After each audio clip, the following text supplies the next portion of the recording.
My friends, welcome in. The Pro Tour is just on the horizon. We have 2 World Tour stops in 2 weeks and a bunch of coverage all weekend long before we get to the all-important weekend in London. Eyes have all turned to Kobe, Japan for this calling coverage. My name is Sam O'Byrne, and I am just so thrilled to be joined by one of my very great friends of arcane games and events fame. We got Bryce Platts in the booth. How we doing, brother? Sam, I am so happy to be here. We share a proving ground, which means that it is extra special to be sitting next to you today. Yeah, the first time I ever got a casting microphone in front of my face was in the Arcane Games and Events booth, and you and I have just done so much gaming together. This is a local armory friend. This is somebody who I remember our Lexi mirror matches back in the day. But for those of you who don't know, Bryce has been just absolutely cutting his teeth in the casting booth for well over a year and a half. Some of my favorite interview content on YouTube. So this is a dude who is just, eating, living, and breathing fab all day long. And so I can't wait to call a bunch of games with you all weekend, dude. Can't stop, won't stop, Sam. We're cut from the same cloth, I think. No pun intended. No, come on. We might see that card actually hit our screens this very weekend. But we've got a whole calling to get into, and we've got a metagame that just got all shook up. I don't know if you heard, but we actually had a hero ascend to living legend. Vynnset is no longer with us, and that means a metagame that is relatively wide open. People are saying Aurora is the best deck in the format, but with any best deck in Flesh and Blood, that does not mean she is the be-all, end-all, as the last 2 Battle Hardens did show us. When you think about this metagame, Bryce, what's kicking through your head? What do you expect to see this weekend from Kobe? Aurora is still at the top of my list. It's at the forefront of my mind. We're going to see plenty of Lightning Runeblade shenanigans today, especially because she just got some new support from that all-important Armory deck, Sam. Probably 3 to 4 new cards that are just going to be very instrumental in her success or detriment today. But also the Assassins have risen, and while they haven't seen meteoric success, I would say, they're still hanging out in the top 8s. We saw amazing final matches between with new Arakni slipped through the cracks at Christchurch, for example. I'm looking at the Assassins, I'm looking at Aurora, I'm also looking at the fringe picks that can kind of target both of these sides of the meta, right? I'm definitely looking for a Jarl game today. I would love to see a Jarl game, especially against one of those best in format decks like Aurora or Syndra.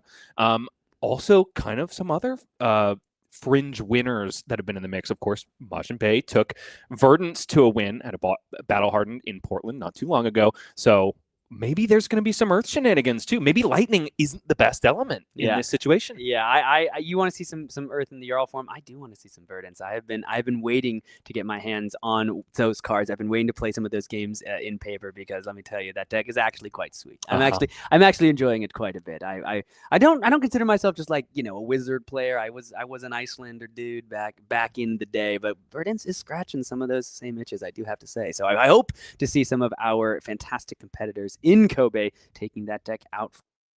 There is a lot at stake here, though, my friends, on our weekend here from Kobe, because, as we mentioned, Vynnset is gone, which means as we take a look here at our leaderboard for the Living Legend, we have got a new name at the very top of that list, Zen, the Tamer of Purpose, 961 points. You know what that means, folks?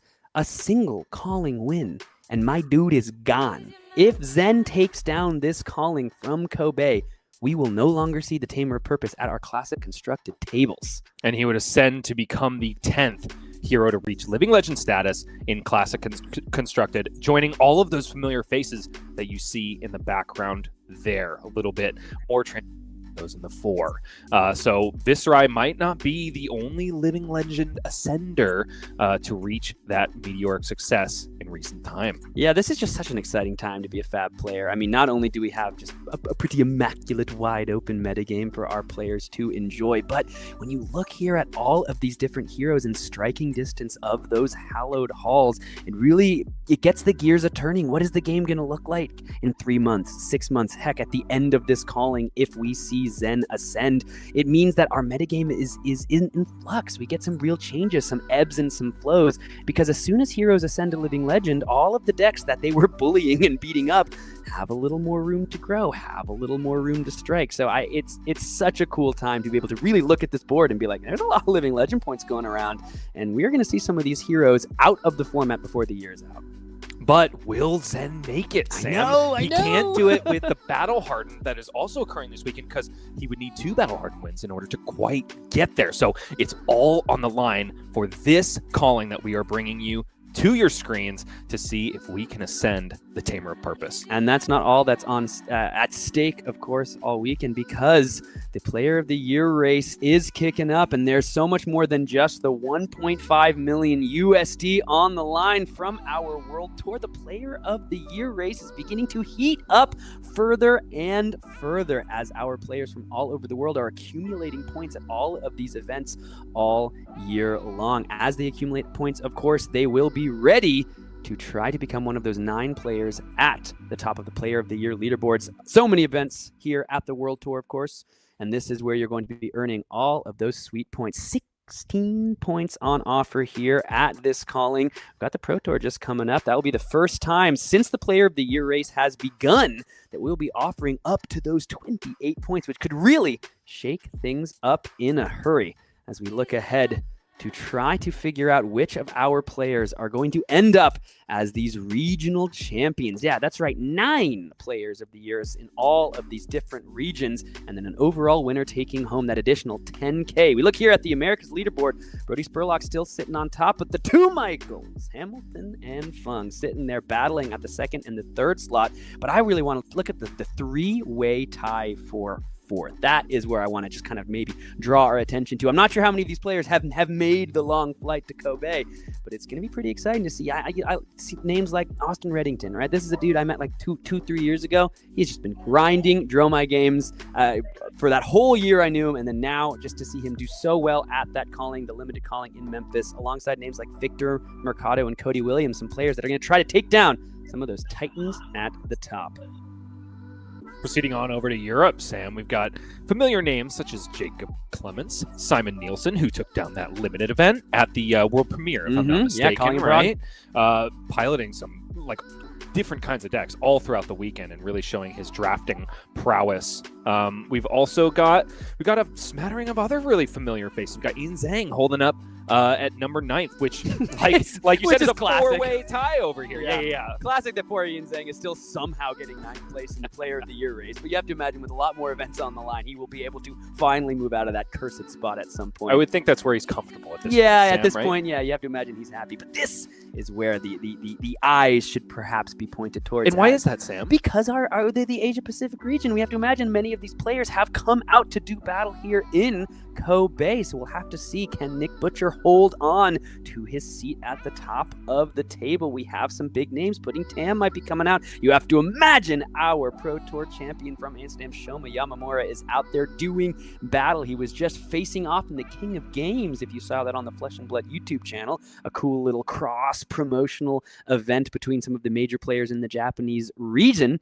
I'll have to imagine he is going to be trying to move up from that 4th slot and be trying to take where Nick Butcher currently sits.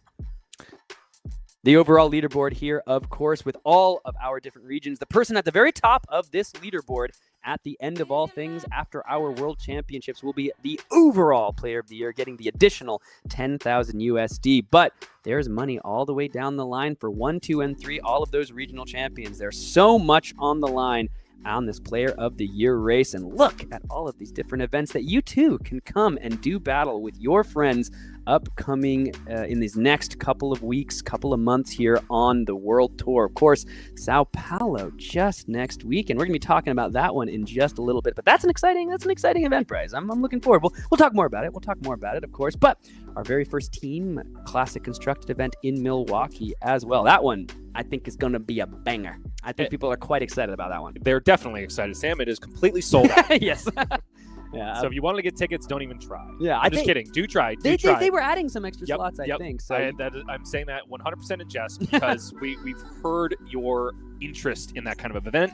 We know that there's a lot of demand out there, so we're going to try to get some extra seats. Yeah, of course. Then the World Tour moves to Dublin and Jakarta, the last couple of chances for you to try to get your reps in the Classic Constructed format before the World Tour London. The bottom left of your screen brings the Pro Tour to Big Ben's domain. We've got Classic Constructed and Booster Draft, of course, in the Pro Tour. The Calling and the Battle Hardened will be making a triumphant debut in London as well in that World Tour event. I cannot wait for London. I think it's just going to be a banger. Of course, Santa Clara, Minneapolis, and Hartford move us toward the world premiere of High Seas in Taipei. That event, I think, you talk about an all-timer. The levels of hype upon High Seas, I'm not sure they have been seen as of yet. Indeed not, Sam. I'm personally very excited because I suspect that there's going to be a ranger lurking around in those seas, and we might be able to send a couple arrows here and there. I think it's a foregone conclusion, actually, at this point. Because we've seen some harpoons and whatnot in the spoiler page. Granted, they are very blurry, and it took a lot of speculation as to read them, but hey, man. I know what's coming, and I'm very excited about it. No, we'll have to see. Let's go ahead and chat about our next great Pro Tour level event coming to the World Tour in London, because it is going to be an event not to be missed on either your screens or in person at the event hall. I think this one, the Pro Tours, there's just something different about them, not the least of which the Sink Below promos that are going to be on offer all weekend long in the various events. And if this does not look like a nice Sink Below promo for you, then I don't know what more you could ask for, Bryce. The thing that we have to quibble about here, Sam, with this promo is that LSS has decided to print some artwork that's got a really intense British debate all over it, and that debate is very close to my heart, because while I was honeymooning there with my wife, we saw an entire local news expose about it. It's whether or not you put the jam on your crumpet, or I'm sorry, not your crumpet, your scone first, or the cream on your scone first. And whoever drew this art, I think, is on the less supported side of that fence. I'm definitely more of a cream guy first, then the jam. Yeah, how do you feel? I am not someone who has eaten a lot of scones with cream and jam, so you're opting out of this really hot button topic. Is that what I'm hearing? Yeah, I'm opting out. I'm Switzerland, actually. I'm not in Great Britain anymore. I am just neutral, and I don't want to make anybody mad at me. All right, well, fair enough. We've got a souvenir package on offer for you as well, and these are selling like hotcakes. They are almost gone. You want those 3 Sink Belows, full play set, bing, bang, boom. Don't even got to worry about it. As well as Brian Gottlieb said, perhaps the most juiced, his words, juiced flesh and blood product of all time, that Japanese archive pack of Part the Mistveil, as well as the gorgeous new Federico Musetti Command and Conquer art on those sleeves and the playmat, that Hunted deck box. I know you want it. They're almost gone, so make sure you head to fabtcg.com to get to the event website and grab yourself a souvenir package. But hey, if you miss out on that, Sam, there are other packages that we have on offer. We got the Fabled package, which is also showing off a really, really cool playmat. I talked about Jarl. Yeah, there he is. You've also got 1 Fabled event voucher, a silver event voucher, 2 bronze event vouchers, and a couple of promos as well, Sam, whether you're into Ninja or Warrior. Yeah, I have a path of the Ninja pack from one of the events I've gotten to attend, and let me tell you, the Art of the Dragon Blood in cold foil looks insane. It is so sick. It's just so good. The cold foiling in this game it's beyond. And Art of the Dragon Blood, no different. We have, of course, the Battle Hardened promos as well. These gorgeous extended arts. They're all honestly fire. They're all great. I have one of the Blood Runs deep, and I'm bummed because I know I have to get 2 more. They're just so good. I am a Sindra gamer, and I am enjoying playing, honestly, all 3 of the Hunted Heroes. It's a little bit of a problem for the old wallet, because I find myself that's just literally wanting to play all 3. Well, Sam, you know I got my eye on that Long Whisker loyalty, which, has already kind of broken my bank. But, hey, what's a couple more dollars to make something really pretty? And we've got the participation pack here as well, of course. You've got here for the Emperor, for the Drakai, and for the Realm. This is what you're going to get in the Battle Hardened. Last one, I believe, was for the Calling. For the misspeak there. But these are also finding their way into a bunch of Classic Constructed decks. You're going to be playing these more often than you might believe. Some good stats and that Draconic tagline, that block 3. Not much more you could ask for. Sam, I'm having another a visceral reaction to the art in the Hunted. Like, seeing these in promo form, I've already had this moment where I was like, man, they are really rocking Volcor this time around, and seeing them in full art glory makes me think that way once again.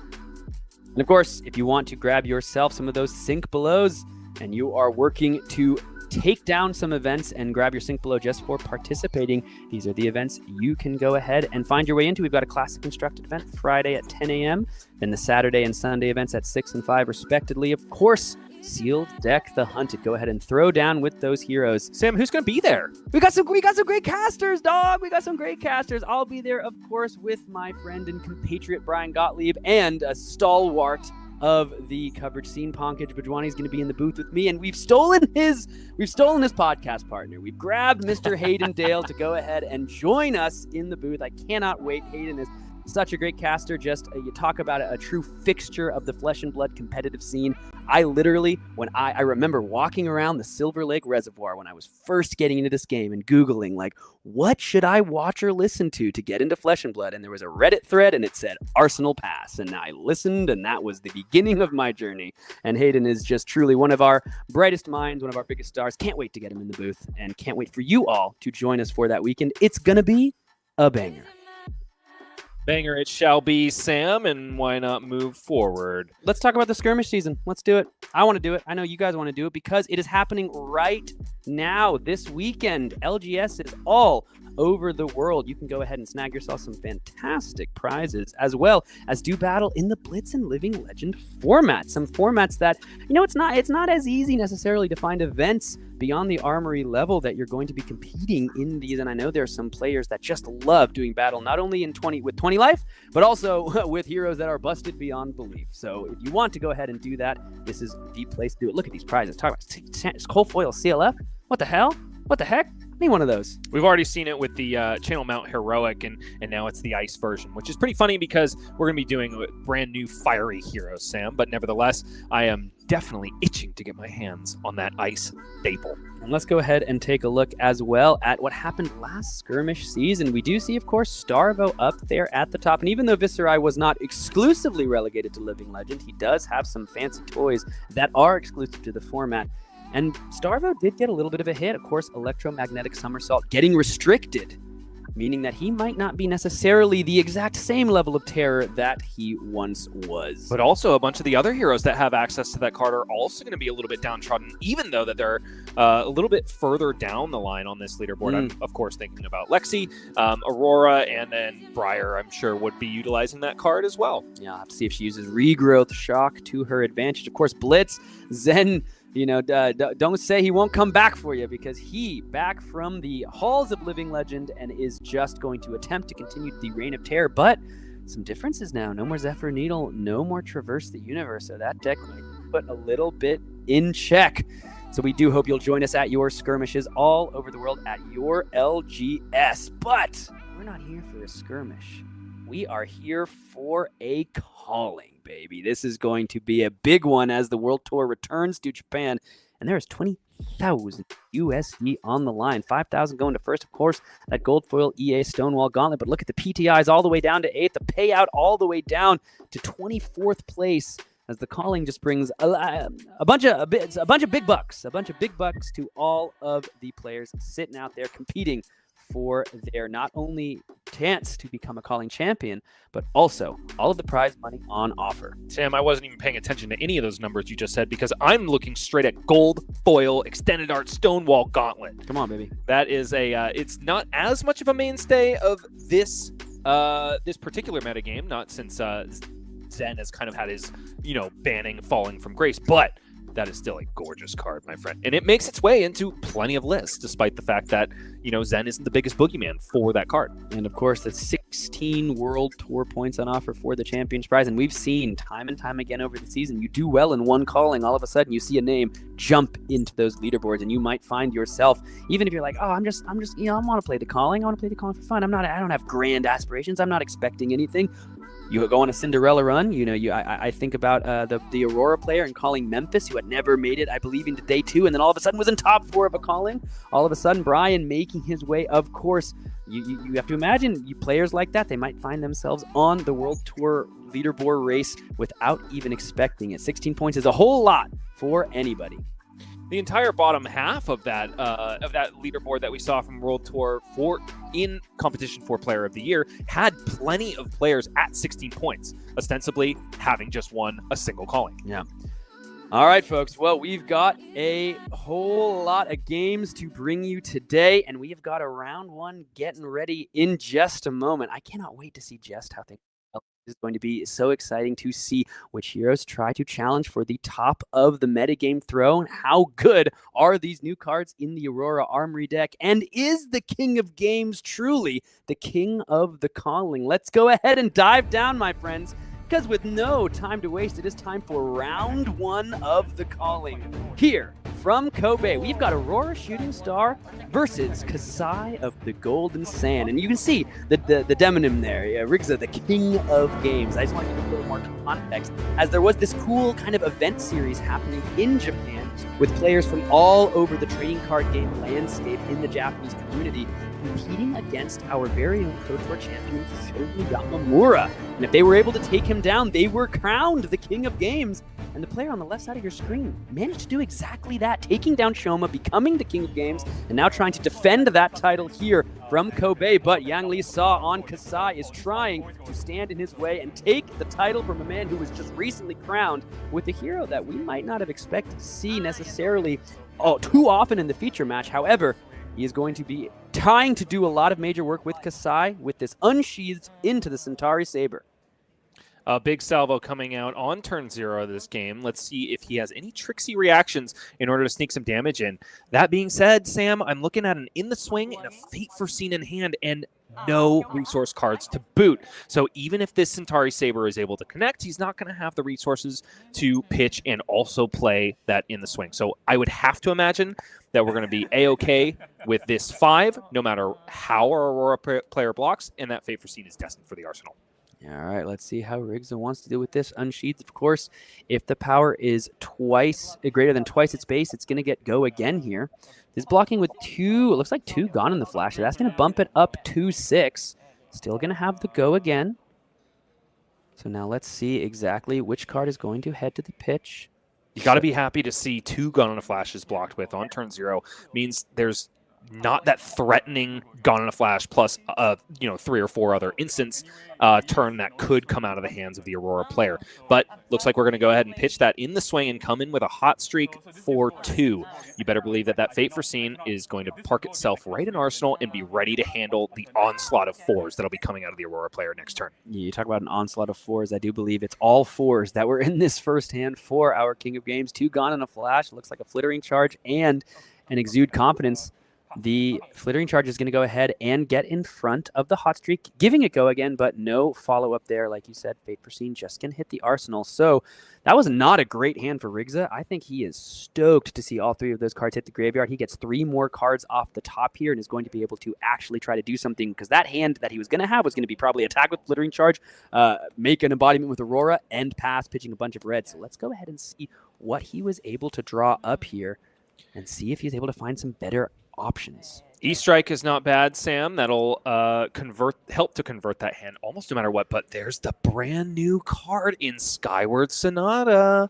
Skyward Serenade. Thank you. Yeah. Skyward Serenade here is going to be, looks like the first action here, and we're going to get to see this brand new card in action. The Skyward Serenade, going to choose 2 different effects here. You can create an Embodiment of Lightning. You can search the deck for a Skzk, which is also a new card, banish it and shuffle, and then your next attack the turn is going to get +1 as the 3rd potential option. I think he's just going to create that embodiment, grab the Skzk, and this is basically, he's just, the Skyward Serenade is going to be just a 0 for 4 with go again at the end of all things. Grabbing that Skzk, going to come in for 4 with go again thanks to its own effect and the Embodiment of Lightning. So we just kind of, from what I understand, one of the good things about this card, you just kind of keep better 0 for 4s with go again potential all the time. We'll talk about it plenty of times this game, and I'm sure throughout the tournament, Sam, but that is exactly what Aurora wants to do. 4 go again, 4 go again, 4 go again, 4 go again, and this turn is starting out exactly the way they'd like. I think that the chosen modes on just about every Skyward Serenade that we see all tournament long are going to be create an Embodiment of Lightning, get your Skizzik. And the only reason you would change that and get the +1 is if 1, you already have an Embodiment of Lightning, or 2, you're out of Skizziks in your deck. No blocks. Let's see. No reactions from Rigze, but there is a reaction from our Kassai player. There is the Fate Foreseen. He's going to go ahead and opt. There's another Unsheathed. He's going to leave that one right there on the top of the deck. So already blocked with a card for 4. Card on the bottom. Plus power is the call. So this one's just coming in for 7, meaning it's either maybe in another Exude Confidence there that is going to be destined for the arsenal, but we know that our Kassai player here are going to have to deal with the 7 damage on the combat chain from this Enlightened Strike. And let's see what he's working with in the hand there, Sam. We've got a Blade Runner.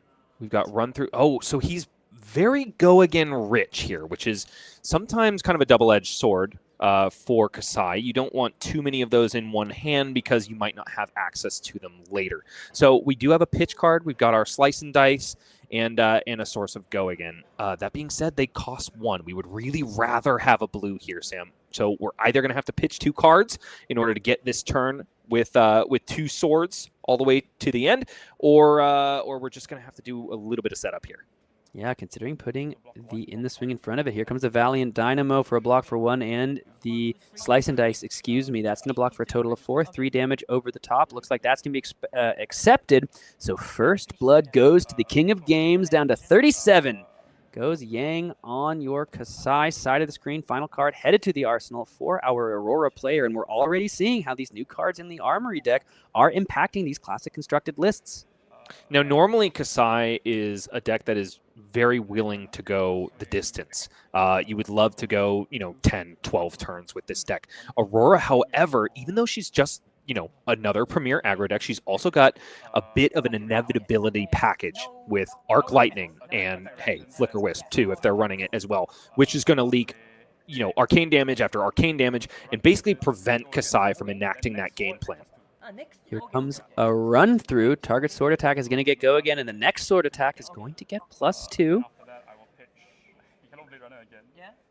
Yellow Blade Runner once again being pitched. Like you said, a blue would have made this a lot easier for Kassai to make this a little bit more efficient, but now this attack is just going to be coming in for 4, but he needed to go ahead and attack with both of these swords to get that counter off of the Valiant Dynamo. So you have to imagine the choice here was be a little less efficient and get a little more block and a little more value out of my boots on this turn cycle. So 3 card 7 is never where we want to be with Warrior. You want to be putting up good numbers all game long if possible. Now, we have a little bit of benefit in terms of refreshing the Valiant Dynamo, so really it's a 3 card 8.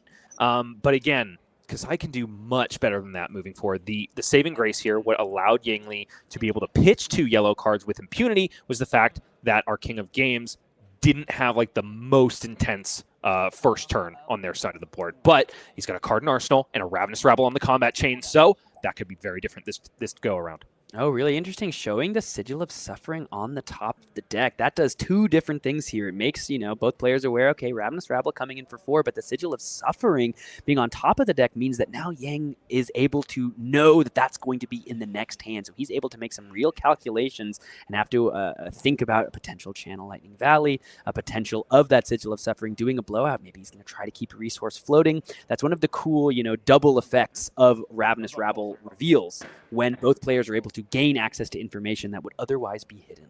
We've got a nasty combo in the hand of our Aurora player. It's a Snatch and a Lightning Press, which just allows you to basically scam a card from your opponent. The rub, however, Sam, is the fact that we've got an Exude Confidence, which is an attack without go again in the arsenal. We've still got Snappies up. There's a possibility of capitalizing on that Snatch, but the Lightning Press has already been devoted to the combat chain. It's buffing up that Ravenous Rabble up to 7, probably because the Aurora player really needed some damage to leak through, so this next attack, Second Strike, has go again, and a little bit of a buff to boot. +1 and go again here. That is exactly why that Lightning Press was devoted. Need to get the extra point of value. Let's see, looks like our Kassai player here happy to do some more blocking. Spoils of War hits the combat chain. 1 over the top, down to 33. Goes Yangli Siaw. Unfortunate to see a Spoils of War block here because that is one of the, I'm not going to say power card because it essentially leads to a power card in Blood on Her Hands, but one that Kassai wants to be resolving early on and in the mid game against these aggro decks. She's also got some really cool tools like Raise an Army, but that's only going to work if she's able to play the long game. She's really going to want to generate copper tokens and then come in with a really, really efficient Blood on Her Hands turn in order to put the pressure on the life total of the Aurora deck, same as they're going to be receiving all game long. Snatch is the last card on this combat chain. Probably going to draw an impotent card ultimately, unless he's gets the go-ahead to go for the Snapdragon Scalers. But looks like it's not going to be popped here, Sam. Yeah, I just went ahead and drew up that final card. If it was something like a blue, you could activate the Aurora ability there, but we didn't see what was drawn. I have to imagine it was a red, so that card draw effect not relevant. And now Rigze is still not able to develop an embodiment of lightning. These Aurora decks are the most impactful when they really utilize those embodiments turn after turn. But Rigze's deck not helping him with just natural starters and not having, not seemingly easy for him to create those embodiments. What do you think about the decision to send the Snatch instead of the Exude Confidence? Yeah, clearly, like you said, Kassai really loves to do some blocking and loves to, you know, be presenting good numbers just throughout the game. So wanting maybe to just preserve that Exude Confidence until he is able to develop that Embodiment of Lightning, let it come in with Go again, and then make any and all D-reacts in a deck like Kassai that has no real way other than maybe some random Nourishing Emptinesses to stop the effect of the Exude Confidence from being able to be online and stop all defense reactions and instants being played during the whole combat chain. Unsheathed showing off why it is a Kassai card, because it's got a 0 cost, it's going to allow Yang Li-Swa to pitch a yellow card and get that 2-card 8, where previously, because Run Through and Blade Runner cost 1, he had to pitch 2 yellow cards in order to get that 8 value. And this is so cool. This is the exact moment we were just talking about. The Sigil of Suffering was revealed, and so Riggs was like, dude, you only got 1 floating. Like, you can prevent me in the Arcane, but then you're not going to be able to swing with the Hot Streak, and all of a sudden the Go Again is not utilized, and the Valiant Dynamo is not able to refresh the counter. So Riggs was like, I think you want to keep that floating. That means 1 damage is going to be taken down to 28, goes Kassai, and that means that Sigil of Suffering blocks for 4. And I like this play, Sam. I think the only reason you would block that Arcane is if Rigze also resolved the Channel Lightning Valley on the back of that Sigil of Suffering, right? Because sure, it's just a little bit of extra value on their side of the game, but Rigze would have to be face up with that Channel Lightning Valley before the Arcane damage resolves, so you know that taking that 1 damage is at least not going to draw your opponent a card. Tunic goes up to 3. Yeah, making sure, just grabbing that counter off the Valiant Dynamo. Here comes Burn Up and Shock. Another one of those non-attack action cards that are being utilized with the Face Purgatory, a card that we are seeing come back up into relevance in these Aurora decks now that there are cards like Skyward Serenade, now that there are cards like Written in the Stars, these non-attack actions from the Aurora Armory deck. Face Purgatory is really becoming significantly more relevant in the metagame in these Aurora decks when it had really been mostly Crown of Providence and Crown of Dominion in the past. Cool to see that headpiece from Rosetta with just some of my favorite art in that set, returning to our classic constructed tables. Tunic, of course, going into the Starfall here, threatening 2 and the on-hit effect from the burn-up. Ravenous Rabble is going to be the follow-up, but revealing a yellow, so not going to be a breakpoint, just going to be coming in for 3, meaning that's a much easier block for Yang Li-Swa to think about. And Yang Li-Swa is blocking with another curious piece of equipment. We've got Courage of Bladehold, which you'd better believe is going to want to tie into that Blood on Her Hands turn if he's able to set it up. Courage of Bladehold will allow him to go ahead and pop it and make it so his swords are not going to cost anything for the rest of the turn, which can really be helpful if you want to, say, block 3 cards and then just send a Blood on Her Hands, gain some tempo back that way. Another card is blocked on the combat chain for Ravenous Rabble, and we're finishing up with an Exude Confidence. Luckily enough, it seems like Yang Li-Swa has not found any defense reactions in this hand, so Exude Confidence's text is not going to be super duper relevant here, besides the 4, of course. So this is now currently go ahead and block for a total of 4 here. Trot along one of those cycles of blue block 3s from the Hunted that are just popping up in deck after deck. Turns out when you print some generic ones, even if the effect is not that like crazy, people are just like, dude, no way. More blue block 3s that I can just put in easily. Thank you, LSS. Trot along one of those number, and we're seeing it utilized there to stop a burn up and shocks on hit effect in conjunction with those Valiant Dynamos. I know several Enigma players that were foaming at the mouth when they saw Put in Context. Another Transcend Enabler in the defense reaction step that blocks for 3. Get out of town. That is super strong. All right, turn back over to Kassai. Once again, only's got 2 cards in hand, but only down 4 life. Oh my god. And we are yeah. The last Unsheathed comes out of the hand of Yang Li Saw, and Rigze is He said, "Oh my reacting god." like, holy, we are seeing all of these cards nice and early, which might be a little bit unfortunate for our Kassai player later on when they could really use them. For now, it's just going to be yet another efficient 2-card 8, thanks to the refreshing of Valiant Dynamos. 5 go again. It's current ask. It was really funny because just being like, "Oh my god!" Back, literally every turn, dude. Back to back with the Unsheathed. Ooh, but Rigze is looking at his first potential Arc Lightning turn. That being said, it kind of came up at a little bit of an awkward time because I think we've got another Sigil of Suffering as well as a Burn Up Shock. You really don't want your Arc Lightnings to line up too much with all of these red non-attacks as well. But we'll see if he decides to send it or not. Yeah, and this time, our King of Games just going to go ahead and accept all of the damage down to 24. That means a full drawback up for Yang Li Saw. Going to go ahead and refresh the Dynamo counters at the end of the turn.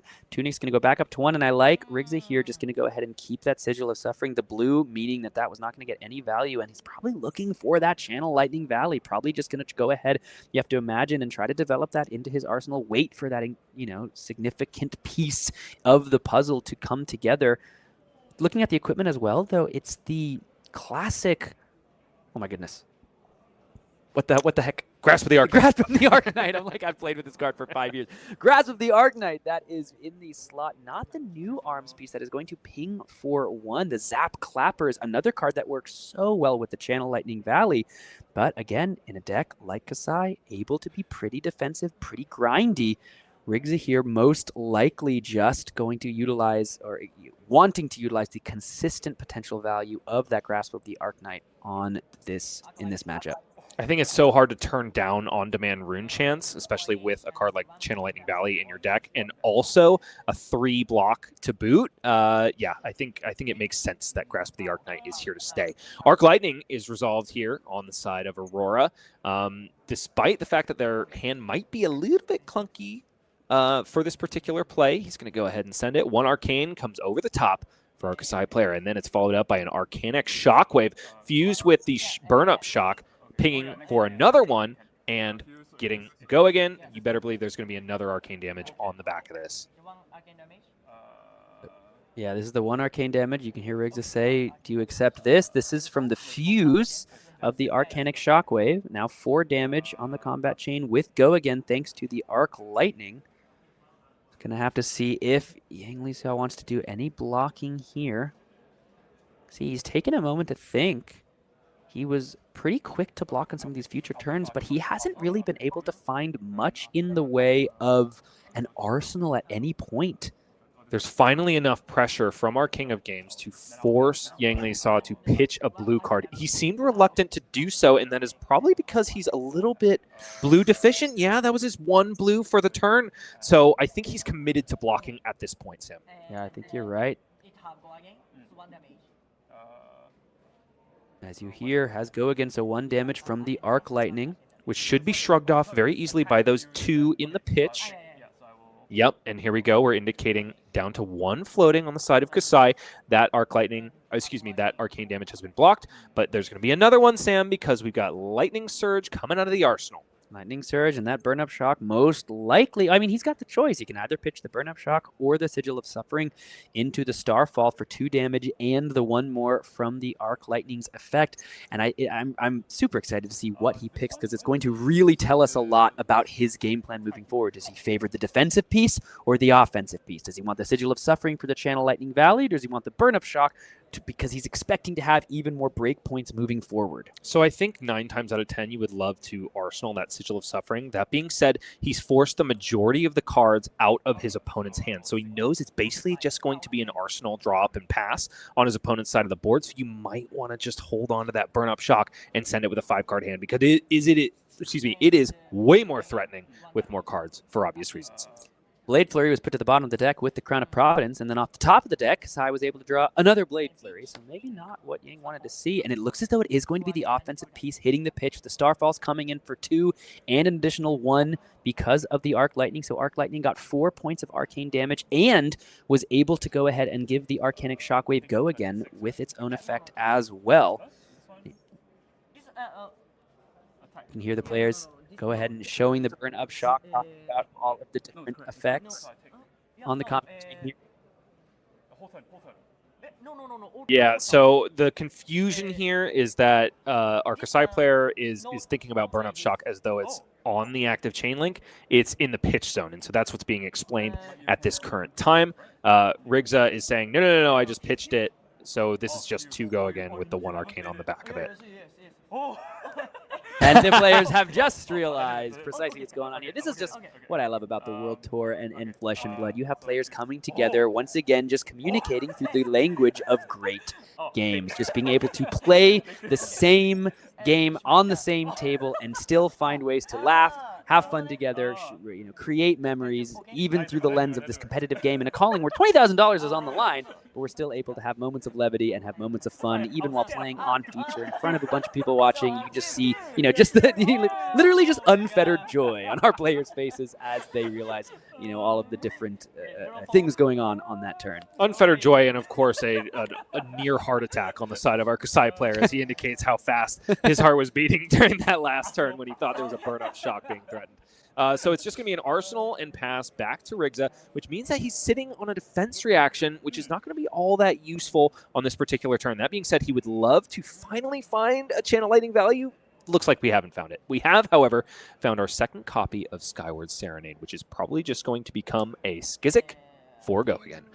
To start it off, however, it is going to be Entwine Lightning fused with a Skizik. So we found the tutor card that finds it and the card itself in the same hand, but that is A-OK, Sam, because there's 1 more left in the deck. 4 go again is the current ask from this Entwine Lightning, and we'll see what the follow-up is after we pass blocks on over to Kassai. Yeah, it looks like that one was taken, so down to 20 goes our Kassai player. Skyward Serenade here is going to go ahead and find the other Skizik in the deck. We've seen 1 played. 1 is in the hand that you have to imagine might get pitched right into that Starfall to get back into the deck so that the next Skyward Serenade is also able to find the Skizik. That is something you want to be aware of with these new cards. Pitch your Skiziks when you find them without your Skyward Serenades, as we see the one grabbed from the deck. See the pros shuffle there from our King of Games. And, of course, there's the cut. The Aurora sleeves gracing the left side of your screen as well. Here comes the Skizik. This is going to be 4 go again, thanks to its own effect from the embodiment of lightning created from Skyward Serenade. So 4 more go again. Yang Li is taking this. He has done a lot of blocking. He's been very considerate up until this point in the game. You have to imagine he's found some gas here. And in most points of these games, if Kassai is saying take it, that would normally kind of indicate a blood on her hands turn or a raise an army turn. But that being said, there's no copper and no gold on the board, Sam. So I have to imagine this is something. We do have a Gorganian Tome, so that kind of means we're not able to convert the entire hand from a block standpoint. But I also don't really see a pitch card at the moment. I hope my eyes are just... No. We have a blue hit and run. Oh, well, I had my own mini heart attack. And these daggers are about to be free, about to draw a card. And Kassai's about to discount the cost of these, which means they're just going to be able to come in without requiring a pitch. There's another overpower off the top, which makes the draw a little bit unfortunate because it is another blue rather than some more gas. And it is the first Kassai activation of the game, which means that Yang Li is going to have to banish 2 yellows and 2 reds from his graveyard. And then the next attack, his next weapon attack, if it hits, going to generate that first gold token of the game. Here comes a slice and dice. Going to be coming in for 1 value and then 3 offensive value on the first and second swing, respectively. Going to be pitching into, looks like a Spoils of War here. That's going to give the next sword attack +2, go again. And then whenever a weapon hits, creating 2 copper, which will power up the blood on the hands turn, like you said. Rigze, though, did find another Sigil of Suffering on the top, so plenty of defense in this hand, in the arsenal. But alas, still no Channel Lightning Valley, Sam. Yeah, no Channel Lightning Valley, and not looking like a great hand in terms of any starters or way to go again. At least he's going to be able to say 4-4 over and over again on his opponent's turns. On defense. But maybe not, because yeah, these swords are free. There's yeah, going to be exactly. 2 resources floating, which is probably just going to cover up those Sigil of Sufferings and also reduce their block value, their max value block value by 1. See, just precise. Looks like they're going to go ahead and try to find a copper token. Or create a copper token. Players here communicating with most likely a judge on standby, or at least walking past. Oh no. Has our Kassai player left their money at home? Wow. Do you come to the arena without your copper? How could you? Well, you know, I mean, it makes sense. That's the whole point. Kassai needs to find the gold to raise the army. Like, let's be very clear. Kassai, wow, you're going deep. Well, Kassai always comes without any. She's trying to make the money before the money makes her. She's trying to, you know, make the change. She's not trying to let the change her. You know what I'm saying? It's a tough life when you're just a sellsword out there trying to recruit other sellswords. Turn and face the change, Sam. Changes. Still got a Spoils of War on the combat chain here. I think this is telling us exactly why Yang Li took so much damage on the last turn, because he's hoping to generate all of the copper he needs in order... Oh, maybe we were just trying to find copper in the correct language for it to be read. Yeah, once again, just so cool to watch players navigate our game and our game state, even while speaking different languages. And our able game is international. Yeah, Sam. dude. It is world renowned. It's so sick. One of the coolest parts of the World Tour circuit. Which means that, yeah, sure, there are a couple language barriers, some communication errors here and there, but it also means that you get to interact with people from all over the world. Yeah. And that is something so precious and so rare. I had a really... just a very special moment when I was after the World Championships in Osaka last year. I was playing a Blitz Armory in Tokyo, and I just had a full game against a really lovely gentleman who really didn't speak much English. And let me tell you, I don't speak really any Japanese, but we were still able to have such a great game and have so much fun. And we had just two moments of just like laughing so hard because of just the facial expressions and the nonverbal communication due to the context of the game. So it's just such a cool thing. This is going to be the Centauri Saber here coming in with the go again, thanks to the Spoils of War. Coming in for a big ol' 5 now that we've got the copper situation worked out. Thanks to the Slice and Dice and that Spoils of War.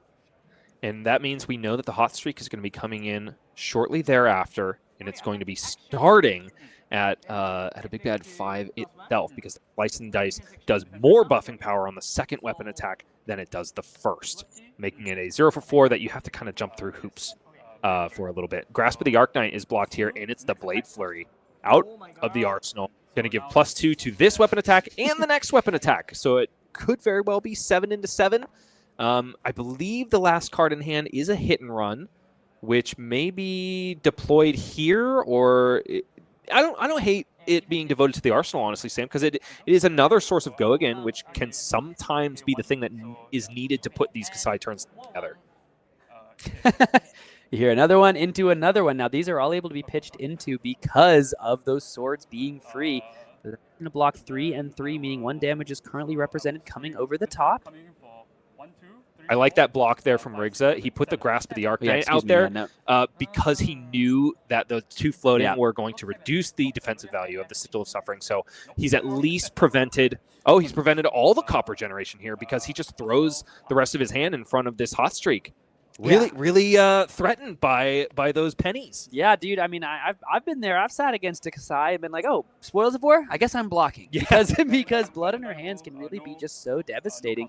And this is, just going to show why Rigze was able to take down Shoma Miyamura in the King of Games series. Of course, Rigze known for playing, I think a host of TCGs in the Japanese community and joining Flesh and Blood for that tournament. And here, showing what he's learned, showing all of the abilities he took from that experience taking down Shoma, and now utilizing those skills to try to take down Kassai with a 14-point life buffer and a whole bunch of blocking. He's putting the onus back on Kassai. Can you find more offense in a deck that sometimes has trouble converting full 5-card hands? Yeah, and trouble it might have. Very lucky that he pocketed that hit and run last turn, so he's going to be able to give a sword go again. And also, I believe he's found his first attack of the game, and it's a doozy, Sam. It's Nourishing Emptiness, which if he doesn't have any other attack action cards in his graveyard, he is going to get Dominate on that attack and also gain +1 Intellect if it hits. And at this point, it's entirely possible that it's going to, because there's not a whole lot of armor block left on the side of Aurora. That being said, as long as Rigze is cool not getting extra text on Face Purgatory, he could go Face Purgatory, Grasp of the Arknight, plus a card in order to shore up that Nourishing Emptiness. For now, it's just hit and run, which is going to confer only go again onto the next weapon swing this turn. Next weapon getting go again. Blue hit and run. And Yangli, the reason he's waving his hands there is because he's saying it's not going to confer the +1 buff, because he would have already had to have swung with a weapon this turn in order for that to happen. So it's just to go again right now. We've seen Trot Along. Now Nip at the Heels is in the pitch zone. Another one of these cards that we've been seeing in the Hunted, those blue block 3s. No defense reaction. Taking 2 down to 22 is Rigze King of Games. One more pitch looks like going into the hot streak here.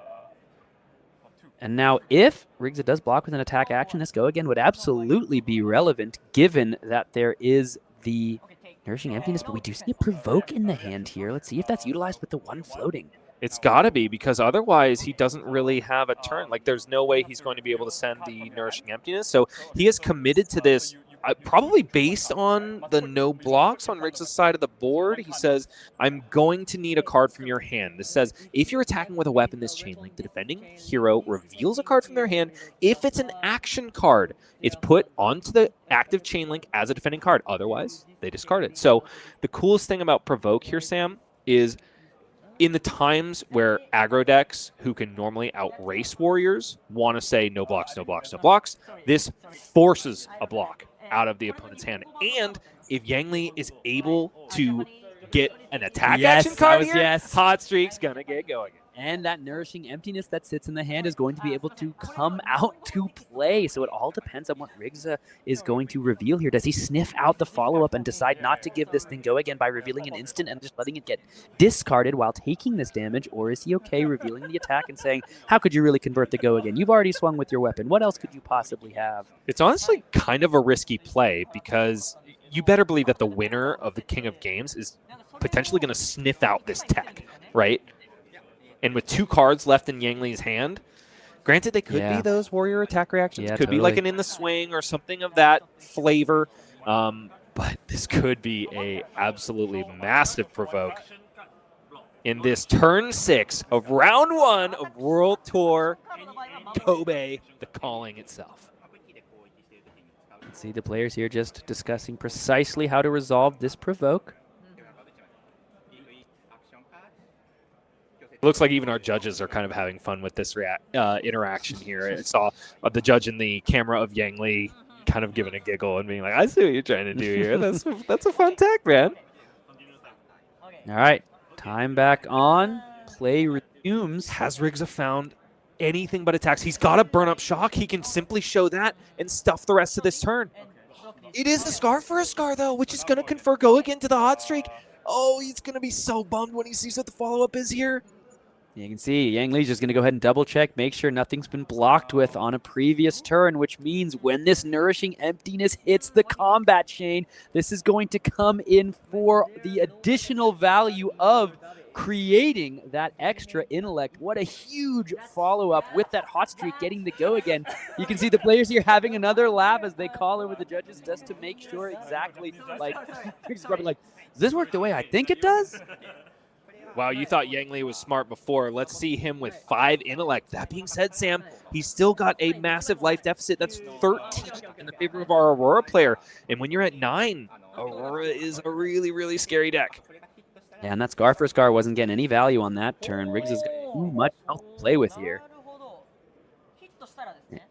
And Rigze realizing how big of a play that was right there. This is good. But he was also just thinking about his own hand. He was like, well, I don't have to go again to utilize all of these cards, so I might as well just donate this one to the block because I'm being forced to. Let's see. Does he reach forward for that equipment just to stop the potential? He's got the 3 block in the burn up shock. He's got the face purgatory. He's got 1 more block on the grasp of the Arknight. Does he want to just prevent that extra value in a deck that doesn't carry a lot of on-hit effects beyond something like those Spoils of War turns? It looks like the equipment's going to come in, block this thing for 6, and the Dominate is not going to be relevant as that attack is not going to find purchase. No extra intellect, and Rigze, the discipline of keeping that armor rewarded here on this turn. I absolutely love this play, Sam, because it's going to be so rare against a Kassai that you actually have like a telegraphed, 6 or 7 damage, which is how you're going to get the maximum value off of your face purgatory. You, of course, have to block with an attack action card, a non-attack action card, and also face purgatory. Usually that adds up to 7 or 8 in these Aurora decks, and usually you don't have the telegraphed amount of damage that you need in order to commit fully. You might as well deny a +1 intellect on a Nourishing Emptiness with it. Sure, it's only 2 value there, and you're not drawing a card and making your opponent discard, but hey, that is not bad either. Yang Li's got a big decision here. He's facing down an attack for 4. He's got the defense reaction in the hand. Does he commit it here? He does. The Sync Blow is going to come out, which means that this is going to block out the Ravenous Rabble entirely, but there's another attack for 4 coming, and this one has an on-hit effect.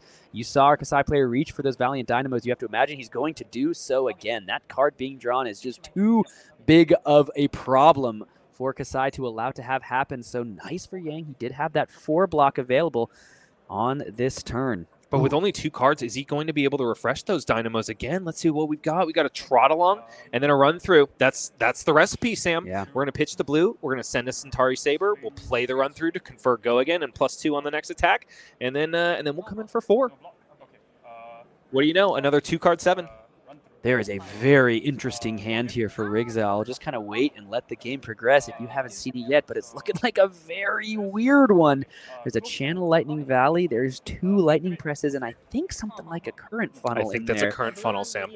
So this hand doesn't block super well at all, but it also doesn't really convert very well on offense. I mean, hey, worst comes to worst, you're just going to go Current Funnel, Lightning Press, Channel Lightning. No, that's Valley, for sure what he's going to do. Yeah, like, let's be very clear. That is what he's going to do. Granted, but at least he's going to be able to refresh his arsenal, and he has Snapdragon Scalers. He could True. do that. He has the Tunic, but the thing is, if he's not able to preserve a Lightning card in the hand, he won't be able to get something into the pitch for the Starfall. So perhaps he just plays the 1 Lightning Press, and then if it doesn't get over, then he save the other for the pitch. But first, he's got to deal with the first Kassai activation of the game. This is coming in now for 4, and if it hits, a gold will be created. 4 is the ask. Yeah, descend on down to 16. And we've got the first gold token for our Kassai player because the activation happened earlier on in the turn, which we'll see if relevant here. I can't imagine there's going to be a raise in army played this game, but the text on gold token also relevant here, Stan, because of course Kassai of the Golden Sands gets free sword swings if she's drawn a card this turn. You saw Rigze reach for the Tunic. It looked like he's going to go ahead and grab it. That means it's going to be that classic, oh, it's just a fall for 1. There couldn't be anything more on this. Well, maybe he's hoping that Yang Li will expect something just like a electrostatic discharge instead and not respect Channel Lightning Valley, but we haven't seen a single one this whole game. He's finally found it in the hand. Looks like there was no blocks called. That means the Channel Lightning Valley is going to come down. Which could really pull this turn together, Sam. We'll have to see what the draw is, but Yohei is pondering. The connection happens! Wow. That's going to be a card drawn off of the top, and now everything is able to continue for Rigze on this turn. He still has the damage in those 2 Lightning Presses, but the absolute chutzpah there to go for the Tunic and try to make Yang Siaw blink. And he did. The drawn card is a Lightning Surge, which is another card that doesn't have Go again because it's not going... because it's not coming out of the arsenal. But that being said, Rigze's A-OK, going Lightning Surge, probably a Lightning Press, maybe 2, and then pitching that last card to create an embodiment of Lightning for next turn and save that Channel Lightning Valley. Does he also just put 6 damage on top of this? Yeah, that's going to be the play. 2 lightning presses. You can see Yang Li lean forward, say, "Excuse me, what? Am I going down to 1 here?" No, a Fate Foreseen is going to come out. What a huge response to keep Yang Li in this game. He had the defense reaction. It is really curious that he didn't deploy it on that Starfall after he saw Channel Lightning Valley come down. Sure, you're losing 2 value, but Rigze's turn would have been way worse if he had not drawn that card. Yeah, that 4 value was so important, allowing for this current funnel to just be put right into the pitch for the Aurora hero and the lightning flow on the channel. Oh my god. We've heard both players a couple times just be like, "Oh my god, look, what have you done?" It's been very lightning here today, Sam.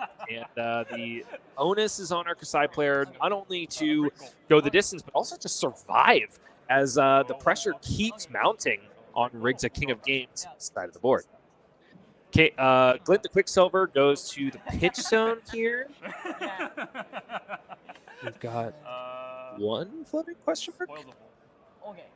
Should be 2 floating here. Spoils of War, the last one in the side player's deck, is resolved here on the combat chain. Going to confer go again to the next sword attack, and also going to generate 2 copper every time one of these weapons hit. Can he finally get his hands on the first penny of the game, or will he die penniless? Looks like he already got it.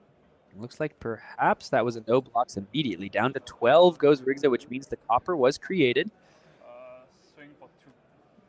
2 more, threatening 2 more copper. Yeah, Rigze is just going to take this. He says, "You're down to 5. I've got a Channel Lightning Valley. I am not afraid of this damage, nor am I afraid of this coin." Got the 5 life lead. Tunic counter goes to 1, not 4, just 1. But let's see just what Rigze is going to be able to string together here. Copper is at 4.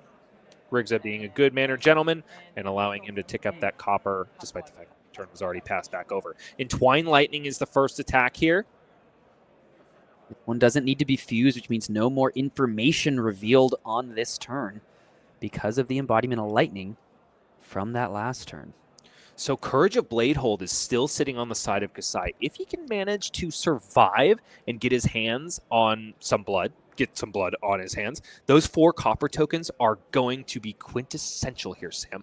If he can just hold that 1 blood on our hands, which I think he has found in this hand, he's going to be able to block with 3 cards in hand and also the Valiant Dynamos and just send a massive amount of damage on the back of blood on our hands.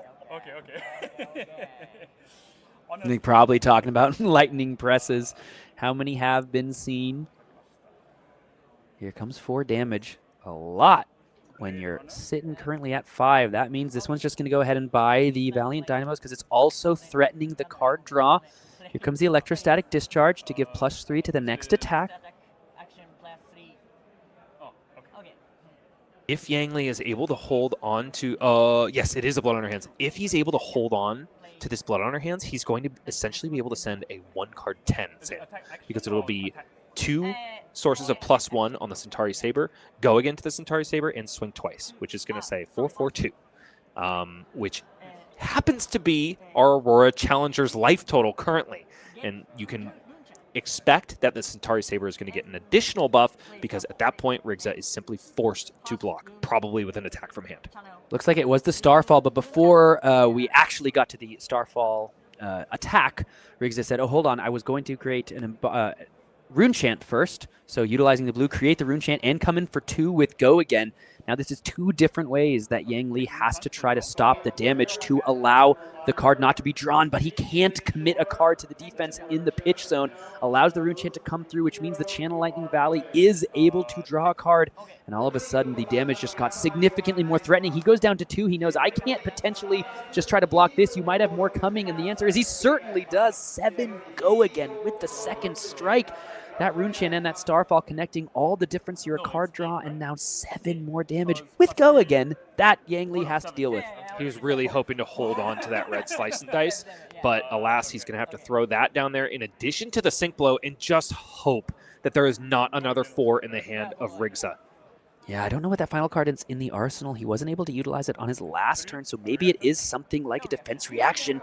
Oh, but look at this. It's an electromagnetic somersault in the hand. Here's a block for 7, and then in resolution, he's going to go ahead and play the somersault, meaning this thing is coming back for 4 more with Go Again. When the chain link resolves, back to hand, back to the combat chain. Here comes 4 more. Yang Li, is he able to commit a defense reaction from the arsenal, or does the blood on her hands have to get in the way of this attack? Oh no, this was his way back into the game, Sam. Is he going to be able to find the defense reaction? It sure doesn't look like it based on his posture. He's checking the arsenal again. Seeing if it magically transformed into that last sink below. And there's a shake of the head, and the blood on her hands hit the combat chain alongside the Courage of Bladehild. It's a whole block for 4. The Channel Lightning Valley goes away, but it has done its job. Rigze here, the onus is on him to find some Go Again, find a starter. He's got no embodiment. Yang Li here is going to go ahead and just draw up most likely. The 1-card 10, Sam, that was going to be the saving grace of our Kassai player becomes a 1-card 3 block. Ugh. But he's found another one. Can he survive this time? maybe this time. Now let's have to see how this all comes together for Rigze. He's got a burn-up shock. He's got an electrostatic discharge. Excuse me. What else has he got working with? There's an E-strike there, Sam. And I think another somersault. So here comes 1 from the burn-up and the shock. Yang Li has the opportunity to say, yeah, sure, I'll just take 1 and then make it so that burn-up is essentially irrelevant. But here, if that is just going to go ahead and be... He's still got the Snapdragon Scalers, though, so Rigze can go ahead. Yeah, here comes the electrostatic discharge. Here comes the E-strike. Plus power. He's not going to go ahead and try to draw a card with the Snapdragon Scalers as a Go Again outlet. He's just coming in for 10 here. Yang Li's already committed a card out of the hand.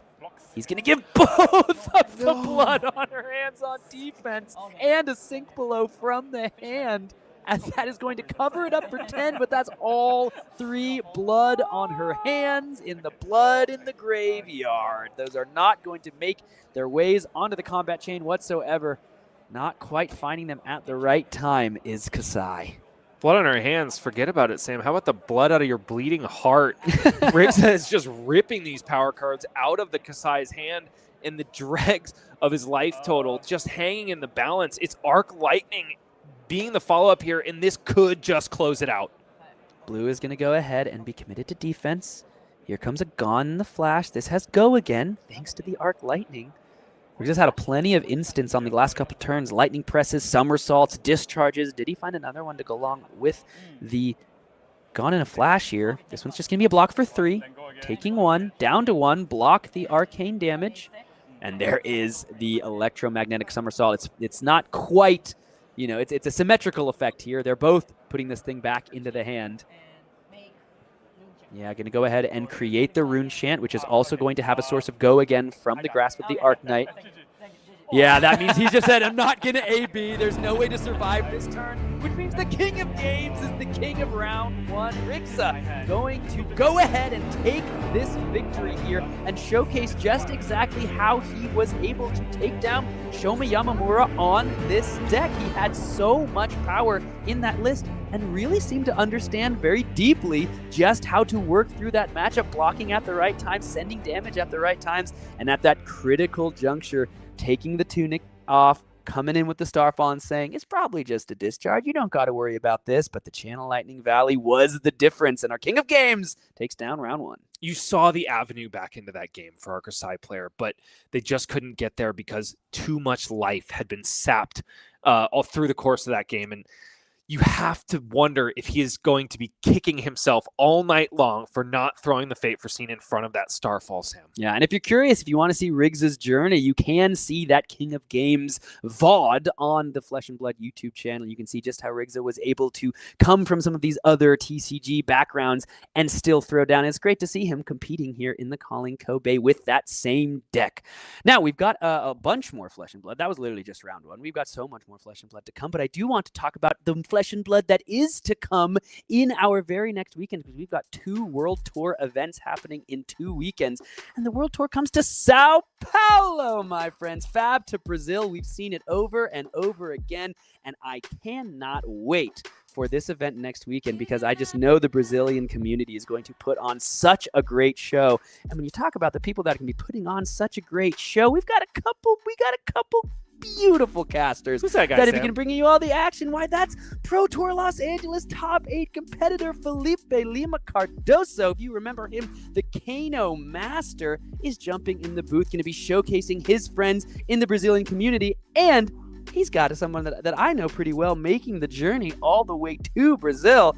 Bryce Platts is, of course, going to be making his way across the Great Blue Yonder. And Bryce, just talk to me. I know you and Felipe have been already getting some games in together, doing some practice casts. You excited to bring a calling to Brazil finally, after they've asked for it for so long? Brazil is such a passionate community for Flesh and Blood, and it's an absolute honor to be there for their first ever calling. And Felipe, thanks to you, Sam, for putting us in touch and getting us some chemistry reps as we prepare for this event. Felipe is an awesome guy. Man. He's so cool. Yeah. And we have been doing some practice casting together, and I'm not worried at all, Sam. We're going to put on a great show because he is a swell guy, and I can spin a word or two here or there. Oh, yeah. You've been known to. We've got, of course, the Fabled package on offer. We've got the great Hunt to the Ends of Wraith playmat there. That's going to be so beautiful. Or is Hunt the Hunter? That's the one that when it attacks Arakni, it marks them. And then if it's attacking Martyr, it gets +2. That one. That's on the playmat there. The of course, you can see all of those beautiful cards we've spoken about earlier. The Art of the Dragon Blood and the Jagged Edge.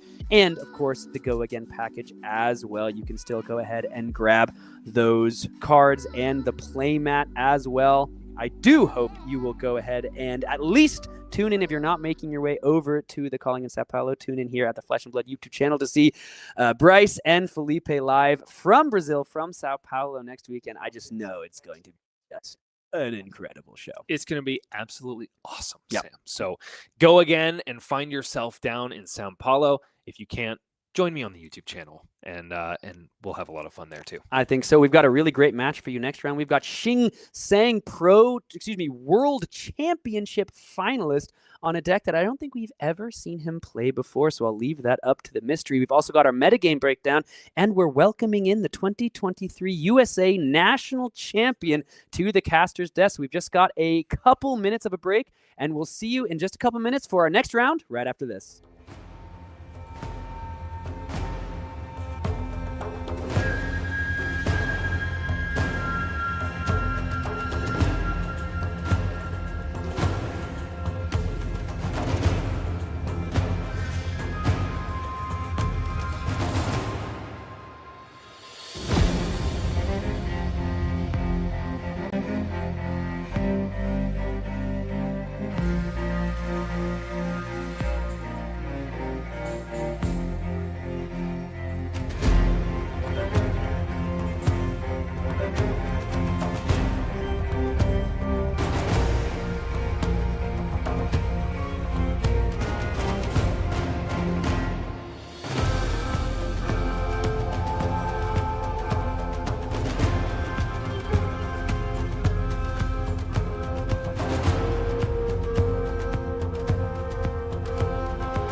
You might know him from playing fatigue-style decks, but my friend Charles Dunn is anything but a boring dude. Oh, man, is this something?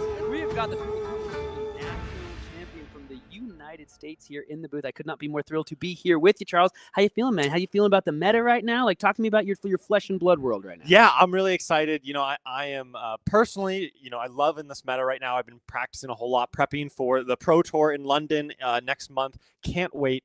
And, you know, watching coverage of World Tour Kobe like this, helping to cover it, of course. And, you know, seeing all the different ideas out in the meta right now is just really fascinating to me.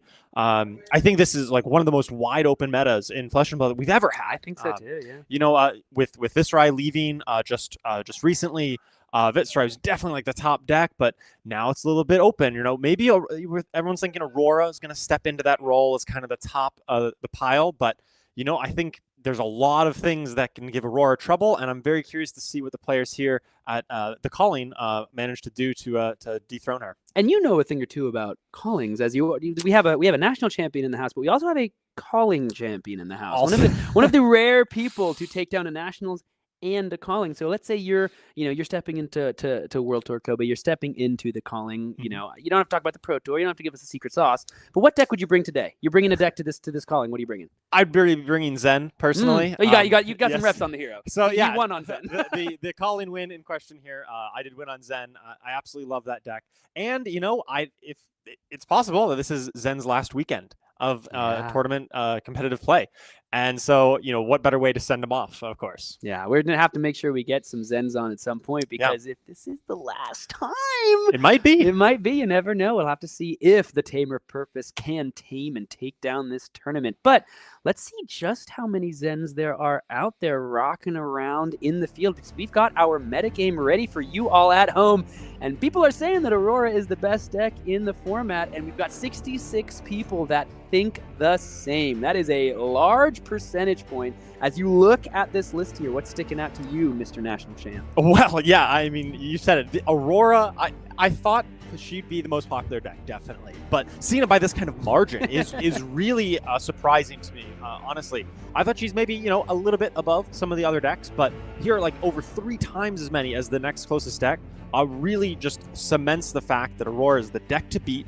And if you're going to show up at any level of tournament and you don't have a plan for how to deal with Aurora, then you might be making a mistake.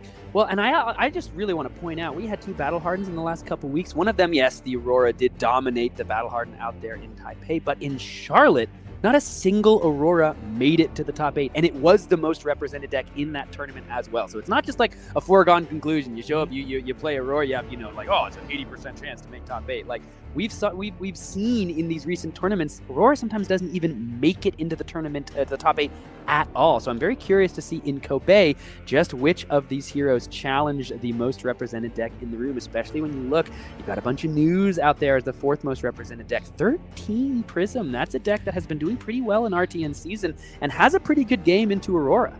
Yeah, I think Prism has a lot of really good matchups among a lot of the top decks, actually, into Aurora, Zen, Syndra, and Nu.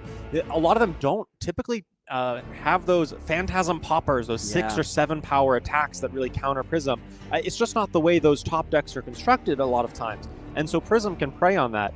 But she has some natural inconsistency that maybe scares some people off. And she's a very difficult deck to play. I mean, all decks in Flesh and Blood have a high skill ceiling, but I think Prism is definitely one of the hardest ones to really master. Yeah, we've got, of course, Tenazalea as well. That's a deck that loves to prey on aggressive decks. Turns out Red in the Ledger, still good.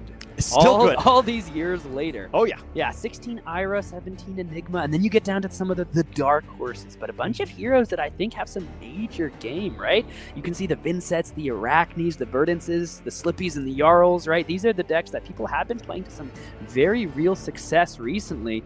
And then you get down to the bottom of the list there, and you never know which of those dark horses are going to make their way into the top 8. Turns out the Kassai we watched last round was actually the only Kassai in the tournament. Wow, that's impressive. So pretty cool to get Yang on the stream as we were able to. Anything else that's that's kind of popping out to you about the metagame? Anything you're kind of expecting from looking at this? Yeah, I guess I'm a little surprised at how little Verdance and Jarl there are. Both these heroes won Battle Hardens fairly recently in this meta. And so the fact that, you know, that just speaks to how wide open this meta is, that you can have these heroes that win these big tournaments, and then they're on the third line of the metagame breakdown. That's just how wide open it is, and what makes me absolutely love this meta right now. And I do want to draw everybody's attention to the bottom left of your screen there with the Vynnset. We've got 10 Vynsets, and that is a deck that loves to play into Aurora, that just can really put some major work down. And you might be wondering, Sam, why are you talking about Vynnset? Why are you talking about Vynnset so much? And it's not just because my cousin Aiden, who is watching right now, has played that. I played into that deck so many times in the last 3 months. No, it's because we have got a world-renowned player coming up in our very next round on the Iron Maiden, Shing Tsang, world's finalist of Team Blue Pitch fame, coming in from Hong Kong and taking out a hometown hero there in Kunihiko, Date.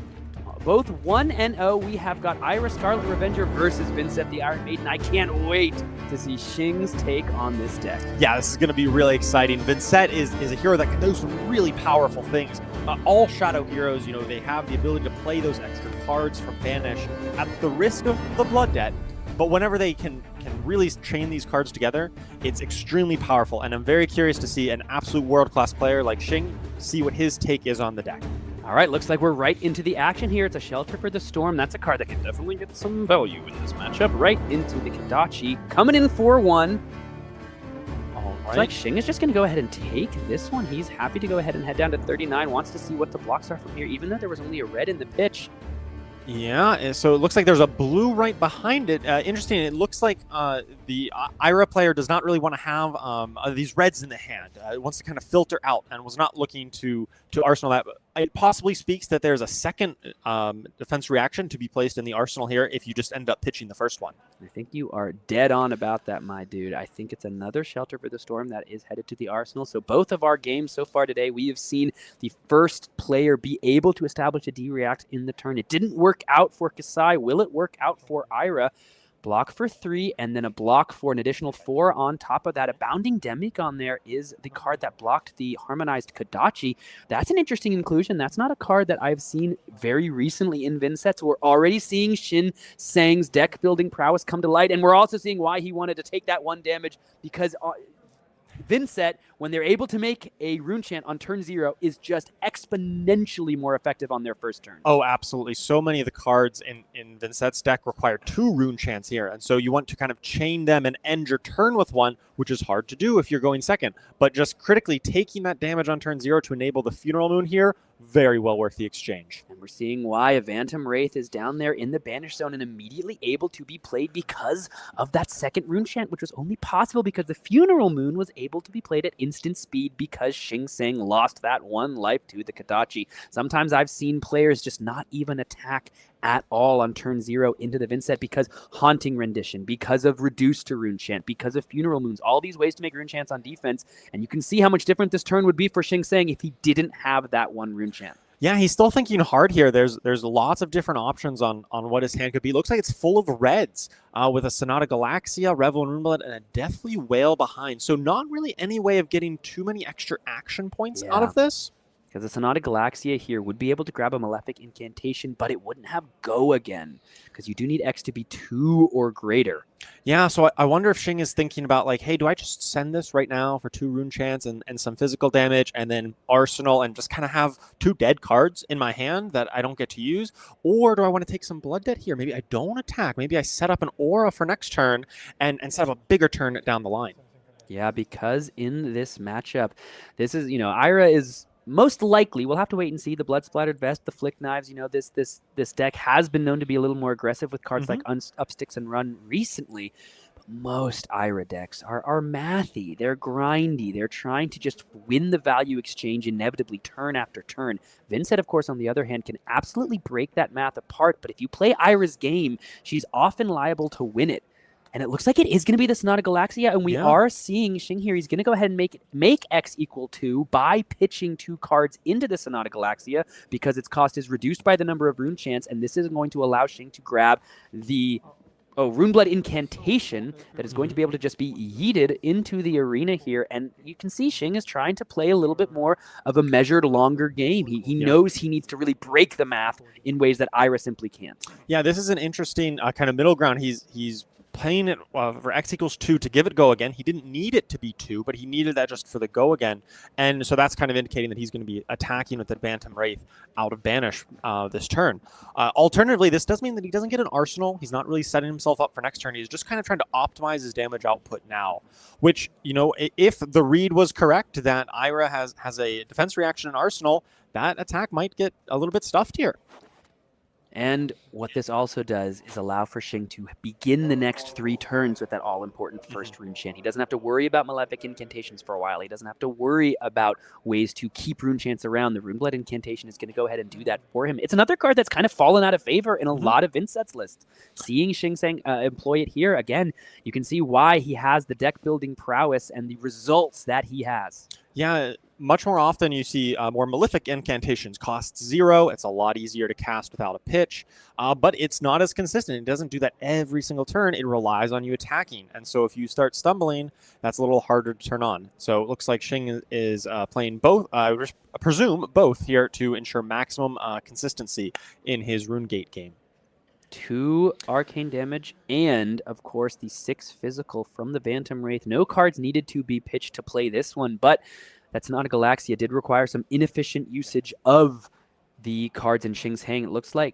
It looks like those are going to be short up with the arcane prevention there, and then the Shelter from the Storm is going to go ahead and come out. So 2 damage over the top. Go ahead and check out the equipment here from Shing Tsang. We do have the Spellbound Creepers, the Vexing Quill Hand, Diadetic Carapace, and the Face Purgatory as well. All right, so it looks like Ira was able to block out most of that turn, just took a couple points of damage here.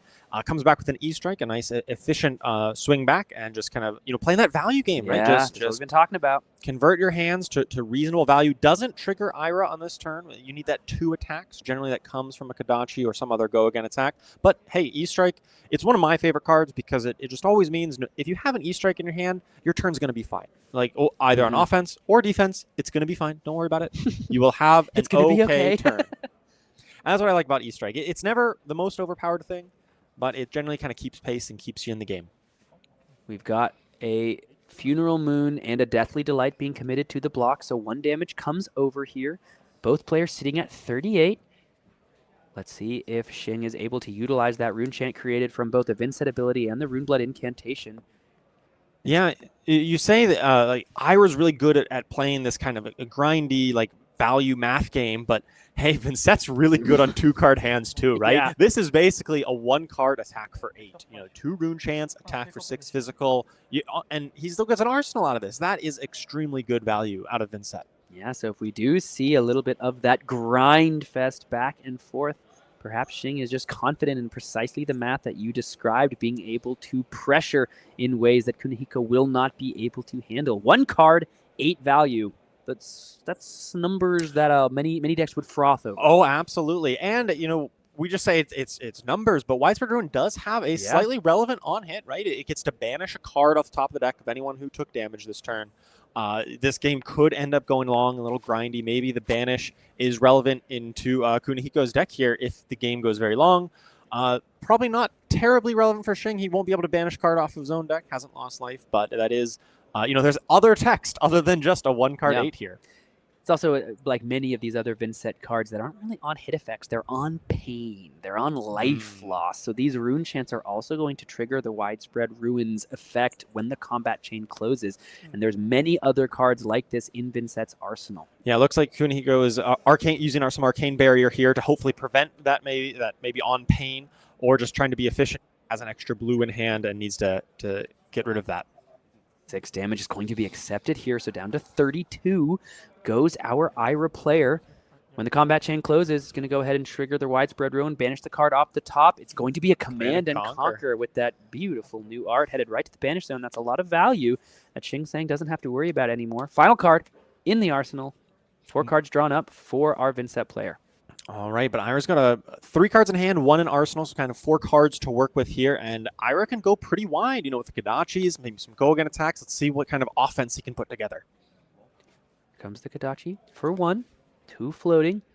Looks like it's a poison the well Poison in the the pitch. well. Yeah. Okay, yeah. Well, it's not really for this matchup, I wouldn't imagine. There's a little bit of incidental life gain out of Vynnset, but I don't think that's the primary purpose of it. But it still pitches all the same. And it just shows you, again, Ira, kind of this toolbox deck can have so much good game into so many different heroes. And we are seeing the Flick Knives get activated Flick here. Knives. Okay, throwing the Kodachi over, the Kodachi that has not been attacked yet, so you have to imagine that there's probably going to be some sort of retrieval mechanic coming in at some point, maybe this turn, maybe on a future turn. Looks like we're thinking about the blood-splattered vest trigger here. They might be passing on that trigger. So Okay, now- there's the up sticks yeah. and run. Yep, as we expected, and this brings back the Kodachi and gives it +4. Oh, that's 2 up sticks. Well, hey, okay. Yeah, so that just means you talk about good math, man. We've got a 0-cost 4-value card here, followed up by another 0-cost 4-value card. You're able to get the full value from the Flick Knives and just come in for a harmonized Kodachi for 10, Charles. Yeah, how often? No, all the time. I know what you're gonna ask me. How often have I seen that? All the time. How often have you seen a ninja come in this for isn't weird 10? at all. This isn't weird at all. This is like any other game of Flesh and Blood. This isn't unique. This isn't cool. No, of course, this is beyond what I expected out of this Ira deck. We talked about grindy numbers. We talked about just like, ooh, good value exchanges. We didn't talk too much about just, I'm going to smack you in the face with this beautiful sword for 10 damage, and you just got to deal with it, Vynnset. Yeah, you just got to deal with 10, and not only 10, it's 10 go again with 1 resource float. So... no, sorry, no float, because 1 was retrieved and 2 on the Kodachis. Never mind. There still could be a 0-cost card in Arsenal. It does still have go again. You know, something like Snatch could be an insanely good follow-up here if that is what happens to be in Arsenal. Looks like Shing is blocking. And using like that sink below effect. Vynnset, even though I don't think of her like this, is still a rune blade. Like she doesn't play like any of the other rune blades, but she very much is one. So that sink below filtering effect often so relevant on turns where perhaps you draw too many rune gate cards or too many non-attack actions. So the sink below was utilized here. Not sure what Sing went to find, but once again, the Rune Blood Incantation just making that rune chant, allowing this widespread ruin to come out, and we've got the Beseech, the Demigone, to give the next attack +3. So you talk about, this is now 3 cards coming in for 2 arcane damage and 9 physical. So these, 2 cards and 11 value. Wow, this is, insanely good out of Shing here, just kind of matching that value. We saw an attack for 10 on the Kodachis, but hey, this is basically 11, 2 and 9. So very powerful swing back. This is they're throwing some haymakers at each other this game. And took 1 less card to do it. That took a card to pitch for Kunihiko and 2 non-attacks from the hands. Those are 3 cards to develop all of that damage, and of course got the 1 swing from the Kodachi as well. But Shing was able to utilize some cards to block and still come back with a nearly symmetrical amount of damage while preserving a card for the arsenal.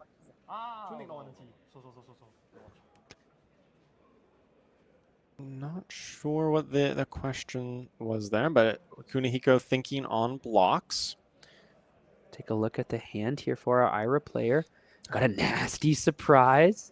Looks like it's kind of blue heavy. I think that's at least 3 blues that I see right there, which is 4 blues even. Wow. Yeah, that is not the way you draw it up. This is, 3 blues and a yellow. Yellow up sticks, yeah. Typically, Ira is a kind of deck that wants to have 1, maybe 2 blues per hand, right? It just wants to have 1 blue pitch to kind of play the whole turn. But having this many means that Kunihiko's probably priced into doing a bit more blocking on this turn. But if you're going to do a lot of blocking, Warmonger's Diplomacy is a nice play against most Rune Blades, given the ability to shut off the potential for this Rune Blade to do both non-attacks and attacks on the same chain. The Rune Blood Incantation is going to allow Shing to have that extra rune chant no matter what on this turn, this upcoming turn, excuse me. So let's see just how Kunihiko wants to utilize the cards in his hand. There goes the this round's on me. There goes the nasty surprise. All right, blocking for 6 I think here. they're both nasty surprises. I think it's 2 nasty surprises. Yeah, I mean, hey, that's a pretty good card into a lot of decks in this meta. There's a lot of assassins running around that are looking to destroy some cards out of you. So if you can get them with the nasty surprise, unfortunately, I think most cards out of Shing, out of Vynnset here that could interact with you in that way end up banishing, not destroying or discarding. I want to point out, let's see, it looks like, wow, the Warmonger Diplomacy here just going to be utilized for pitch. Maybe because of that Runeblade incantation, Kunihiko knows that it would not necessarily be able to get all of the value, and Shing would still have a potentially relatively normal hand. Just going to be utilized for pitch here for a very similar turn, except instead of 2 red up sticks and runs, it's just the 1 yellow. It's going to be giving +3 after the Flick Knives. It's the exact same play pattern, but instead of an attack for 10, this is going to be coming in, so let's see, 1 plus the 1 from Ira +3, so that's 5 with Go Again. Yeah, and when you kind of do the math on this turn, you got a Flick Knives, that was 1 extra damage, plus the Ira trigger. You're still kind of exchanging 2 cards here for 7 damage output, which is perfectly reasonable. And I think Kunihiko just kind of looked at his hand and thought, okay, how do I get the most points of value out of this? I don't, my life total is not super pressured right now. I'm just going to take the most optimal, pure math kind of play and convert his cards into the most damage possible on either side. Reduce a rune chant here, but because it's not a Malefic incantation, it is a reduced to rune chant. That means that there aren't rune chants hanging out on the back. They're created at the start of the turn, meaning that Revel in Runeblood for the second time has to hit the pitch zone instead of the combat chain, because that Revel in Runeblood did cost 1. But because of the reduced to rune chant, that means that we've got 3 rune chants available for this widespread destruction. 1 from the Vynnset trigger, 1 from the incantation trigger, and then the 1 from the reduced to rune chant, which means once again, just the 1 card needed. We've got 3 arcane damage and 6 physical. And the On Pain here is not a card off the top of the deck. It is the card in the arsenal getting banished. Yeah, absolutely. This is a very powerful turn. Shing has just been really playing Ira's game, trying to block 2 cards and then throwing back this 1 card power play in multiple ways, all enabled by this turn 1 Runeblood incantation. Yeah. Remember, he thought a long time about that decision, and it might feel like a long time ago, but that's been so impactful on this entire game so far. Is his decision to not Arsenal in turn 1, pitch those 2 reds. A lot of people would look at it and be like, it seems kind of inefficient. It's paying off for Shing now. And it shows on a deck like Vynnset, you have to make different value decisions on your cards and on your plays. You have to play for not just the turn you're currently facing down, but the next 3 turns and the next 3 turns after that. And we see the Runeblade incantation just doing so much work. And with 2 cards left in Shing's hand, I am curious what they might be. Does he have something like a Succumb to Temptation to grab the action point? For that card to come in at instant speed and give the extra action point, the arcane damage does have to be taken by Kunihiko, and because there wasn't a Shadow non-attack action played and Vynnset triggered, these 3 rune chants are able to be prevented with that arcane barrier. So is Kunihiko going to play around the Succumb and make sure to deal with these 3 rune chants in the arcane barrier step? Yeah, you've got to think he just had a hand that had a lot of blues. It might mean that his next hand is a little bit lighter on blues, so maybe doesn't have one here, or not an extra one at least, to pitch to this arcane barrier. It is curious, Shing is holding on to 2 cards, and you got to think, well, what could he do? And I'm inclined to think about his arm equipment, the Vexing Quill hand, right? If you do have that Succumb to Temptation that gives you that free action point, how are you going to play a card? Well, you can just get 2 rune chants for free off 1 time per game off of your Vexing Quill hand, and that could enable a very big, powerful turn. The 3 damage was taken here from the arcane damage, so down to 24 goes Kunihiko. He's going to block with the Censor, and that is going to be the only block, and in the reaction step, Shing just passes, which means no Succumb to Temptation. Maybe it's something like a Funeral Moon. He's going to close the chain here, so to make that Arsenal get banished, and it is just going to be looks like the Dual Threat, so that's a way to get 6 points of value, but Shing here, not able to utilize all the cards and just had to keep the 1 in his hand and present the 1 into his arsenal. Yeah, you think back to how did Kunihiko and Ira attack that turn before? It came in for 1 damage on a Kodachi. You don't really want to block that. And then Flick Knives, can't really prevent that. And then 5, and he blocked it as efficiently as he can. Sometimes these awkward breakpoints of the Ira deck force the opponent into some inefficient situations like that. Here comes Kodachi for 1 into Kodachi for 2. Shing has built a nice 8-point life lead. He's found a Malefic Incantation. He's found a Cull, which is now online because he has lost life, which means he can play it at instant speed. He's going to take this 2 damage. He's going to go down to 27. Yeah, importantly, Shing, he's going to be out of his Runeblade incantation, so he's got to think, how am I going to make this turn work without that free rune chant at the start of the turn? Kunihiko here looks like he triggered the Blood-Splattered Vest to get that extra resource. What did he need it for? Well, this deck has a lot of, 2-cost... Yeah, so he's saying you play the Dual Threat.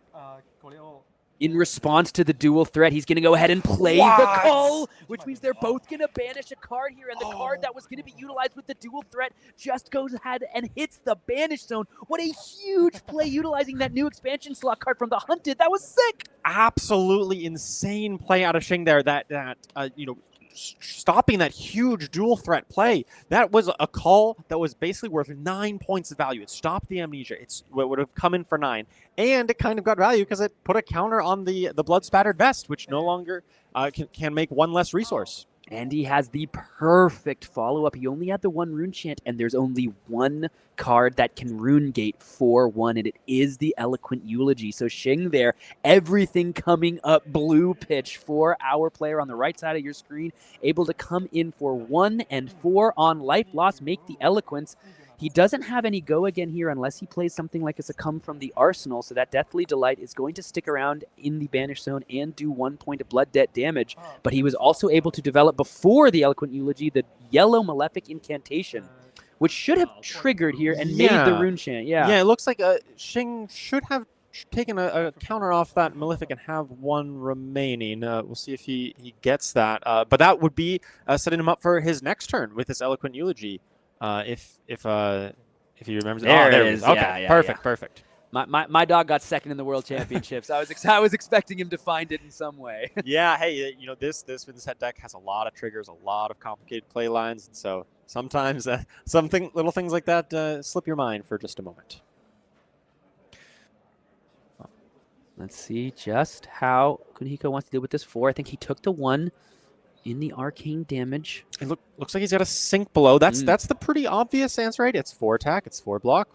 But he's got to probably be thinking on, do I need to sink anything? What does my hand need? Or do I maybe save this for next turn? No, it looks like he's going to deploy it here. Man, that call was just so sick. Yeah, absolutely. That call was, I mean, Shing has been playing great, but that was like the play of the game so far. No, for absolutely sure. defining. Yeah, and it's an interesting thing about when you do the banish with call, because you banish with call, you don't get to banish with that card with Vynnset and make the rune chant, so that does mean that Shing just has to keep the Deathly Delight around.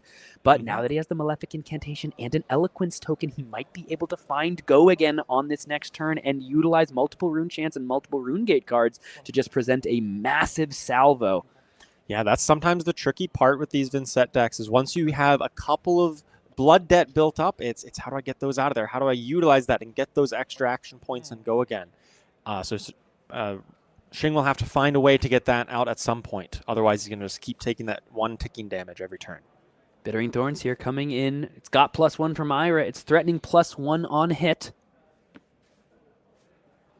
Let's see if Shing is able to block this out. He does have a 2-block in the Dyadic Carapace. He has another 2-block in the Face Purgatory. He could try to snipe that final card out of hand with the Face Purgatory, but the 1 floating can also just go right into the Kodachi. Yeah, it's not the most efficient thing here, right? That Face Purgatory ended up blocking for 5 or blocking for 7 or maybe 8, depending on what other cards he throws in there. So yes, you'd be getting a discard, but you're over blocking. So maybe not the most inclined to do that. He's thinking hard. Is that +1 on whatever follow-up Kunihiko might have? Is that relevant here? He only has 1 floating resource, but it could be 2 with the Flick Knives into Blood Splatter Vest, so you never know. It could be something like a Command and Conquer coming at behind this. It's hard to tell with this deck. That's what I love about Ira. It's so tricky. I do want to see. It looks like Shing might be just saying no blocks. Potentially. I just want to point out in the Banish Zone there, you can see that's another red card. There are 3 red cards in the Banish Zone. It's been a Command and Conquer, that Amnesia sniped by the call. I think another Bittering Thorns is grabbed with the Widespread Ruin as well. So Shing has just been hitting all of the power, some of the most powerful cards in Kunihiko's deck, ripping them out of the hand and off the top of the deck, which means he's not able to utilize them. And all that value proving to potentially allow Shing to be in a commanding position at this point in the game. Yeah, he's got all the options on how or if he wants to block this. He's got armor. It looks like he's picking up the chest armor, the Dyadic Carapace, blocks for 2, and has a defense reaction. Yeah, the Sink Below at Arsenal. We're going to once again sink a card. You know, I'll admit, I don't think I saw too many sync belows in Vynnset lists prior to this. But the way you put it, it really solves a lot of problems, and there's even more defense. Wow, look at this. A Haunting Rendition is going to be discarded in response to the Flick Knives, which means that the damage is not going to be dealt from the Flick Knives, which means he's not able to utilize the Blood-Splattered Vest. Maybe that's what this turn was going to be needing. Let's see. It's just going to be a pick up the point, so he didn't need the Blood-Splattered Vest for something like a Command and Conquer, but it is still going to go ahead and just create a Rune Chant with the Haunting Rendition discard and block the Flick Knives damage, block one of this pick up the point damage, which means 2 more is coming over. So that means Shing Tsang down to 23 here. A lot of defense and utilizing these cards in some really cool ways. Yeah, it's been really interesting seeing how Shing's deck is constructed to really interact and play defensively in multiple ways. We saw with the Call, we saw with the Haunting Rendition, potentially really messing up Kunihiko's Ira deck here. Here comes a red Malefic Incantation, so the Runeblade Incantation was so necessary from the start of the game to bridge Shing from the first turn to this turn, where now he's got his engine set up, he's got multiple Rune Chants, he's got a Deathly Delight and a Call, which can be played from the Banish Zone and can be played at instant speed if anybody has ever lost life in that turn. And with a bunch of Rune Chants coming in, you got to imagine it's going to be hard to block this out all that efficiently. Another red Malefic Incantation. Oh, so my goodness. honestly, Shing is not bummed at all that he had to get rid of that Deathly Delight to the Call last turn, because it's allowing him to have a turn on this turn. Maybe he was even sinking a card away looking for another Rune Gate card, but he didn't find it. Just found another Malefic Incantation, which means he is making 3 Rune Chants on the back. He's got 2 more Malefic Incantations for the next 2 turns, and he's coming in for so much value with just the 1 card, and that Call is face up, and Kunihiko has to think about that thing until it's resolved. So Sam, can you remind me of something? I thought Viscerai hit Living Legend recently, but I see a whole lot of incantations and Rune Chants floating around. You're absolutely Are right. you telling me this isn't Viscerai? Right No, yeah, it's a different V Rune Blade. This is Vynnset the Iron Maiden. I see. And she gets cards like Cull, baby. This card is so cool. It is such a fascinating point of, strategy for both players, especially when it gets banished face up, because now, once again, Kunihiko just has to think about that card until it's played. Yeah, sometimes, that if your opponent has this combat trick, like this Call, it can almost like psych you out and get in your head and can make you play in a wrong way. And sometimes the threat of it is even more powerful than the activation. Yeah, Kunihiko's just going to take this, go down to 5. He's going to break the combat chain. He's going to go ahead, and that means Shing is going to gain a life because Deathly Delight, if a player has lost life when combat chain closes, Shing is going to gain a life up to 24. And it looks like before Arsenal, he's going to decide, do I want to just Cull? He's going to pass. Yeah, he's happy taking the 1 point because, the threat of that Call. Kunihiko's got to remember what happened last time when he tried to go for that dual threat. And if he has another one, he's got to be terrified to be able to deploy it. And Shing Tsang's probably feeling like, dude, you just took the 5 and you were happy to get culled, so maybe I'm going to save this Cull until you're on a hand that you're a little less happy to take a Cull.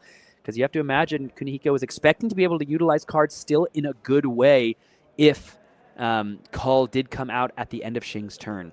Yeah, and Kunihiko still had an open arsenal slot, so you got to imagine that he's not too unhappy to have an extra card here, whether he can deploy it on offense or he can just arsenal it. So now the Cull is going to be played here, and the other part of saving it for Shing saving it for his own turn is he's able to utilize the Banish himself. Fill up that Banish zone with a Rune Gate card. It is going to be that Phantom Banshee. Stop me if you've heard this before. Cull banishing an Amnesia that was about to come down the combat chain. It happened twice. Wow. That means the Shadow Puppetry, interesting. The Go Again source going to be committed 3 damage over the top because the Cut Through does have Go Again because a Dagger has hit. And that means another 1 from the Harmonized Kodachi, 1 going to be taken.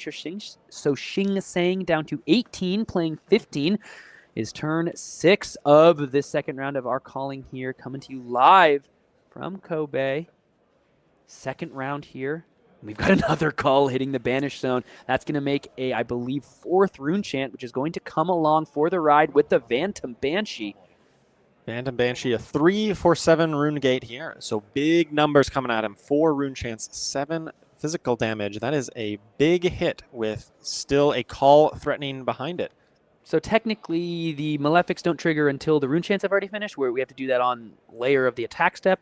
When's the timing of this? I believe it can go in any order. I believe both Rune Chance and Malefic are when you play an attack action card. Once per turn when you play an attack action card, and I believe also the Rune Chance will trigger at that same timing. So it's up to you. I mean, ultimately, the Rune Chance are kind of created on the back end. They don't fire with the attack. Yeah, looks like once again Shing has not made the motion of utilizing those Malefic incantations. That attack was only blocked for 3, so down to 7 goes Kunihiko. He's not going to call his Shing Tsang, and this time I think the Malefic incantations might have actually just been missed. No, he's going to go ahead and once again just be like, oh my gosh, so sorry. Grab those 2 Rune Chants and then put the card in the arsenal and lose the 1 life to the call. Maybe showing that Shing Tsang here is taking this Vynnset deck, not necessarily like a last-minute decision, but maybe not as used to ticking down those Malefic incantations. Maybe, you know, we're seeing how in the recent days leading up to this calling, Shing came to this list and is now in the second round being like, dude, okay, can't forget my Malefics. Of course, yeah. I don't think I've seen Shing play this deck before. I mean, it's a rather unusual deck, but Shing has been around the competitive scene for quite a while. Oh, yeah. Seen him play lots of decks, and so I wouldn't doubt that he has the skills to pick up a deck like this relatively recently and still be getting kind of used to going through all of the exact motions and triggers and timings on everything. All right. You can see Kunihiko here. He might be thinking like, dude, do I even swing with the Kodachi? Because if I swing with the Kodachi, I give you the chance to cull. He's just going to go ahead and Bittering Thors. I think this is because that cull is face up. Exactly. It's you know, it's the threat is greater than the activation here. And, well, the activation has been pretty darn powerful so far anyway. But Kunihiko definitely living in a little bit of fear of that call so right cool. now. Yeah, that's so cool. What a just brand new card from the Hunted, and we're seeing exactly how is changing how players have to play into this Shadow Runeblade. Does still have the 2 floating, so, you know, is able to do this Kodachis at any point. But it's the Mask of Momentum of it all that we haven't really actually talked about at all. At all. This whole game. It's not been relevant. Kunihiko has never made a very wide turn, and any turn where he looked like he was going to be going wide has been stifled by that call. And I think even if this Bittering Thorns hits during the resolution step as part of that triggering time frame, it gives Shing an opportunity to play that call anyway. If perhaps Kunihiko's holding on to one of those 2 for 6s like Command and Conquer or Amnesia that we've seen, he could call the 3rd Amnesia here. That would be pretty gnarly. Let's see how Shing wants to handle this one. No blocks, no reactions, taking 4 down to 13 goes Shing. In resolution step. He's going to do the call, do the call in resolution, get rid of the pick up the point. All right, we can still attack here. This should be for 3, right? Because of Ira plus the Bittering Thorns. And then follow up with the last Kodachi, which will not trigger a Mask of Momentum. It is not an attack action card, and the second chain is blocked anyway. Yeah, with another reduced to Rune Chant, so another Rune Chant created on defense. 1 counter left on both Malefic incantations. Here comes the Vynnset trigger. That's going to go ahead and, I believe, get a Bantam Wraith. So we've got the Wraith and the Banshee hanging out. And we've got the Shadow Puppetry, which means for the first time, Shing Tsang is going wide. He has got the 3 cost card being discounted or just coming in for free thanks to the Rune Chants. He's got 2 more Rune Chants in the back, and he's got a Rune Gate card that costs 2 ready to come out after this. So this is 4 arcane, 8 physical, and it's going to be followed up by 2 arcane and 6 physical. How much damage is about to be presented to this Ira player? At least, if not throwing the Vexing Quillhand in there for 2 more, just for good measure. Why not? If you're pushing for the kill, might as well. It does look like Kunihiko has got a sink below. That is a small comfort here when you're staring down, 12 damage on this attack. A single block for 4 is not quite going to get you over it. You're going to need to commit some more cards here. Because it's really the arcane damage that we have to see if Kunihiko has the blues to get around. Ira is a deck that is absolutely trying to have a blue in every single hand. It's funny, we talked about the start of the game as like, hey, if you try to play Ira's game, she often wins. Maybe Vynnset, though, is the one deck that can really just go, hey, I'll do 2-card hands with you all day long, Buckaroo, because my hands are pretty beyond what you might be able to produce. Yeah, if you can get those incantations, both Malefic and Runeblood, ticking, then Vynnset is great on 2 or even 1-card hands, right? Banish your 1 Rune Gate card, attack with 1 Rune Gate card. Can absolutely play that game just as well. So now Shing here doing some math. Does he want to commit the Vexing Quillhand to turn these Rune Chants into potential lethal damage? But if he utilizes that, he loses the get out of jail free that the Vexing Quill hand does present. Because right now all of those incantations are gone. Vynnset is not chanting. She's not incanting. It looks like he's opting not to do it. Just playing a little bit of a safer line. Maybe could have pushed for 2 more points, but did the math and realized, hey, I am in a good enough position. Let's just wait till next turn and send it then. So there's the AB2 with the up sticks and run, getting 2 points of value on either way. This means the Mask of Momentum most likely has to come in on the blocks, plus whatever Kunihiko has, and the blood-splattered vest, and the cut through the facade, which means 1 damage still coming over the top. So, in hindsight, the Vexing Quill hand would have gotten there for the last 2 points, but it's hard to know that in the moment. So, Shing taking the slightly safer line, taking all of Kunihiko's cards, all of Kunihiko's equipment, and going to next turn with a full grip of 4 in hand and 1 in arsenal. But he's having a laugh. Let's see, what was he able to find? He's got to succumb to temptation. He's got the Vynnset trigger, and I think he's going to, unless he just goes Eloquent Eulogy here. He might, yeah, so here comes the Widespread Annihilation. Oh, he would need 4 rune chants for that. This would get him 1. The Vexian could get 2. There needs to be a 3rd or 4th one from somewhere. Deadwood Dirge perhaps is a way to get over the top. He's got to decide what the Vynnset is going to be. It's going to be the Widespread Annihilation. That's going to just get the 1 rune chant. What else was he able to find? Let's see here. What was that last card in the arsenal? It is the Deadwood Dirge. So that's going to go ahead and now pump these up to 3 rune chants. The Vexing Quill hand is now going to once again make for 2 more. So here's 5. And I believe we are going to come in for not dominate, overpower, and go again, because we have created an aura on this turn. That is absolutely huge. So 5 rune chants here. Kunihiko's got to AB all 5 of these. Got to put 3 in front of it, but can't put any more. And there is the fist bump. That means Shing Tsang, your winner on Vynnset, taking a hero he is not known for, a rune blade that has perhaps been misunderstood in the metagame, and moves on to 2-0, playing Ira's game and coming out the victor. What a game from both of those players. Absolutely. What an amazing game. An absolute clinic on how to play Vynnset. Setting up those incantations and then having those really efficient, really 1 or 2 card hands, just playing Ira's game of exchanging those small hands back and forth, and the blowouts with Call. Oh my God. I mean, look at how Call looked unbelievable. Yeah. Oh, what an absolute showcase of the sheer power of Call. And really, I loved getting to see Shing's deck building prowess and deck building flavors. Seeing cards like Bounding Demigod, we didn't see it actually come into play, but we did see those Malefic Incantations, cards that have, again, kind of found their way out of favor. Even Phantom Banshee, the 3/7s, not always found in these kind of recent Vynnset lists, but Shing putting them to some major and massive work in that matchup. So congratulations to him on the 2-0, and to our Ira players still fighting, still in it at 1-1. What a great match. And if you are sitting at home and you're just thinking to yourself like, oh my gosh, so much fun Flesh and Blood is being had. How do I get involved with the World Tour at my LGS level? Dude, I've got great news. Skirmish season is happening, and Ira is looking great. She's the queen of Blitz, right? She is the OG hero, right? She truly is the progenitor of this game. So she's got to be the mascot for our skirmish season. Look at all the prizing you can get from home. You've got the Cold Foil Ira for the winner, the Cold Foil Channel Lake Frigids, and those beautiful playmats, the extended art pledge fealties, and relentless pursuits. You got any skirmish stories? You got any fun happenings from your skirmishes over the years? Oh man, I absolutely love skirmishes. Just playing in a little bit more competitive events than your normal armory at your local game store is great fun. I love skirmish season. I love the awesome prizes, the cold foils, the extended arts. That's always so cool. Some of my favorite cards here. I've been a big fan of Ira ever since she's been released. A little bit of affinity for some ninjas. I'm looking forward to taking my hand to try to win one of those. And of course, Channel Lake Frigid. Love Channel Lake Frigid. Me too, dog. Me too. Channel Lake Friendship. Channel Lake Friendship. Let's take a look at last season's Living Legend wins from Skirmish Season 10.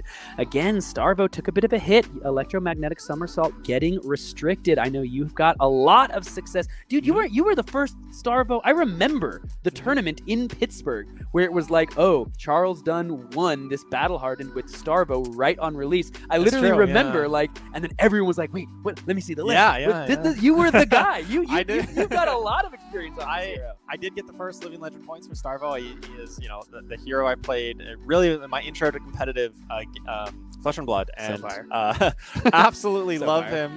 him. He's so much fun, and just has these really high roll potentials. But you know, there's you look at this pie chart and look at how many slices there are and how many viable heroes there are. I'm a big fan of Starvo myself, but you know, there's a lot of other high impact heroes on here as well from the history of Flesh and Blood. Yeah, I don't want to gas you too much, but I'm looking at this chart and I'm seeing you took down the Battle Hardened on Starvo, you took down a Calling on Zen, you took down US Nats on Briar. So this is a nice looking These chart. are some of my favorites. If your Jarl's done, yeah, for sure. Of course, these are the Blitz heroes that took down the skirmishes last season, but there are some brand new heroes to the format just coming out of the Hunted. We'll have to see how they look as well. This is, of course, the potential of what you could be running into at your skirmishes all over the country. So we do hope you'll join us all over the country, all over the world at your skirmish, at your LGS, because it's such a fun time to really get out there and in the Flesh and Blood play some great games at the local level.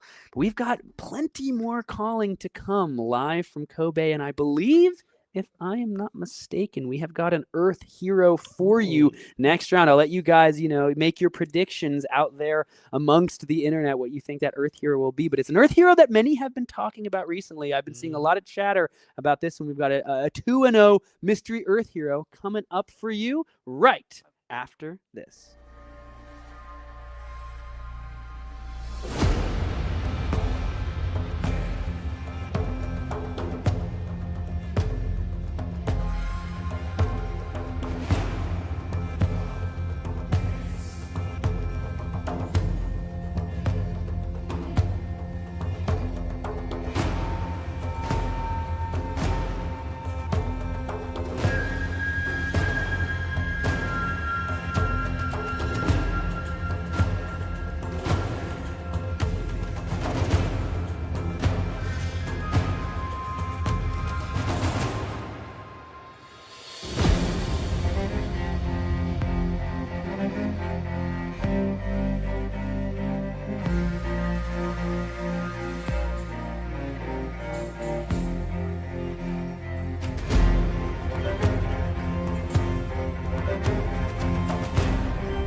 last game was Purple Circles and Being Envy as our Shadow Green Blade World Tour competitor Shing comes out on top of Ira the Scarlet Revenger.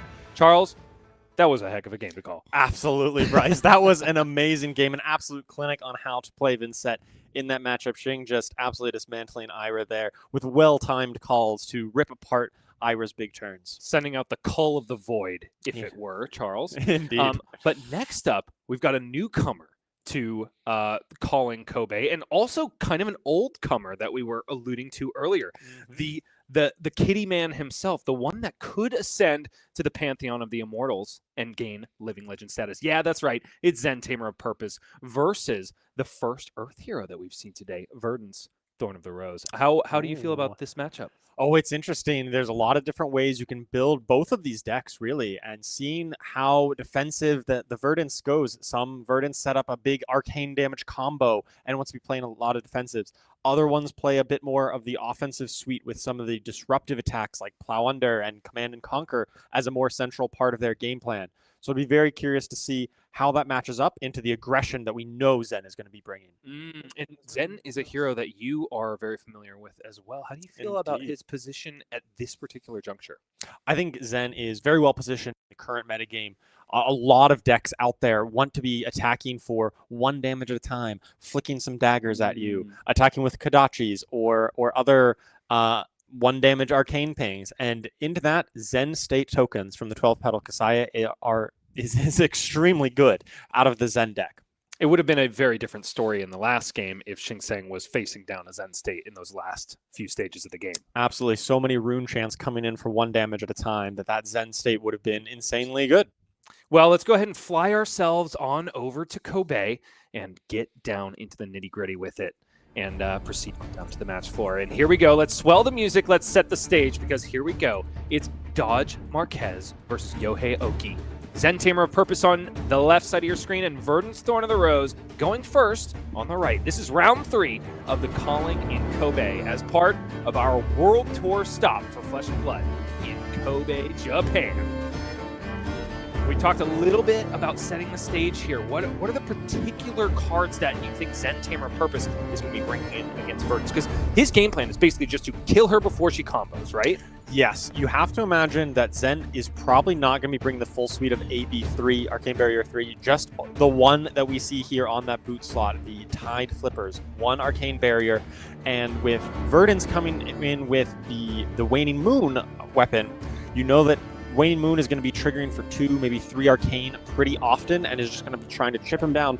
A lot of that's going to be unpreventable with only 1 Arcane Barrier on the Zen side. So I think that means that our Verdance player is kind of signaling that they are much more into this tempo style, and then maybe like an 8 to 12 damage Icelander type turn to close out the game. Because of course we are sitting on a Storm Striders. On the bottom, we've got Barkskin of the Millennium Tree in the middle and a Stonewall Gauntlet, which could be the final prize for one of these players if they were able to make it all the way to the end of this tournament, Charles. Yeah, I'm sure Yohei Ohki would love to upgrade their Stonewall Gauntlets to gold foil by the end of this weekend. Why not? So we've got Heartbeat of Candlehold as the first action resolved in this game.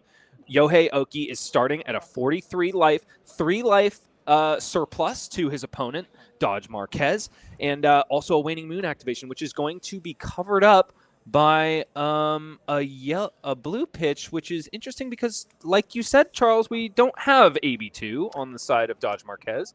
So that is a bit of a curious moment there. I hope that gets cleared up. Did end up taking 1 damage. Okay, it's probably just the die was misaligned there, but still did end up taking the 1 damage with 1 Arcane Barrier.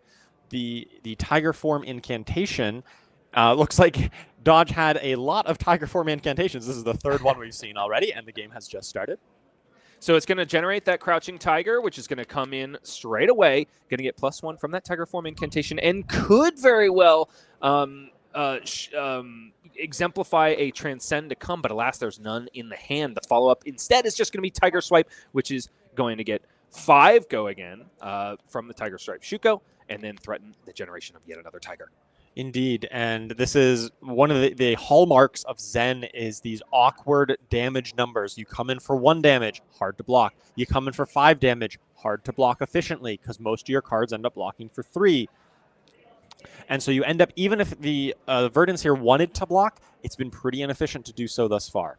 And Yohei would love to block with that Root Pound Carapace in his hand, but he doesn't have enough cards in his graveyard to decompose, start getting Earth cards into his Banish Zone, and also get maximum value on that defense. So it'll be curious to see if he holds it back or just decides to flood that graveyard. But he has found another Earth card to donate to the combat chain, and yep, he's going to follow it up with that Rootbound Carapace, and all of a sudden, he's going to be able to decompose right after this. And it's a CNC, which is the follow-up to this Tiger Strike. So no Arsenal at the end of this turn for Dodge Marquez, but it's going to be a super powerful attack, and we're going to be threatening the arsenal of Yohei Ohki, and he seems to care about it. He is grabbing onto his mouth in fear of losing that arsenal. Can he donate these cards to the combat chain? What an absolute great finisher of this attack chain, right? A Tiger into a Tiger Swipe into it, the Command and Conquer, the premier finisher here. You only have 2 cards left. You better hope they block 6, otherwise you're losing that arsenal on Verdance's side here. Now, I do think that if you had kind of step back and taken a look at this, you would realize that, hey, Zen didn't attack with that Tiger Taming Kakara to start the turn. Why is there 2 resource floating? That could have been on that first Tiger. Maybe that's an indicator that a 2-cost attack was coming at the end of the chain, like that Command and Conquer.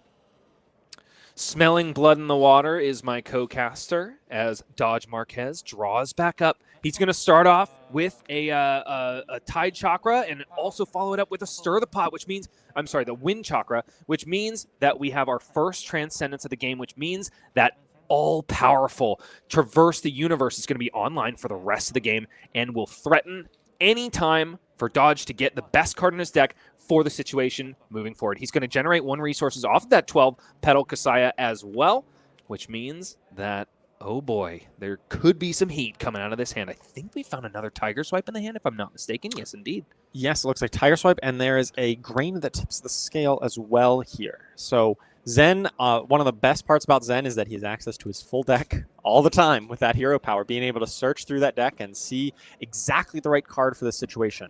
Looks like he's chosen the Mauling Chi here, and which is great because you gain 1 resource from that 12 petal, and that is exactly how much you need to cast this Mauling Chi. So we've created our Crouching Tiger in hand as well. Because he's got a Tiger Swipe in hand, it'll be curious to see if the on-hit is going to matter for him, because right now he's only got 1 Crouching Tiger, and he's got 2 cards that he would like to combo with Crouching Tigers. So right now we've got 3 Go Again, conferred, of course, by that Wind Chakra. Go Again, because that is printed on Crouching Tiger. Indeed, and it basically turns this Tiger Swipe, which we know was going to be coming next here, it'll end up having an extra on-hit. On-hit, give my next thing an on-hit. Maybe not the most efficient way of doing it, but it is still a very relevant impact here. The benefit to our Verdance player is that at that point, Dodge's plans are going to be face up. Even though he could have inferred that CNC was coming at the end of the combat chain on the previous turn, this way he's going to be able to smell out the on-hit that could be generated for the Mauling Chi because he'll be able to see it. He won't have to smell it, Charles. Right. Yes. This is Zen plays with some of his cards face up a decent amount of time, quite literally, because of his hero power.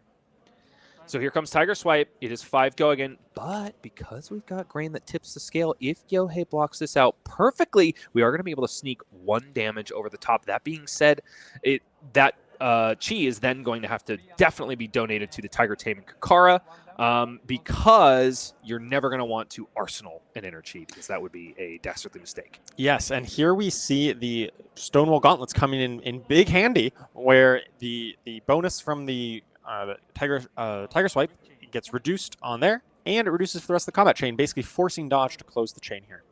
Stonewall Gauntlet is definitely a big handy, and Yohei has found the perfect opportunity to use it.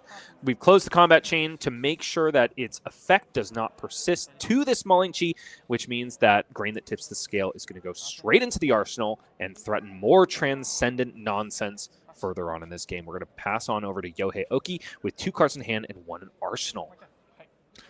While Yohei's thinking here, I want to call out the Nourishing Emptiness that just hit the graveyard and just got banished by the Decompose. Now, you might think, oh, Nourishing Emptiness, I only want to play that in decks like Kassai that don't run too many other attacks. But here, because you have these Decompose lets you clear your graveyard of the other attacks and lets Nourishing Emptiness be that much more powerful.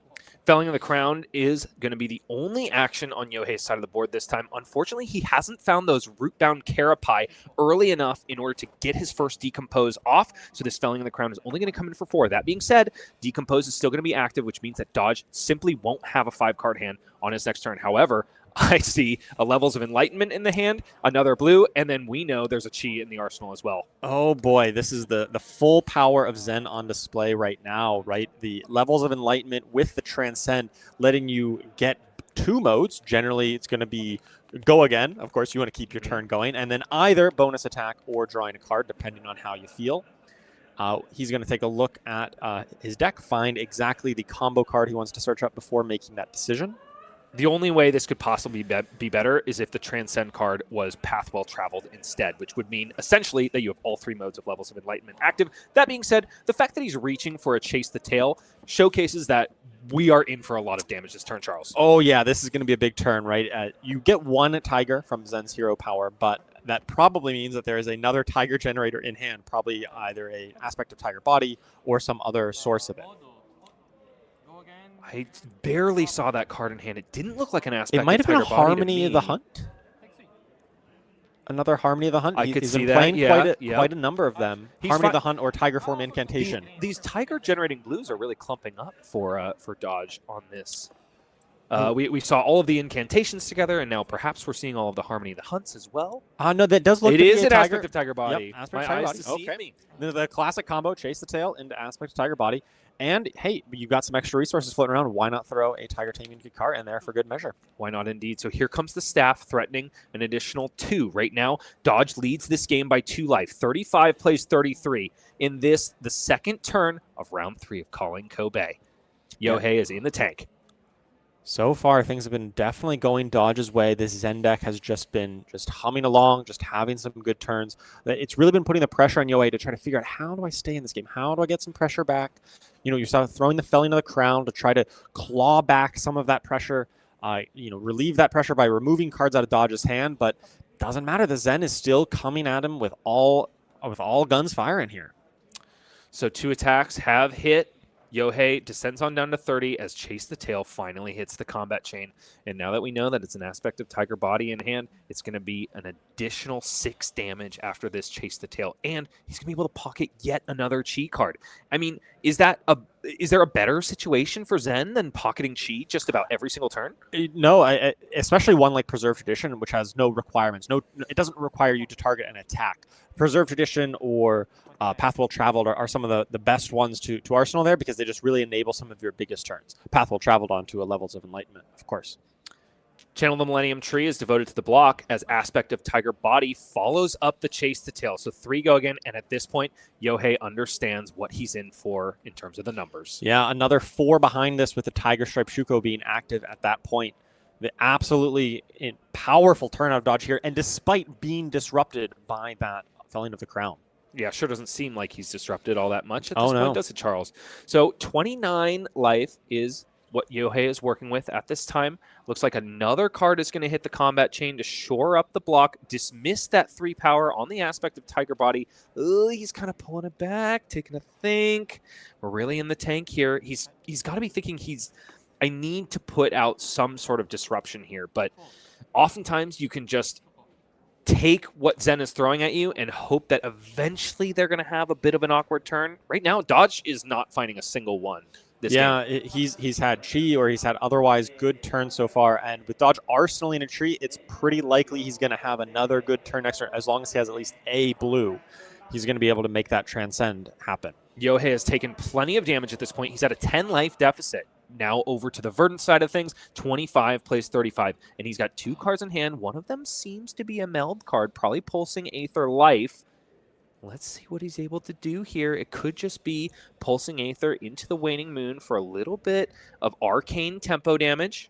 Yeah, just a little bit of chip damage there. I mean, if you're looking at Verdance as kind of a combo deck that uses Storm Striders to really close out the game, even though you're a little bit under rate, right? 2 cards for 6, the 4 plus the 2 from the Waning Moon. That's a little bit worse on the raw numbers compared to a deck like Zen. But if you both get down into that combo range, you get to take a free turn with Storm Striders, and you get to really push over that edge if you're both low. And then arcane damage is just so much more elusive than physical damage, Yeah. isn't it?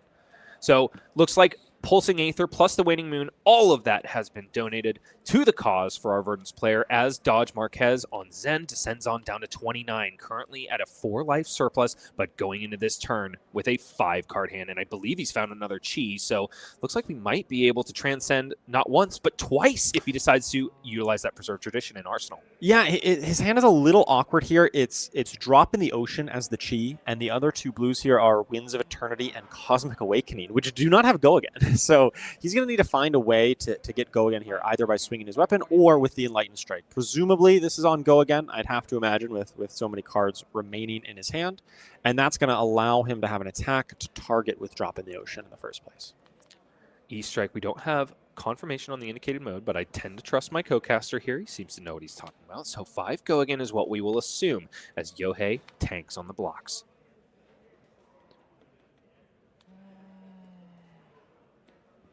Yeah, taking taking 2, blocking with the Plow Under, and you've got to imagine that here in the Resolution step, it looks like we're going to get the Transcending on with the Preserved Tradition and the Drop in the Ocean. Okay, both have been resolved, which means both are going to become Inner Chi.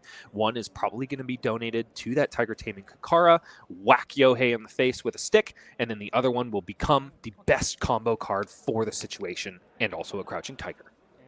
So we're going to generate 2 resources on the Tiger, on the 12-petal Kassai here. Any thoughts about what that combo card he'll be targeting will be? I would imagine it's probably Breed Anchor.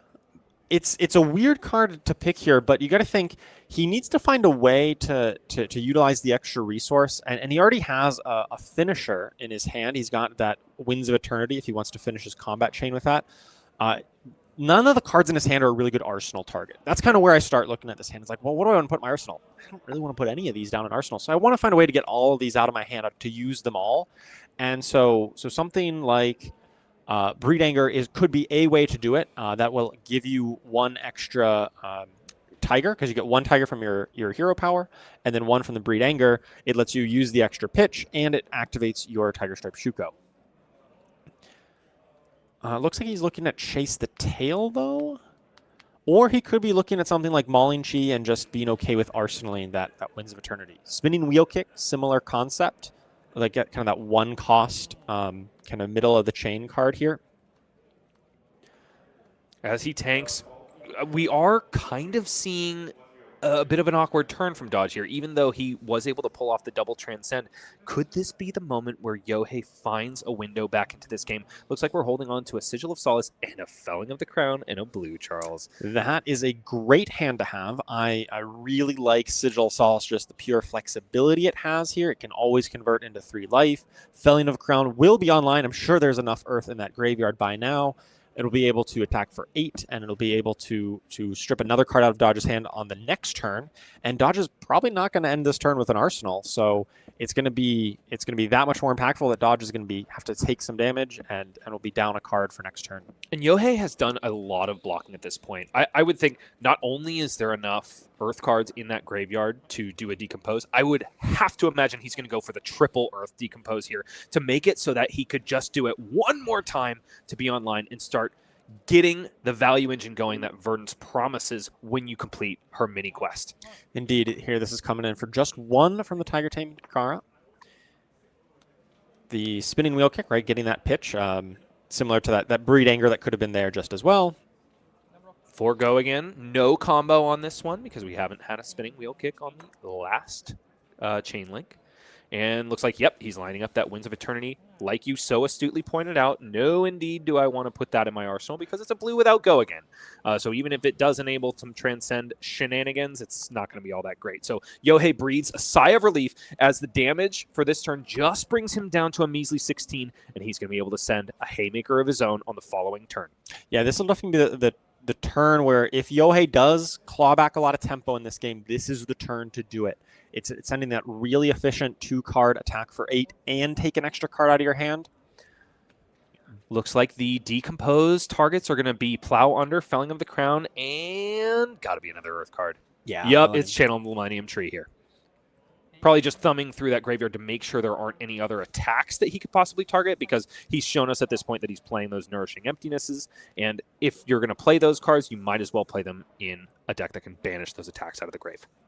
Yeah, now Dodge has got to make a tough decision here. He's going to lose one card no matter what.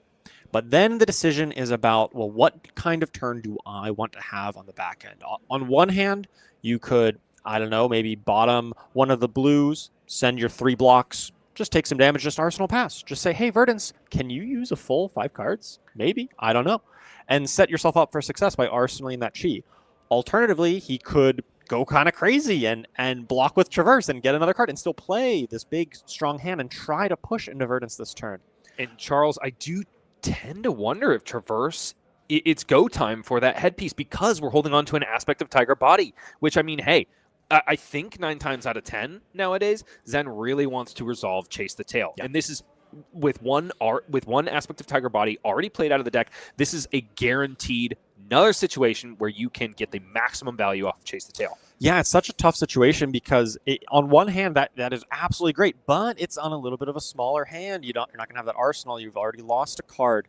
So you generally want Traverse to like push you over the top. But on the other hand, Verdance doesn't attack you all that often, right? She only has a handful of attacks. You can't Traverse an arcane damage spell. So if you don't use it now, you might not have it at a more opportune moment. It's hard to know. And that's got to be what's going through Dodge's head right now. Use it or lose it is the name of the game when it comes to blocking Verdance. Yohei, that is, has been blocking with a ton of attacks. We've seen Autumn's Touches hit the block side of the combat chain. We've seen Plow Under hit the block side of the combat chain. So you have to wonder how much physical damage is even left at this point, especially when life totals are dwindling so low. It'll get to a certain point where Verdance simply can't hold on to the cards to send physical damage anyway, and they'll not be want to do so because they know the Traverse is still online. Seems like Dodge agrees with us, Charles, and out goes Traverse the universe onto the combat chain, which means that he's going to get a chi out of any part of his deck into his hand and have it for the following turn, which means in Zen, it just becomes the best card for the situation. Yes, this helm is absolutely incredible. It blocks for 2, and it finds any card in your deck and gives you a tiger in your hand. What an absolute, crazy amount of value here. It is interesting that he is doing it while also blocking with this Tiger Form incantation. So it's going to be a Traverse that lets him play a reasonable hand. He's going to be able to chase the tail and aspect of Tiger Body, but it's still not going to be the most impressive turn I've ever seen. It's still only a 3-card hand, and it's probably going to do a couple points of damage to the Verdance, but it's not going to be that massive go wide, do 25 to 30 points of damage that we've seen out of Zens using Traverse in the past. So Tiger Taming Kakara is the first action on Dodge's turn. 26 plays 16. He's still got a 10 life surplus against Verdance. Did the life totals get updated after that Felling of the Crown, Charles? I could have sworn believe so. He was at okay. 29. He only took 3 there because he blocked for 3 plus 2 on the Traverse. So didn't end up taking a lot. That's definitely something that you think, oh, I've got a nice little 10-point lead. But if you are, say, at 10, and the Verdance is at 1. You got, that 9-point lead. She can easily get you killed with that Storm Striders plus some arcane damage plus the Waning Moon. It can add up pretty quick. Yohei accepts the damage from that Tiger Taming Kakara, takes a staff right to the face, and Dodge at this point decides to show Yohei what is up his sleeve. Inner Chi goes into the pitch zone and finds itself a Chase the Tail. That being said, Yohei, after that block of the Traverse the Universe, had to assume that something like this was coming. So Crouching Tiger goes to the hand for Dodge Marquez, and the follow-up is gotta be Crouching Tiger. Yeah, at this point, the Tiger coming in for 1. That Chase the Tail's coming behind. There's only 1 card left.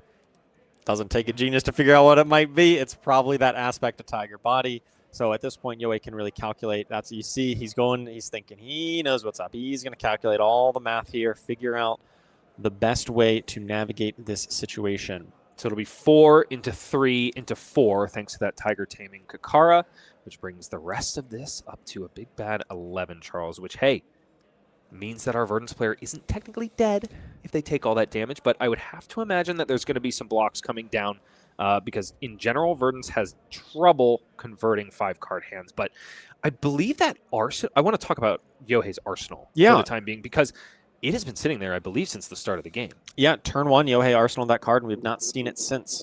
You got to imagine it's a powerful card in some way, something critical to his strategy. You also got to think that he's got the chest armor, the Millennium Tree, the Barks of the Millennium Tree that is now able to be used. Has that at least four Earth cards in the banish, so that could come out. Looks like instead he's got another way to decompose the Rootbound Carapace. The first one that he's actually gotten to resolve and decompose with this turn. And hey, we've gotten that three Earth card decompose, which means that Verdance is finally online. He has flipped Verdance to her Marvel side. No more text box needed at this point because it's all gas all the time for now. But Aspect of Tiger Body hits the combat chain. 3 go again, generating yet another Crouching Tiger and threatening the second line of text on Chase the Tail. Indeed, that next Tiger is going to be coming in for. We do see the Barkskin coming out. That's going to generate that embodiment of Earth to help Yohei block out this Tiger at the end. Oh, no, he does not opt to block. Oh, no, he didn't block the aspect. He might block the Tiger, presume. He would with that embodiment. So, yep, there we go. Okay. Blocks for 4. Embodiment of Earth, one of my favorite tokens. Enabling you to block for 4 with cards. That is one of my favorite things. So after the block of the Traverse the Universe, Yohei has only taken 4 points of damage. Yeah, that's what I was going on about the using Traverse on a smaller hand is you don't end up getting through a lot of damage on those turns. So not only has Yohei decomposed his way to being online, he's also gotten rid of all the attacks in that graveyard, which means that we can resolve this Nourishing Emptiness with Dominate and with the on-hit effect of going up to 5 Intellect on the next turn. Booyah, Yohei. That is a powerful effect to hit right there. And Dodge cashes in near all of his equipment in order to shore that up. Indeed. Yeah, you really like your equipment as Zen because it's very effective, but hey, you got to use it to prevent that Dominate. Prevent Yohei from getting that extra card on the block. You can't afford to give that extra card over here. That was a turn where if that connected, then Yohei could have potentially really clawed back into this game despite being a little bit behind at the moment in terms of life total. Searching through the graveyard is Dodge Marquez, probably wondering what is left in the library to be able to find. But instead, we just go ahead and pitch that Cosmic Awakening. Tiger Taming Kakara comes in yet again for 2 damage. Looks like it's accepted almost immediately by Yohei. Descends on down to 10 life, which puts him at a 16 life deficit. Dodge is still well outside of combo range for this Verdance player. We'll see if they're able to put together a big old nasty arcane damage, but the door is closing on that eventuality.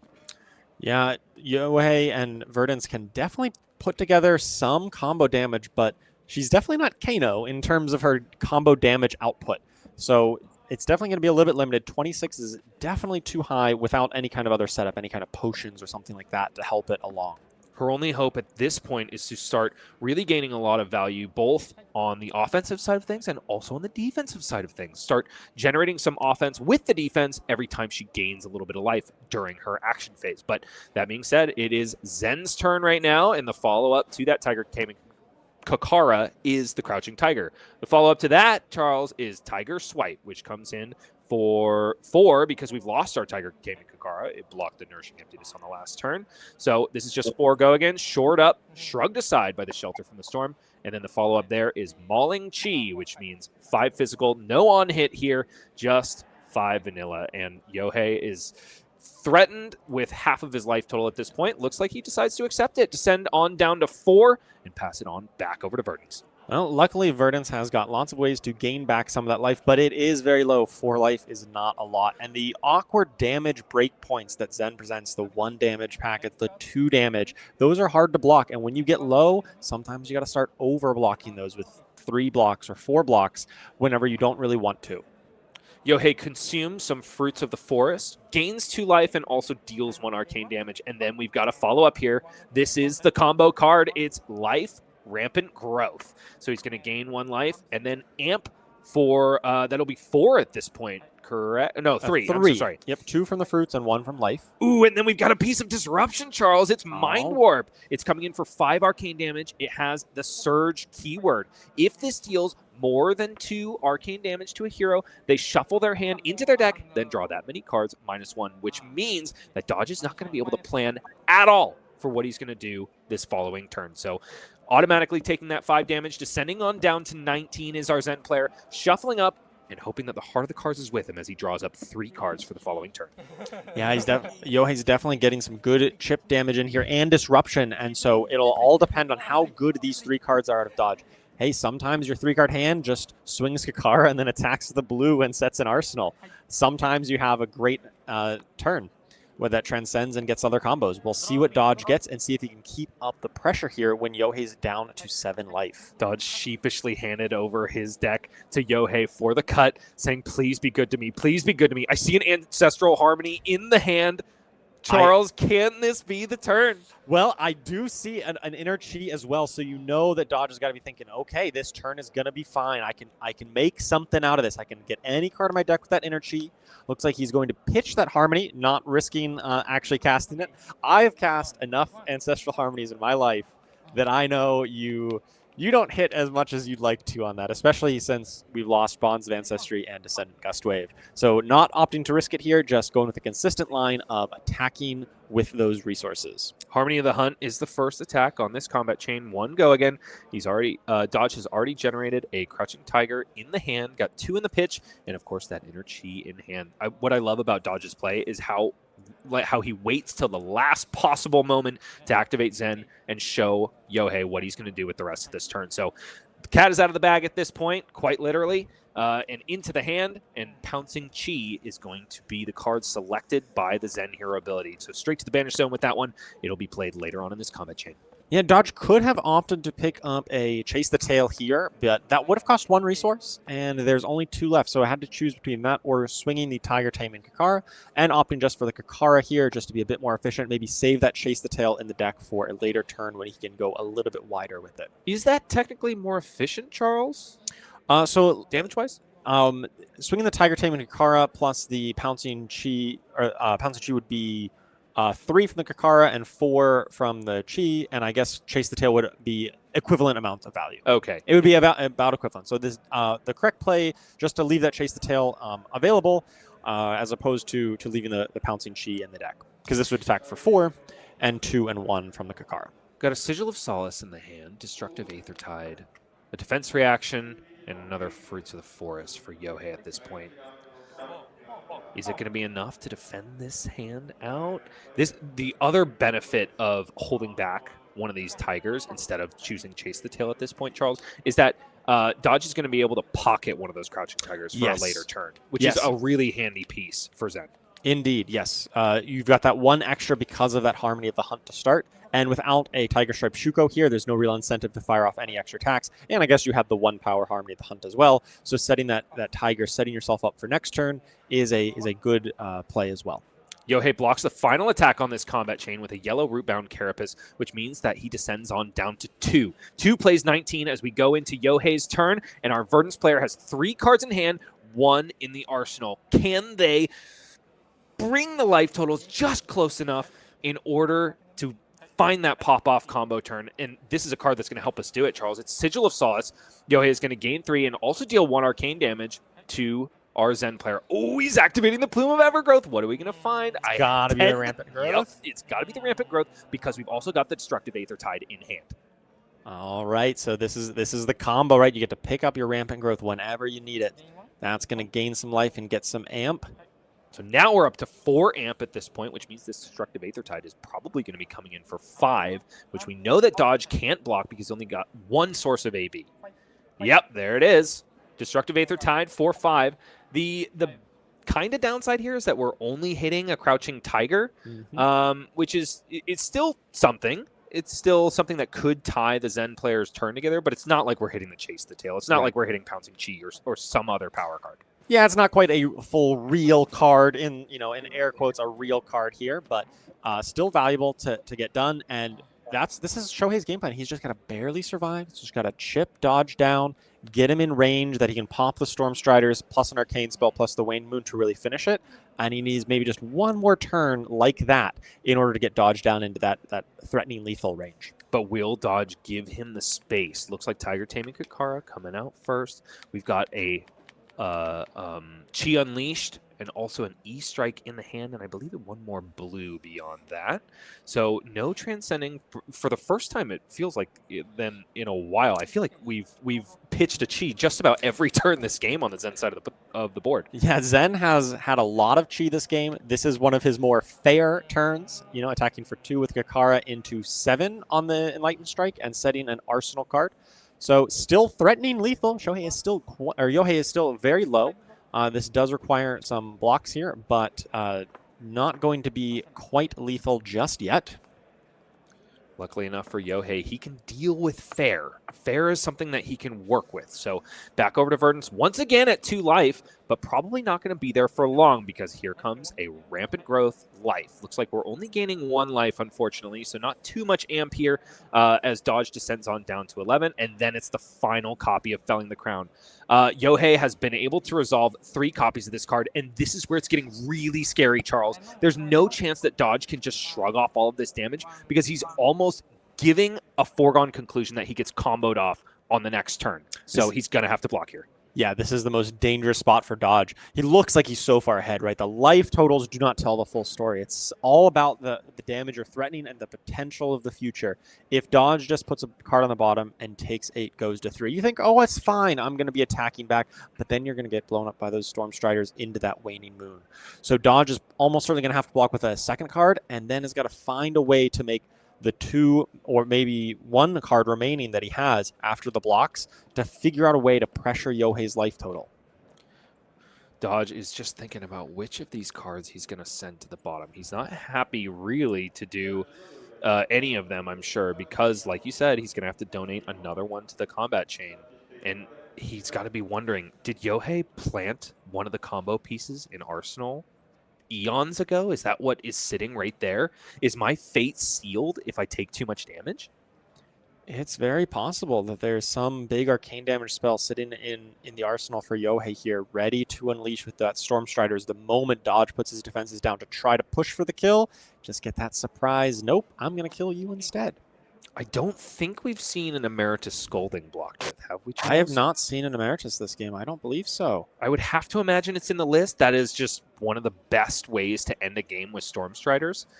So it's entirely possible that it has hit the Arsenal zone at this point. It's also possible that some of these Verdance players just haven't found the space because you have so many mini games to play with the Earth cards that you have to be really careful about the arcane damage spells that you choose, and you need disruptive pieces like Destructive Aethertide and Mind Warp. But Dodge just donates the entire rest of the hand to the block here, says, I just can't take that much damage, and get the space I need to close out this game. So it's just going to be a draw back up and pass. Yohei has gotten a couple of his points, his life total points, away from the Zen player. So it is 3 plays 9 as we go into yet another Verdance turn, and we're leading off with a Sigil of Solace, Charles. This is good for Verdance. This is absolutely where Yohei takes control of the game, flips the life total discrepancy in his favor on this turn.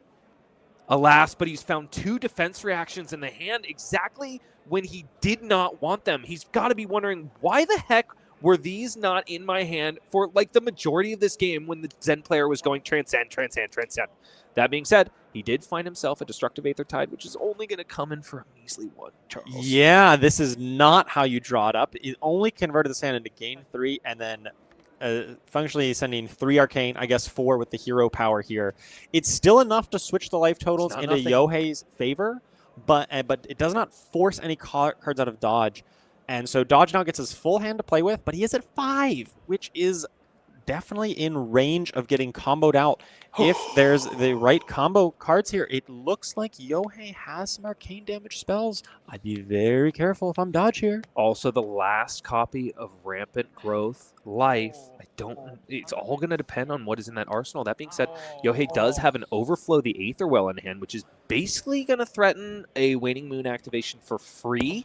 Looks like Dodge has started off the turn with an Ancestral Harmony. He's at 5 life here. He's going to have to be really careful about how he sequences this turn. And he's got 2 levels of Enlightenment in hand. The Ancestral Harmony went ahead and banished a Pouncing Chi, only in the blue, unfortunately, so he is still required to find a Crouching Tiger in order to continue this turn. Yeah, Dodge has a lot of blues in his hand. That's the benefit of playing the Zen deck, is you got lots of blues. So we'll be able to have some arcane barrier available to him should Yohei try to do some type of combo here. but he's got to figure out how to sequence the attacks to really pressure Yohei while keeping the maximum amount of defense back for himself. He's really thinking hard on this one of how does he start this combat chain. 2 levels of enlightenment and enlightened strike. He is very enlightened at this moment and has got a wind chakra as well, which is probably going to be a card he ends up pitching, but we shall see. He's so enlightened, but he has no chi to speak of, which is the way that you facilitate a lot of modes on that card. So instead, Wind Chakra goes straight to the bottom of the deck in order to pay for this Enlightened Strike. We would have to imagine that the chosen mode is going to be Go again, but we don't know for certain. All we know is that we have an Enlightened Strike on the combat chain, and Yohei is in the tank. The life totals are 5 plays 6. It is Zen's turn 9, here at round 3 of Calling Kobe. And their X and O records are on the line here. Yohei is potentially staring down a combo that can finish this game out. He's only got AB1 to contend with, but does he have the arcane damage? We don't know what's in his arsenal that might be very important to his considerations at this moment. On Dodge's side, I almost wonder if he's thinking about using Tide Flippers to give Go again to this 1 power Pouncing Chi just for 1 extra damage. Just that 1 extra point of damage to allow him to finish the combat chain with the levels of enlightenment rather than finishing it with the Pouncing Chi can present, that extra point that might make all the difference in these games of inches. It is curious because he is in a situation here where, the only defense he has is going to be 2 resources, right? Because Yohei is probably only going to send 2 sources of arcane damage, and with AB1 on Dodge's side of the board, all he's ever going to be able to block is 2 anyway. So I almost wonder if he might be thinking it's better to just send one of these Enlightened Strikes and then go 3 Go again into the Pouncing Chi of 1, because that's all he can defend out for anyway. And yeah, looks like that's the line that we're going to be taking here. 2 are floating at the moment. Enlightened Strike, you'd have to imagine that the chosen mode is Go again. It connects for the full value. Yohei descends on down to 2 life, which means that Pouncing Chi in the Banished Zone is just going to threaten lethal, because we do have Ancestral Harmony played earlier on in the turn. Yeah, so there was a levels, I guess, for 3 Go again. Okay, so now if Yohei just took this, then Dodge has the action point to either spend his 2 resources on Tiger Taming Carp, but that leaves defenses down to a potential combo, or he just attacks for 2, which Yohei could, in theory, block with any card. What do you do in this situation, Charles? You send the Kakara or no? It is so tough. I think you cannot do this. I think it's very clear because Yohei did not block any card on levels of enlightenment. He knows that I've got the combo if you put the fences down. He does send the Kakara, and there it is. Oh, we're activating Storm Striders. We pitched a Rootbound Carapace in the yellow. We got 1 resource floating. It's the Emeritus Scolding that we were talking about earlier. And oh boy, here comes a big bad 6 damage plus Waning Moon. The fist bump is extended, and Verdance does the impossible. Stops the ninja in their tracks with a mini Icelander cosplay. Oh boy. Earth carries the day. Yes, what an absolute finish from this Verdance. This Verdance looked so far behind for so much of the game. We saw the life total discrepancy. I think it was 20-3 at some point, or some massive deficit.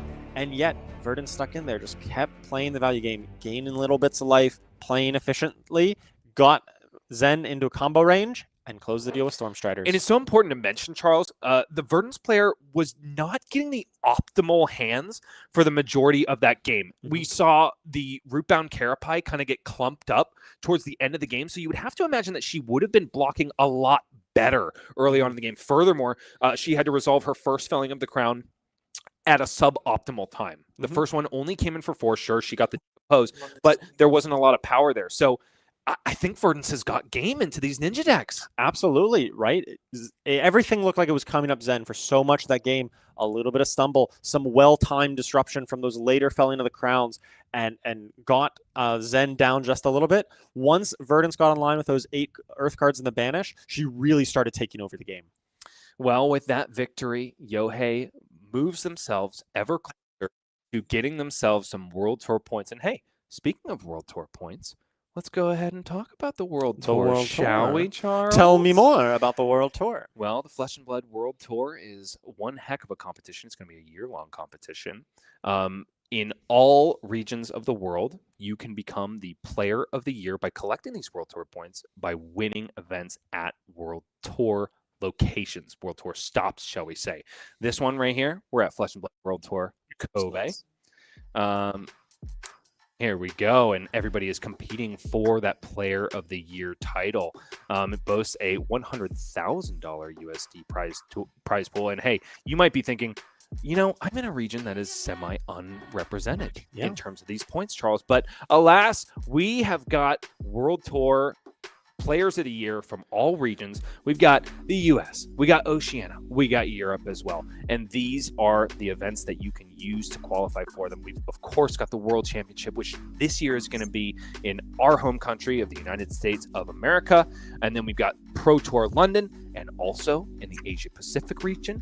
Of course, we've got 60 battle hardens, 22 callings, and 50 planned national championships around the world, all boasting World Tour point support, Charles. This is what I absolutely love about Flesh and Blood. You know, you play the game, see the world. In the World Tour, there's so many events all around the world. You couldn't possibly go to them all, but you can go to ones wherever you want, wherever you are, see the world. It is an amazing opportunity to just get out there, play, and have a chance to compete for the Player of the Year. Even though this is one of the newest features of Flesh and Blood, the Flesh and Blood universe, shall we say, Charles.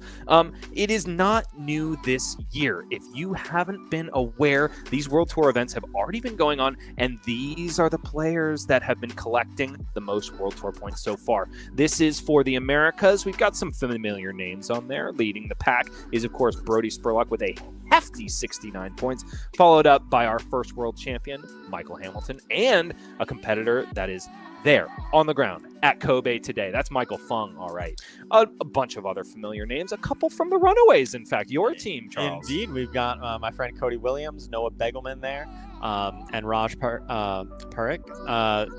Great teammates, and I'm personally rooting for them, but I think this is a very exciting race to see who comes out on top in the Americas section of the World Tour this year. So notice, Charles, how many of these players have 16 World Tour points. That's exactly what's on offer here at Calling Kobe. Yeah, the winner of that will get right up into the mix of these.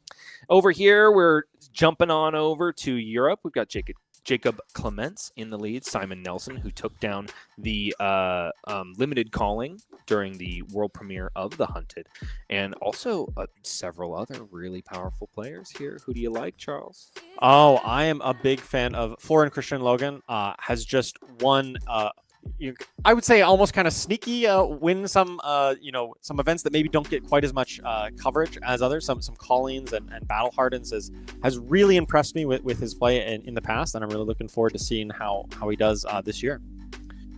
And let's talk about the region we should really be watching during this particular event, because the World Tour Kobe is specifically supporting the Asia Pacific region, and we've got plenty of players here on this leaderboard that are on the ground, along with Mr. Michael Feng from the Americas. We've already seen one of them on stream. Oh, I thought Shing was on this list. I'm not mistaken. Look like he is. The World Tour this year only started after Worlds, which there hasn't been too terribly many events. So, some world-class players, somebody like Shing, I'm sure will be on this leaderboard by the end of the year, is not currently showing up at this exact moment. That being said, his teammate on Team Blue Pitch, Pudding Tam, the Ninja Master, looks like he's won a calling for himself. He's got those 16 World Tour points. And as you can see, as we alluded to, not every single region gets the same number of events. But that being said, you have the opportunity to be the Player of the Year specifically in your region. So, hey, get out there, play some Flesh and Blood, become the Player of the Year. Here is our overall leaderboard, and we've got people representing every single region on this master leaderboard.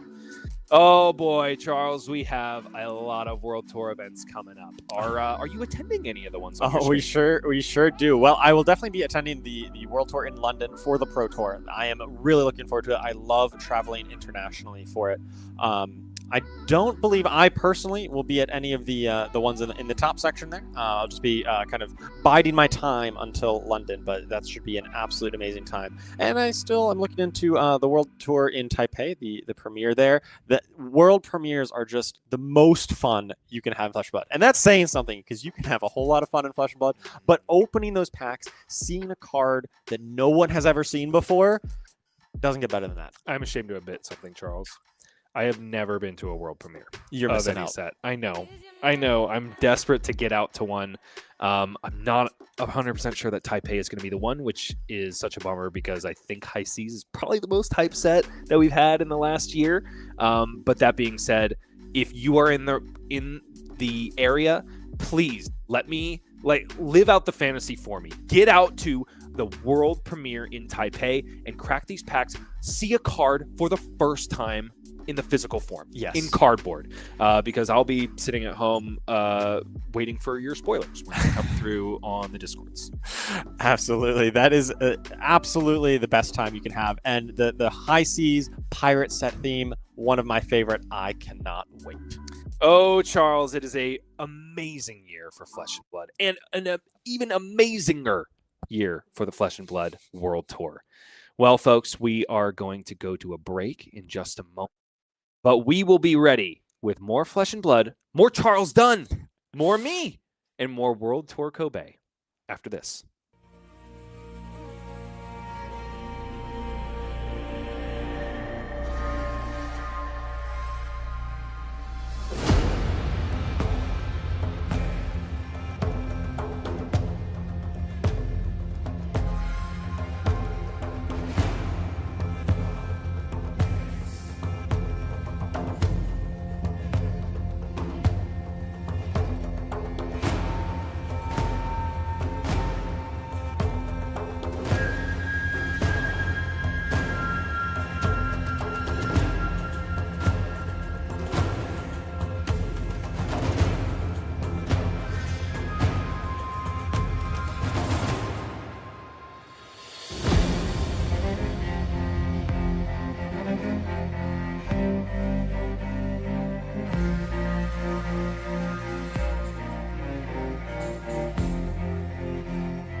Well, Charles, one might have gone the way of the birds. So that last match looking like he might not be able to attain Living Legend status if he's not going to be able to slice through the rows. But maybe I'm calling it a little bit early. Maybe there is just one Zen that has dropped a game there, but there's 20 other Zens still in the field. There's 21 in the metagame breakdown, so lots of opportunities. If Zen does take the win here this weekend at the calling, then he will ascend to Living Legend status.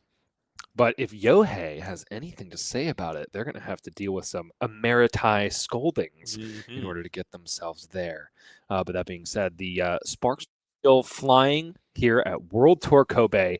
But that being said, they're going to be stifled a little bit on this next round, Charles, and that's because we've got the only legal ice hero in this one. Oh, yeah. Jarl Vetreidi is going to be making an appearance here in the hands of Hiroaki Miyamura.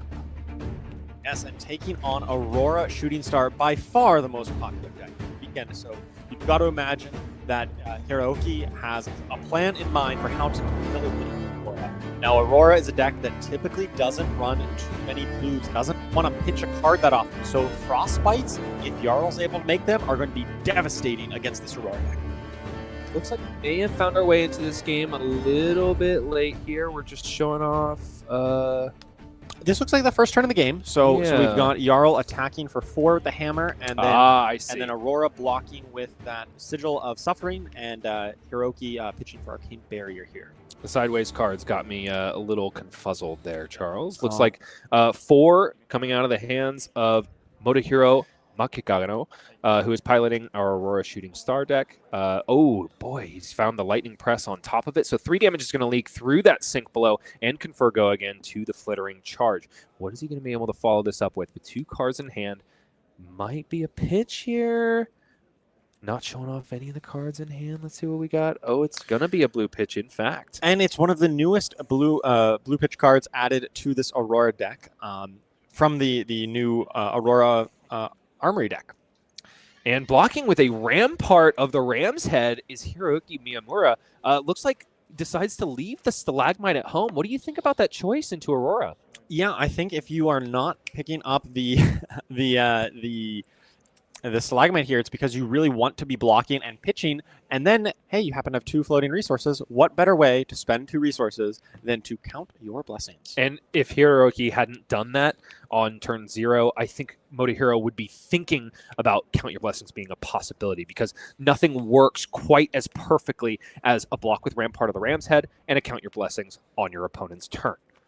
Yeah, so I think we can definitely believe that Jarl here is on a much more defensive version, is trying to play this long game and trying to grind down this Aurora, is not trying to take that much aggression because it wants to rely on the life gain and the defensive plays enabled by Count Your Blessings. And Motohiro is starting off with the perfect card against defensive decks. This is Exude Confidence, which if it is not defended by a card with power greater than the power of Exude Confidence, then Hiroaki is not going to be able to play defense reactions or activate instants during our Aurora player's turn. So the block is just a Plow Under, which means that Exude Confidence's text is active as we proceed on to a Ravenous Rabble for 4 go again, blocked by a Felling of the Crown and conferring 1 extra damage onto the side of Hiroaki. I don't think we have updated life totals yet, Charles. Yeah, Hiroaki should be down by should have unless was that counteracted by the counter blessings. That must have been the case. Yeah, it does look like Hiroaki is down on or it looks like they're correcting the life total now. There we go. Okay. Yes, there was a few points that missed there. Okay, so Hiroaki down to 36. And Aurora continuing on with what she does best: attack for 4, attack for 4, attack for 4. Yeah, it's like one of those slot machines, but instead of 777, it's 444. 444 indeed. The Exude Confidence does kind of pay off here, where this Oasis Respite needs to just be pitched for 1 resource. It basically just blocked for 1. That is the power of Exude Confidence into these really slow and defensive decks. Passing on back over to Hiroaki, but he has nothing to say except for draw up and pass back. He's found another copy of Count Your Blessings, which is really great. You want to be finding them pretty early and spaced out just a little bit, don't you, Charles? I would have to imagine as a fatigue player, you have plenty of experience with this card. I absolutely love Count Your Blessings, of course, and I love Rampart of the Ram's Head, and they synergize so perfectly. You want exactly 1 blue and 1 Count Your Blessings in every hand, and then you are good to go. You don't want more than that. Now, Count Your Blessings being generic fits into a lot of shells of different decks. I've seen Count Your Blessings Enigma, obviously won our World Championships. I've lost to a Count Your Blessings of Siaw the other day. Siaw. I don't want to talk about it, but how do you feel about it in the Jarl deck? Yeah, I think it fits Jarl's strategy really well.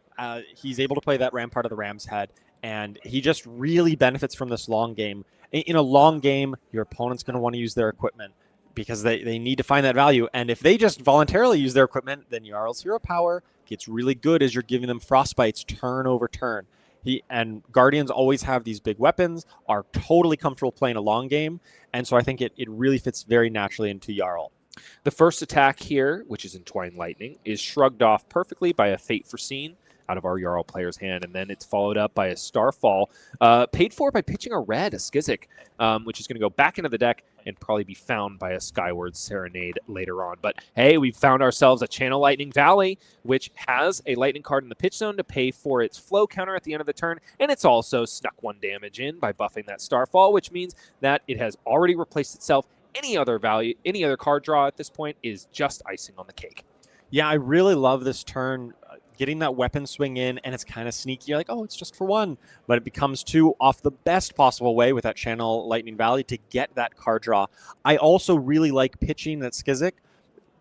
If this is going to be a long game, right? It's going to go the distance. You're going to go through a lot of cards in your deck. And keeping these powerful cards like the Skizik, like the Burn Up Shock we see getting pitched here, just preserving those threats for later on in the game. I think Motohiro is definitely thinking that this game is going to go a while, and he wants to make sure that he gets the best value out of those cards when they come back around on second cycle.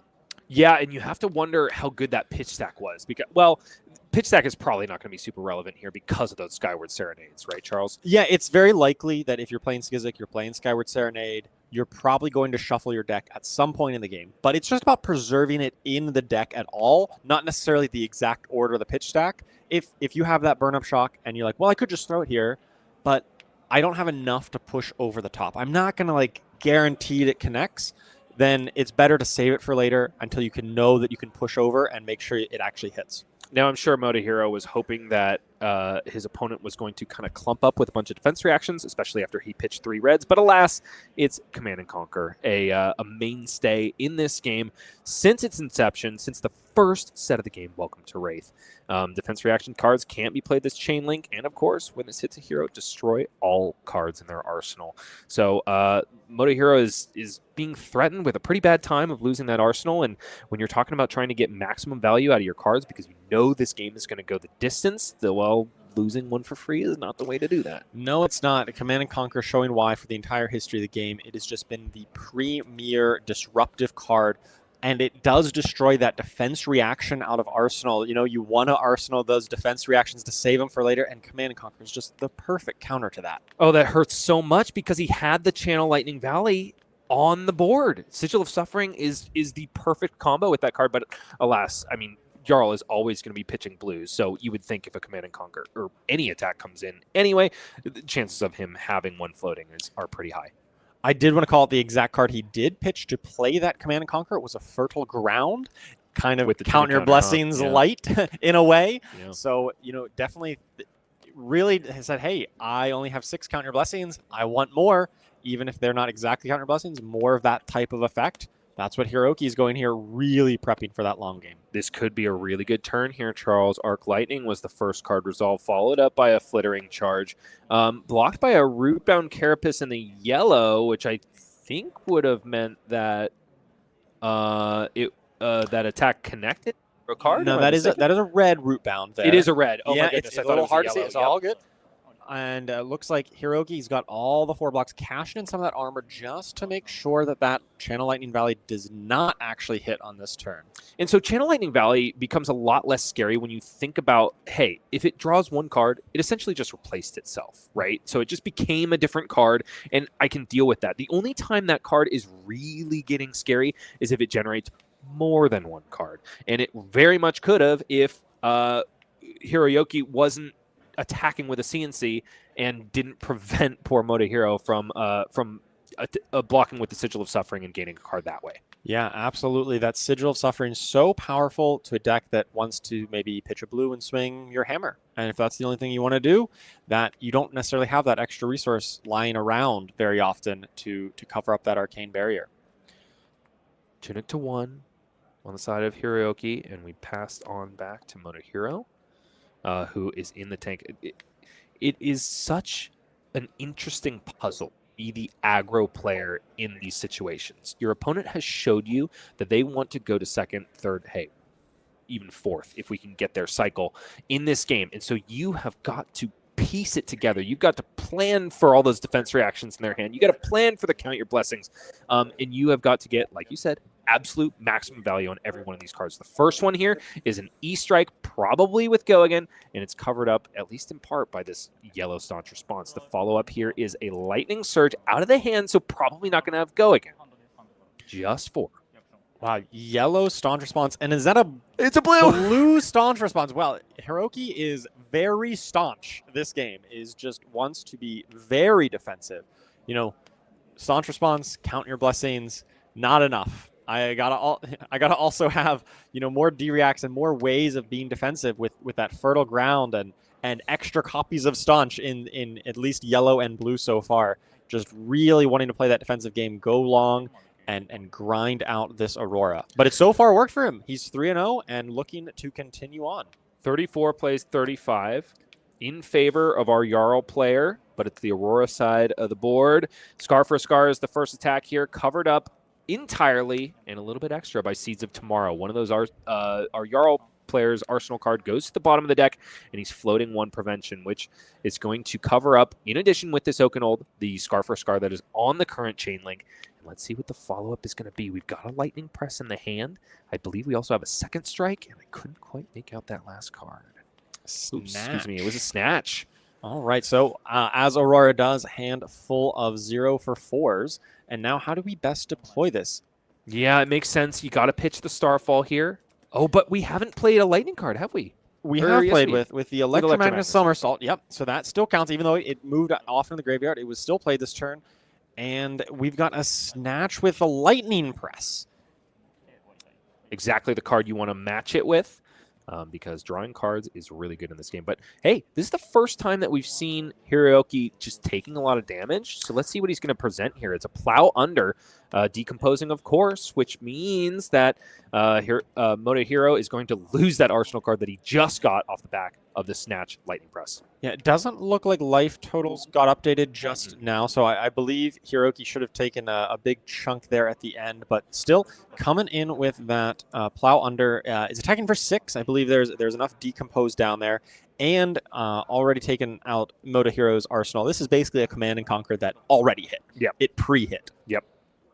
And that's what makes it so difficult. Even though you can play defense reactions into it, it's not like you have the opportunity to shove that Crown of Providence in front and sink that Arsenal card. It just gets rid of it right away. But the drawback, of course, for the Jarl player is that it has a dual effect. Like if he had an Arsenal, which was luckily cleared by the Seeds of Tomorrow, he would have had to plow his under as well. First attack on the side of Motohiro is Entwined Lightning, covered up nicely by a Fate Foreseen. This is deja vu of the first turn of this game, if I'm not mistaken. Pretty much, you know, these 0 for 4 defense reactions are the perfect foil to the 0 for 4 attack actions.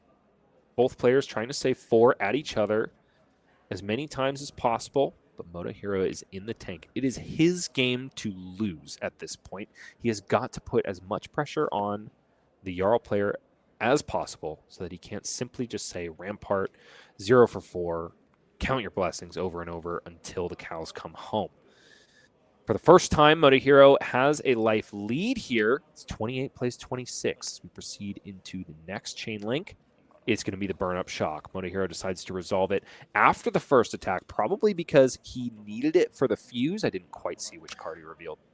I think so, and it's interesting, even though Entwine Lightning says Lightning in its name, it is not a Lightning card, and he could not swing the Starfall until he has played a Lightning card, or at least couldn't do it without using the without getting the go again.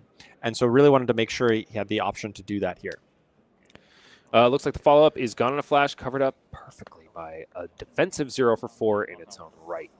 So Motohiro, unfortunately, is just going to have to let that burn-up shock go the way of the birds and draw back up without an arsenal, and hopefully still with a prayer against Jarl Vetreidi. Yeah, not really ideal to use a burn-up shock that ultimately doesn't connect. I get why it was important on that turn. You really wanted to swing that Starfall to utilize your hand efficiently, but the fact that it didn't connect has got to be a little frustrating for Motohiro. He's just not really making much headway into Hiroki's life total, and he knows if he lets up the pressure, that's just an opportunity for Jarl to gain some life off Count Your Blessings or Fertile Ground. There's a Flicker Wisp in the hand of Motohiro Makigano, which could be the exact sauce that he needs in order to close out this game. So, because even though Hiroaki is going to be saying Count Your Blessings and 0 for 4 defense reactions all the time, that Arc Lightning Flicker Wisp combo can really close the gap in decks that want to take it to the long game. Yeah, and something we haven't talked about so far is the equipment on the side of Aurora. Started with Crown of Dominion here, which starts the gold in play. And that is like very indicative that this Aurora wants to be playing a combo build where you're comboing Flicker Wisp and Arc Lightnings together. That gold really just represents an extra go again. It draws you a card, it kind of replaces itself, but it also adds 2, maybe 3 arcane damage when you pair it with these Arc Lightnings and Flicker Wisps. Ravenous Rabble covered up by a Sink Below to start off Motohiro's turn, so no damage conferred here. 28 still plays 25 in this.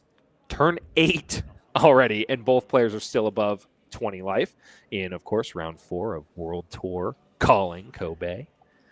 Yes, that's going to follow up. We see Hiroki's got a Heart of Fiendal in hand, so that is probably the best thing to be pitching to your Rampart and your Count Your Blessings. Oh, in this case, though, it is a Staunch Response in hand, so maybe Count Your Blessings in more of a physical form, in a sense? Yeah, and this looks like a yellow Staunch, I believe, and so that would count for 6 points of defense, but Aurora typically attacks in chunks of 4. So going to be probably over blocking with that a little bit, so a little bit less value there, but you've got to do what you've got to do when your hands line up like such. And even said, when you're pitching it to the Rampart and then also pitching a Heart of Fiendal, hey, that's still 6 value, even if you only block 4 on that Staunch Response. Absolutely. So pitching a current funnel is Motohiro. Starfall following up that Ravenous Rabble to go again, and yep, here we go. We are pitching the Heart of Fiendal for the Rampart of the Ram's Head, which means that Hiroaki is going to gain 1 life up to 26 and also have the 2 floating for that really scary Staunch Response lying in wait in his hand.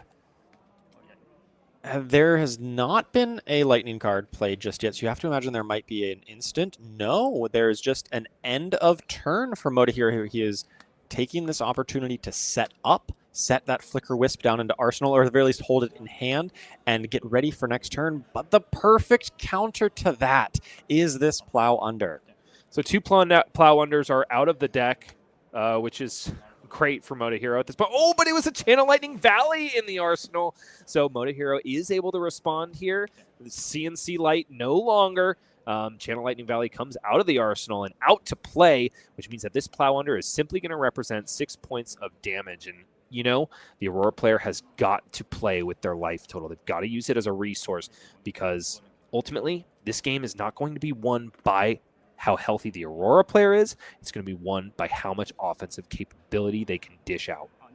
And we see Motohiro blocking here with the Aether Iron Weave, and that is another card that's kind of crucial to that combo aspect that we talked about. When you set up the Flicker Wisp, you set up the Arc Lightnings, you use your gold, you also get to use the Aether Iron Weave to get you the resources to pop that gold. Charles, what do we got in hand? I see Flicker Wisp, and I see Arc Lightning, and I bet I know what's coming next. Okay, so Flicker Wisp says if Flicker... Oh, excuse me. Wrong button. If Flicker Wisp was fused. It has Lightning Fusion, of course. Until end of turn action card effects you control that deal arcane damage instead deal that much arcane damage +1. It also deals a little 1 arcane damage to target hero on top of that. So the follow-up is, of course, going to be Arc Lightning, which says every time you go again, deal 1 arcane damage. So instead of dealing 1 arcane damage, it's going to be dealing 2 arcane damage every single time he goes again. And with 2 arcane damage versus only 1 arcane barrier on the side of Hiroaki, this arcane damage is going to get through. It is going to affect Hiroki's life total, which will trigger that Channel Lightning Valley. But Hiroaki has found a blue, so he is going to be able to cover up a significant portion of this arcane damage. He's also got an imposing Visage in hand, which means that if this turn goes extra, extra wide, then Hiroaki is going to be able to continue to prevent that arcane damage. That being said, Channel Lightning Valley is absolutely going to trigger here and hopefully draw some serious gas for our Aurora player. Yeah, you've got to think that this is going to be the big turn for Aurora. We'll see if Aurora wants to pop all of the equipment and the gold to really cash in on this or save it for a later combo turn, but we'll have to see how much damage he can output with this turn. Oh, but Charles, we missed something very important. Our Jarl player discarded Shelter of the Storm, which means that all of this arcane damage, all of that 2, is actually going to be preventable because of the Shelter of the Storm, preventing 1 3 times during this turn, and also the addition of the AB1 on the boots. Ah, I see. And chose not to go that wide, just said, hey, you blocked my initial attacks. You kind of stuffed me initially. We're just gonna go next turn. We're gonna wait for later. We're gonna save our gold, save our Aether Iron Weave, and it's going to let him have those resources for a later turn when he can line up Arc Lightning and Flicker Wisp a second time. There are more Wisps and more Arcs in this deck, and we can wait it out. But we've also pitched a Lightning card on the side of Aurora, so Channel Lightning Valley is going to stick around. Looks like that Titan's Fist did go ahead and connect, and Motohiro is going to be descending down even further. I'm not sure if life totals have been updated at this point. Currently showing 23 plays 26.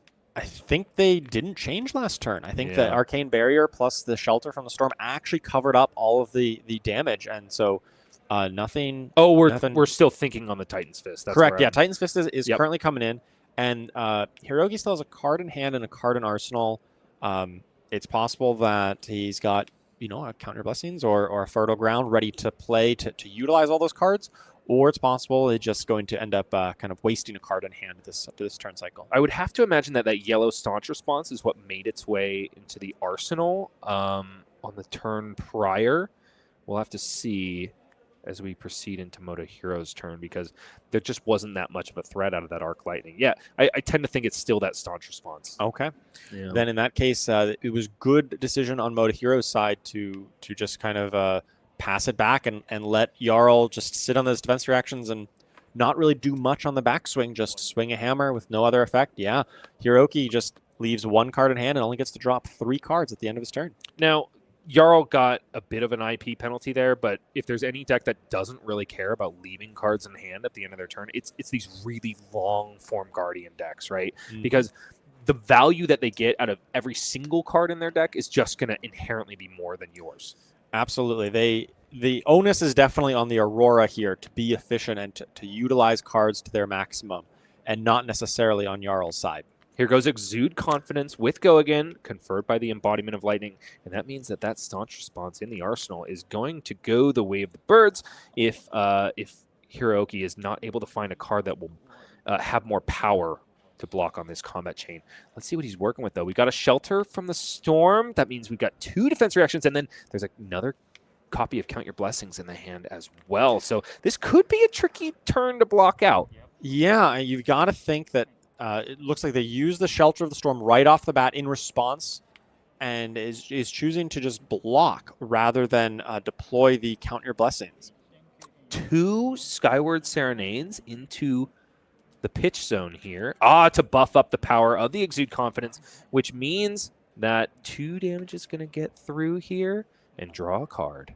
Yeah, really just maximizing the value of cards in deck. The more you can pitch to get that free damage, the better you are when it comes to calculating the fatigue math of your deck. And so pumping those extra yellows back into the deck just to get a few points of value and to trigger the Channel Lightning Valley is very powerful here. So 2 damage prevention still floating on the side of Hiroaki as a flittering charge hits the combat chain. But, you know, the important damage has already gotten through here. Electrostatic discharge is going to go ahead and give go again to that flittering charge and bounce it back to hand, which means we're probably going to see it again. We've still got 1 floating, and now we have played a lightning card, so Starfall can come in for 2 go again. Yes, that's a very powerful combo to be able to use that somersault to get that go again and be able to attack again. You've played a lightning card now. You had 1 resource floating from those 2 yellow pitches earlier. You can throw in the Starfall. Good turn coming out of Motohiro here without using any of his big combo pieces, that Flicker Wisp and Arc Lightning. Still threatening a lot of points of damage over onto Hiroaki. Looks like the Tunic counter has been devoted to the Rampart of the Ram's Head on the side of our Jarl player, blocking 1. Don't believe he's able to do that with the Exude Confidence active. Yeah. That is not something you can That's an instant. do. It looks like both players may have missed that particular interaction, though. Okay. Tunic counter goes back onto the Fiendel Spring Tunic, and Hiroaki is drawing back up. Back over to the Aurora side of the board. Looks like we've got 19 plays 20. The other part about pitching both those Skyward Serenades is it keeps Channel Lightning Valley around for another turn. Motohiro now gets to keep the pressure up, has an Arsenal card and the 4-card hand, has a full 5 cards to play with here. This is the opportunity, 5 cards plus the Channel Lightning Valley. This is an opportunity to do something big. Oh, but Charles, has he found the go again? I think I'm seeing 2 snatches, an E-Strike, and an Exude Confidence, which is less than ideal, that's for sure. Yeah, without having access to an embodiment of lightning, this could be a little bit of an awkward turn. The equipment for Aurora here does have that Snapdragon Scalers that you might think that this is the turn to use it to really help bail out this hand that lacks some natural go again. You would have to imagine it would be the E-Strike that you'd want to give go again. I don't know what hit the Arsenal for. Oh, hey, it's a burn-up shock. So, yeah, I tend to think that this is the turn for the snappies. This is the turn to go. Yeah, I think so. And also, if this burn-up shock, if this arcane damage hits, then he gets to draw a card from the Channel Lightning Valley and then reevaluate your hand at that point. You get to take a little bit of a look, see what else you might get. And Hiroaki says, yeah, I'm going to take that, descending on down to 19 and drawing Motohiro another card. Let's see what he's got. It's a Lightning Surge. Not the most ideal here, but hey, it's 1 extra card. You can still go wide, but you probably need to use that Snapdragons this turn. Yeah, and even though it is less than ideal, you still want a card that you can just donate to the E-Strike and replace, because that is probably going to be the attack that gets go again here. Even though those snatches are looking really juicy, you would have to expect that they are not going to connect because Jarl just blocks too good. He does. We'll see what Motohiro opts to go with here. Jarl, on the other hand, has got an Okanold plus a Crumble to Eternity, the combo that allows you to fuse Okanold very well. But given the big turn Motohiro is coming up with, I doubt he's going to be able to keep that many cards to cast Okanold on the back end here. Crown of Providence blocks out this Starfall and does cycle a card for Hiroaki. Yeah, he knows with that burn-up shock, it's important that he blocks out this turn as best as possible. Here we go. E-Strike. Looks like the chosen mode is go again. He's just going to say, yeah, we're going to have to save. Oh, no. We've already popped the snappies? No. The equipment is just in a different spot than I'm used to, Charles. Yes. So, yeah, looks like E-Strike right here. Like that's coming in for 5 go again. The staunch response out of Arsenal that you mentioned was still there, was perfect to cover up this 5 go again. Pitching that Crumble to Eternity with 1 float, so you can still use the Rampart of the Ram's Head on Hirooki's side here. Motohiro in the tank. He's got to maximize this turn. He needs burn-up shocks to connect here. Lightning Surge is the follow-up. Just 4 right now because this is played from hand. Got his eyes on the Snapdragon Scalers. Will this be the turn? Looks like Rampart of the Ram's Head plus Okanold covers that up nicely. Motohiro in the tank. Is it time to cash these boots in? But got to be scared to do so. Jarl is holding 2 cards. You have to assume that they can block this out. But I believe one of those is a Count Your Blessings, or is that the card that he cycled? Is that an Oasis? The moment he puts his hand down, Oasis might still get the job done. Oh, it certainly would. Looks like he's opting to just go and Arsenal that card. I believe the Arsenal card was either an Exude or a Snatch, depending on which one he bottomed with the Enlightened Strike. you got to think that, maybe if he knew that he was definitely going to Arsenal, that he maybe should have kept the Lightning Surge down there to guarantee the go again next turn, but we'll see how this plays out for him. And even though our Jarl player had 2 cards in hand, he just opts to draw back up and pass back over to Aurora, who starts off with a Ravenous Rabble, revealing a Sigil of Suffering. But there are 2 Channel Lightning Valleys in the bin, and perhaps none in the hand we haven't seen yet. Nope, none in the hand. Looks like it was that Oasis Respite, so Hiroaki would have been able to easily cover up that extra attack for 4 with that Oasis. So very heads-up play, putting that in Arsenal on the side of our Aurora Shooting Star. Also holding on to an Arc Lightning. Looks like he's a little bit reticent about deploying it, probably hoping for the combo with Flicker Wisp, which has to be further down in this deck. Yeah, he's looking at his graveyard thinking about, hey, how many have I been through? How many Flicker Wisps and Arc Lightnings have I seen? How many are left? He's got to find a turn, one more turn where he can line them up and really do some damage into this Jarl, and by cashing in the gold and the Aether Iron Weave and the rest of his go again on equipment. Because looks like Jarl is still only sitting on 2 resolved Count Your Blessings, which means that there is so much life left to gain in this game. And they're 2 yellows, so all 3 reds are still left in there, and so you got to think if he lets up the pressure here, it's going to be that much worse. And he knows he's drawing a Sigil of Suffering next turn, so that's going to make his next turn not have as much pressure.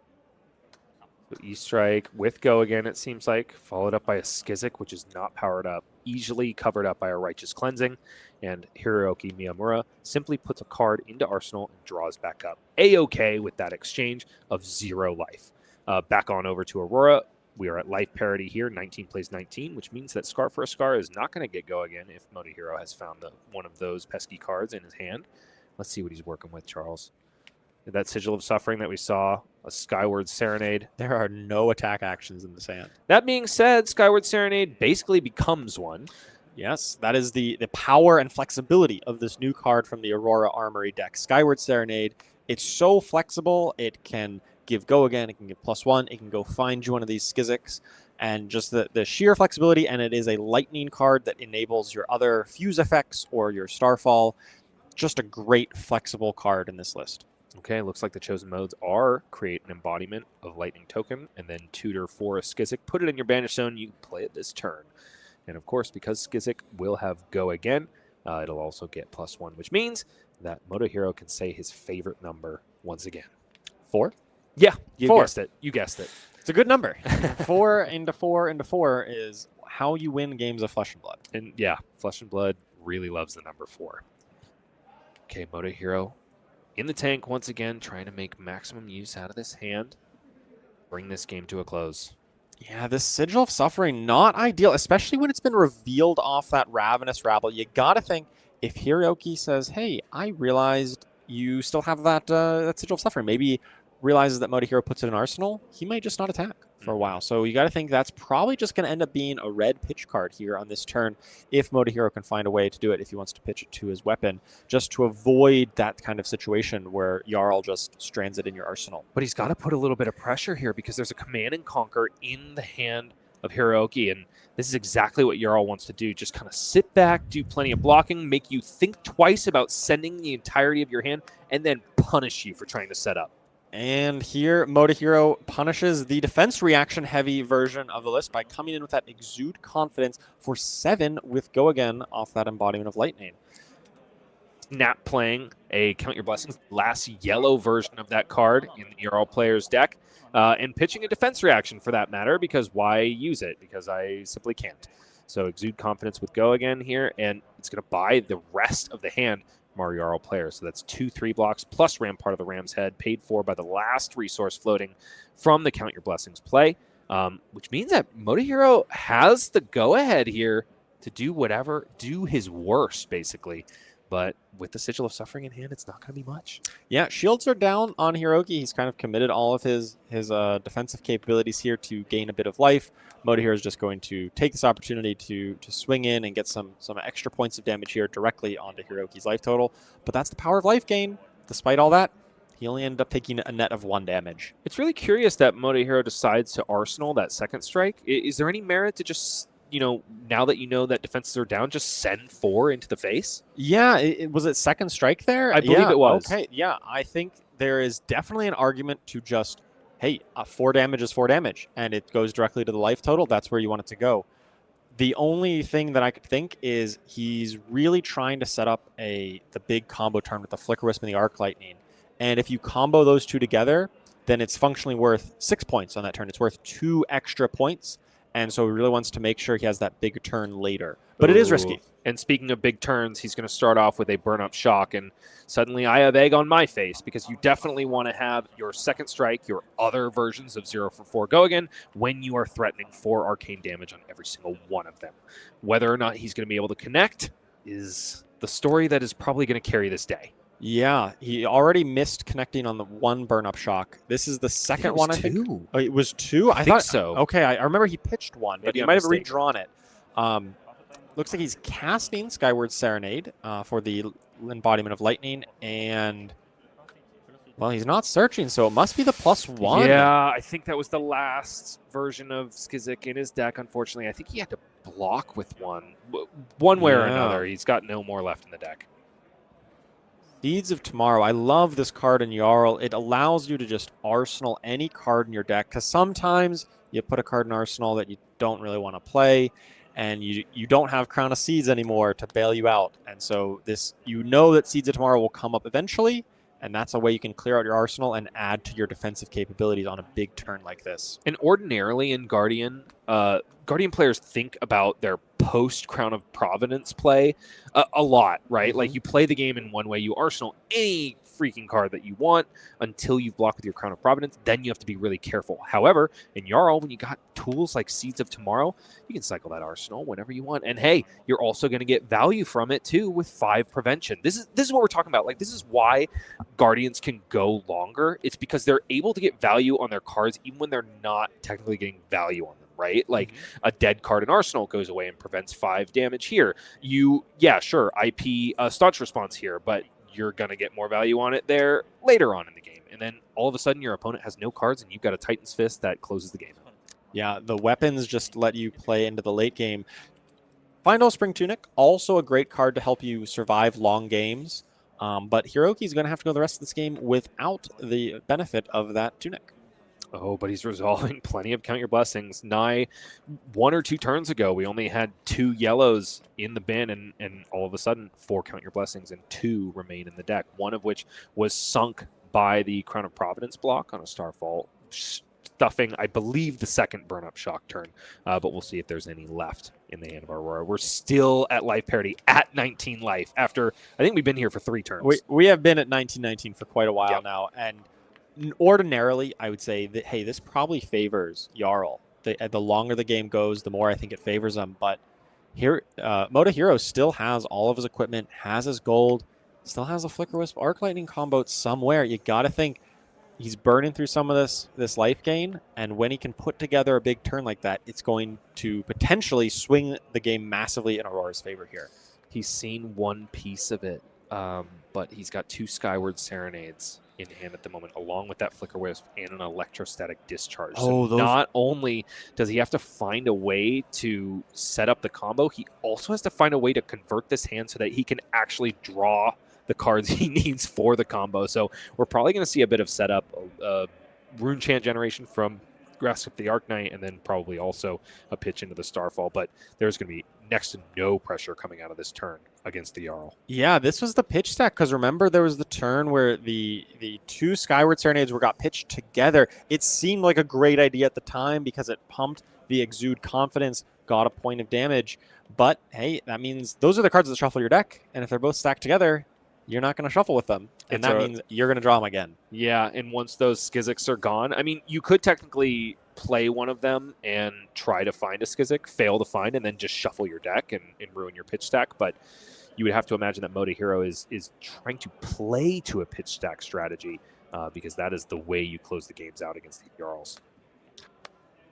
Yes, so, but 19 life is a lot to overcome. Hiroaki still has 2 Count Your Blessings left in the deck. Well, there's 1 left because 1 gets cast. And so when you don't put pressure on Jarl, what does he do? He gains a ton of life. 4 + 3, gaining 7, should be up to 26 at this point.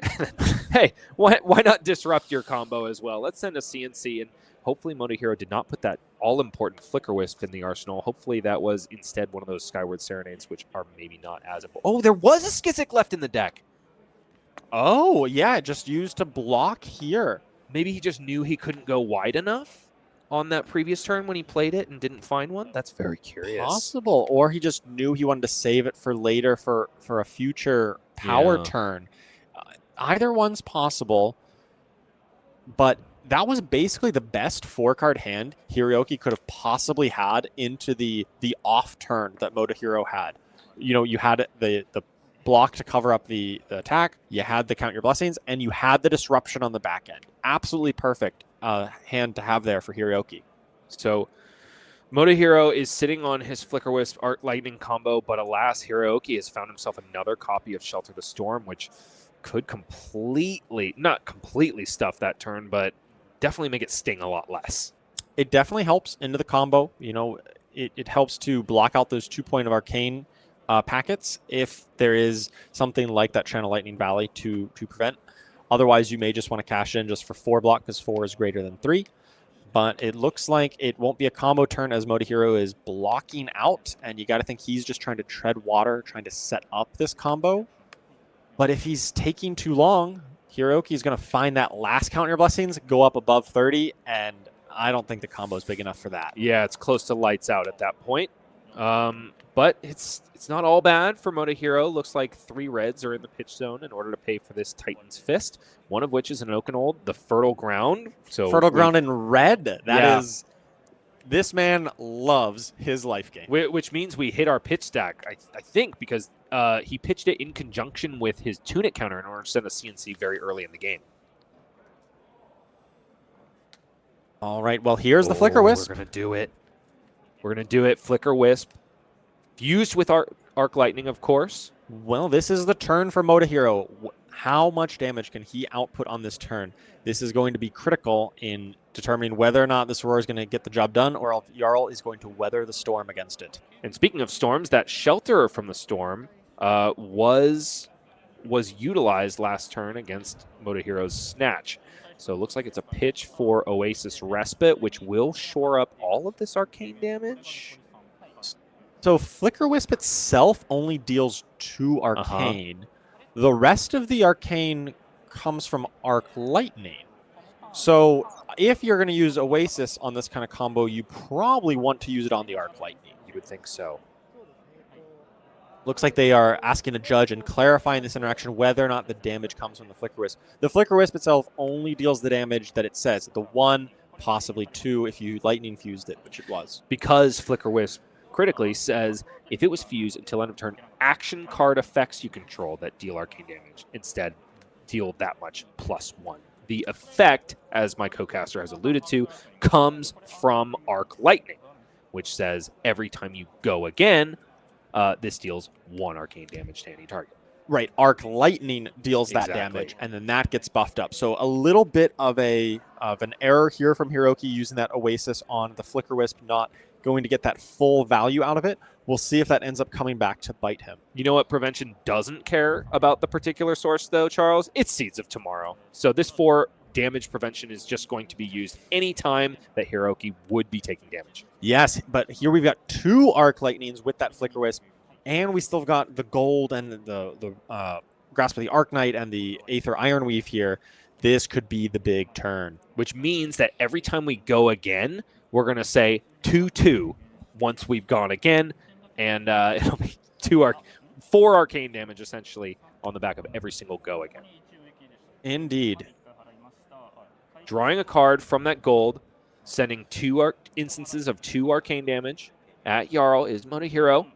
We've also got Grasp of the Arknight at the ready. We've also got Aether Ironweave at the ready. So I think they're sorting through the exact timing on Seeds of Tomorrow and gold, because the gold looks like it drew a Channel Lightning Valley.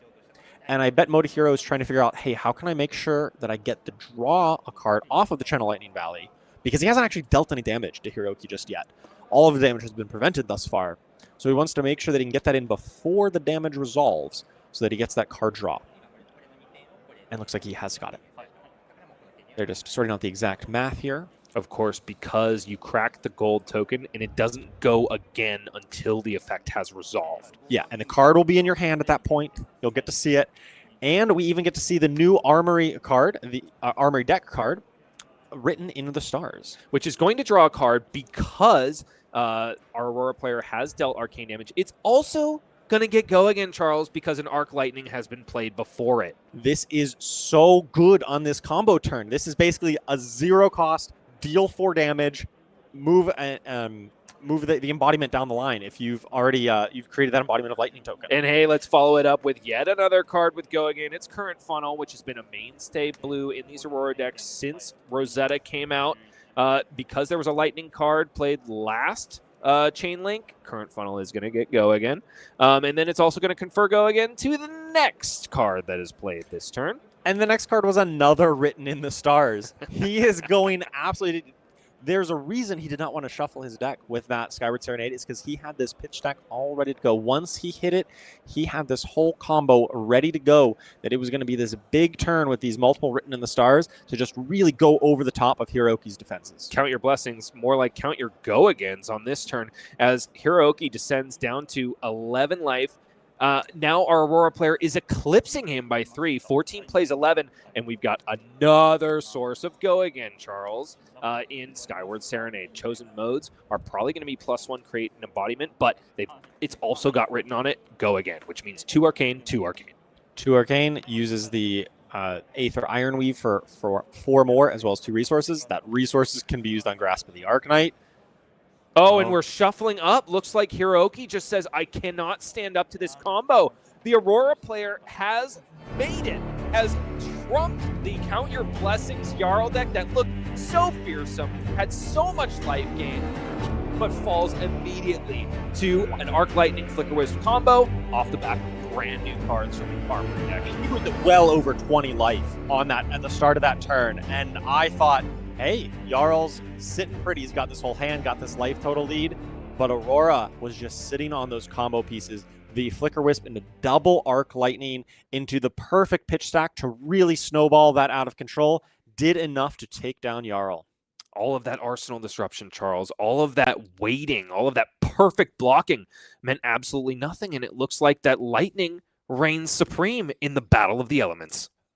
In this battle, indeed, that combo can absolutely take down even the staunchest of Earth defenses.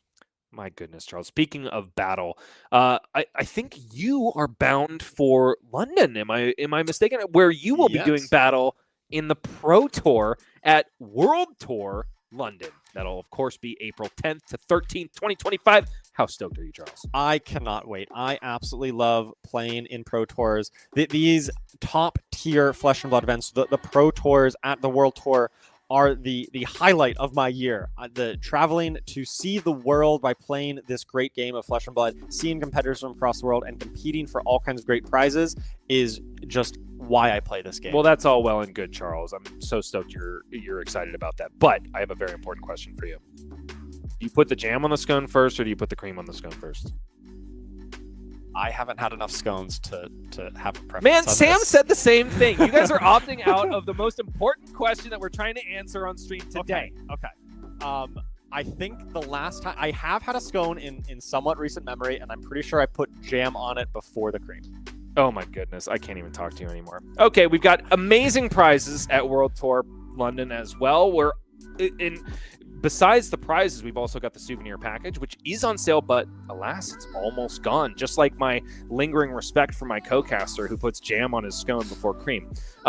In that souvenir package, we've got lots of amazing stuff. We've got a full play set of that Think Below. We've got a Hunted deck box and gorgeous London-themed Command & Conquer sleeves and playmat. Furthermore, we've got the Fabled package, which is going to be a lot of Jarl fluff.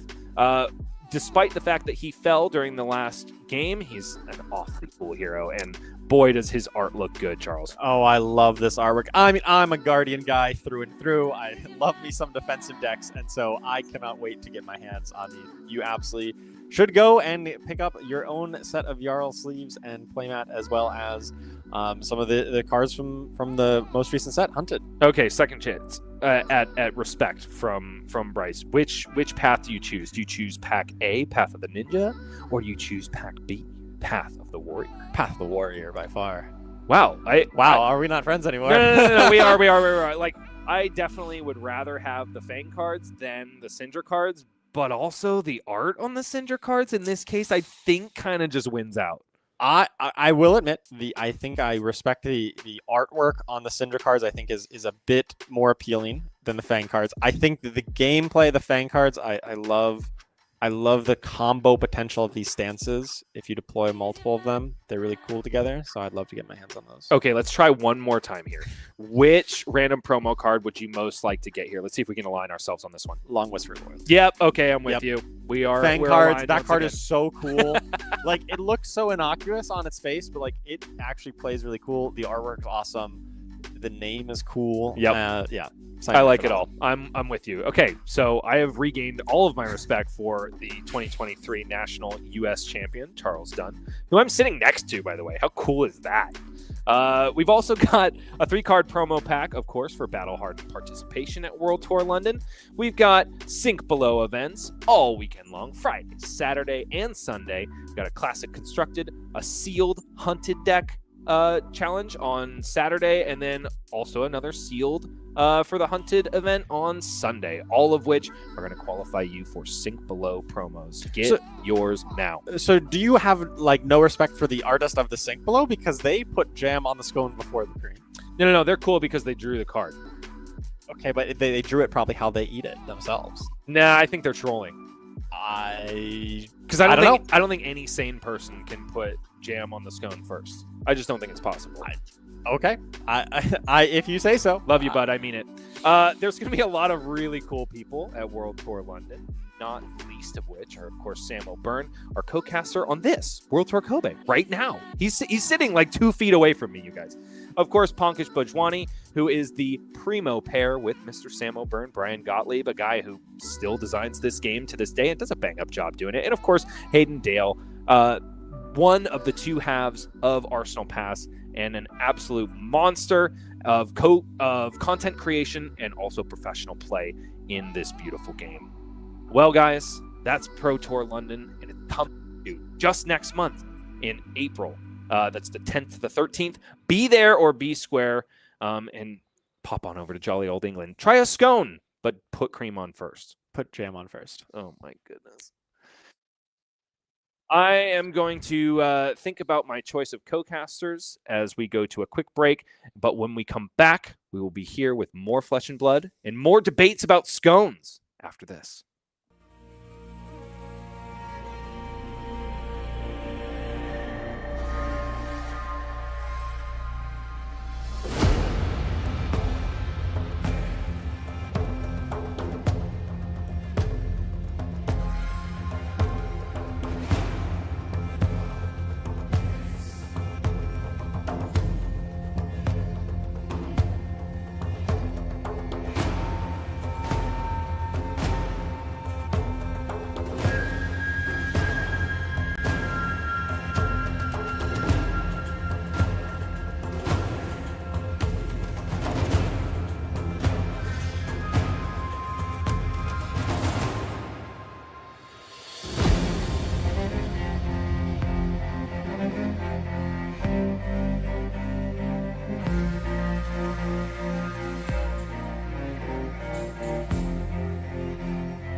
4 rounds have gone by, and we've got a couple more to go here on day 1 of Swiss.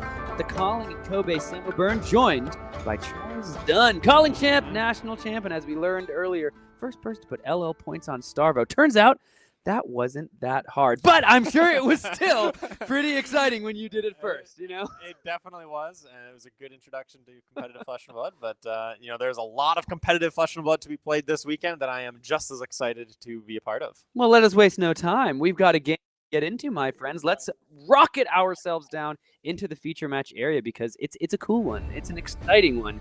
It's a player we have seen gracing our World Tour leaderboard all throughout the season. Jacob Clements on the left side of your screen. We've seen one Mist Veil hero fall today to an Earth hero. Will this be the second time? Because we have Florian, a hero that is near and dear to my heart for obvious.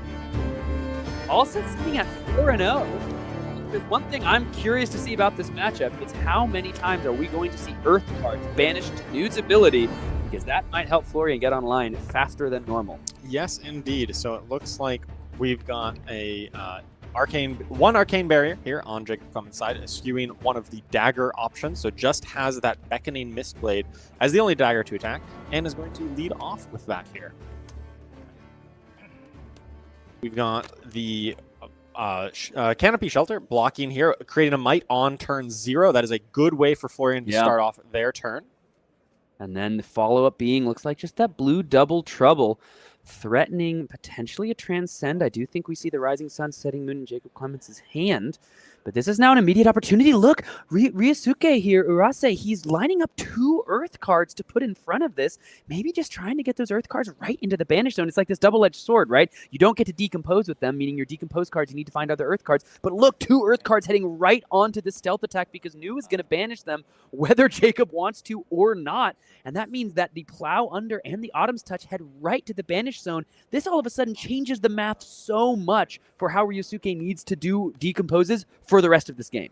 Yeah, and he's going to have to banish his last card as well. Oh no, it played as an instant the Arcane Seed's life to the Mask of the Mask trigger here. Yeah, so in response to the Mask of Recurring Nightmares, he's able to play that Earth card out of hand as an instant just to gain the life. He is going to lose 3 cards off of the top. No Earth cards there, but we've now got 2 Earth cards in the graveyard on turn 0, 2 Earth cards in the Banish Zone, and a Might token for the trouble. So these Earth decks are doing some work on turn 0. What an action-packed first turn of the game here. So many cards seen, and 5 cards already in Banish, and it is your first turn of the game.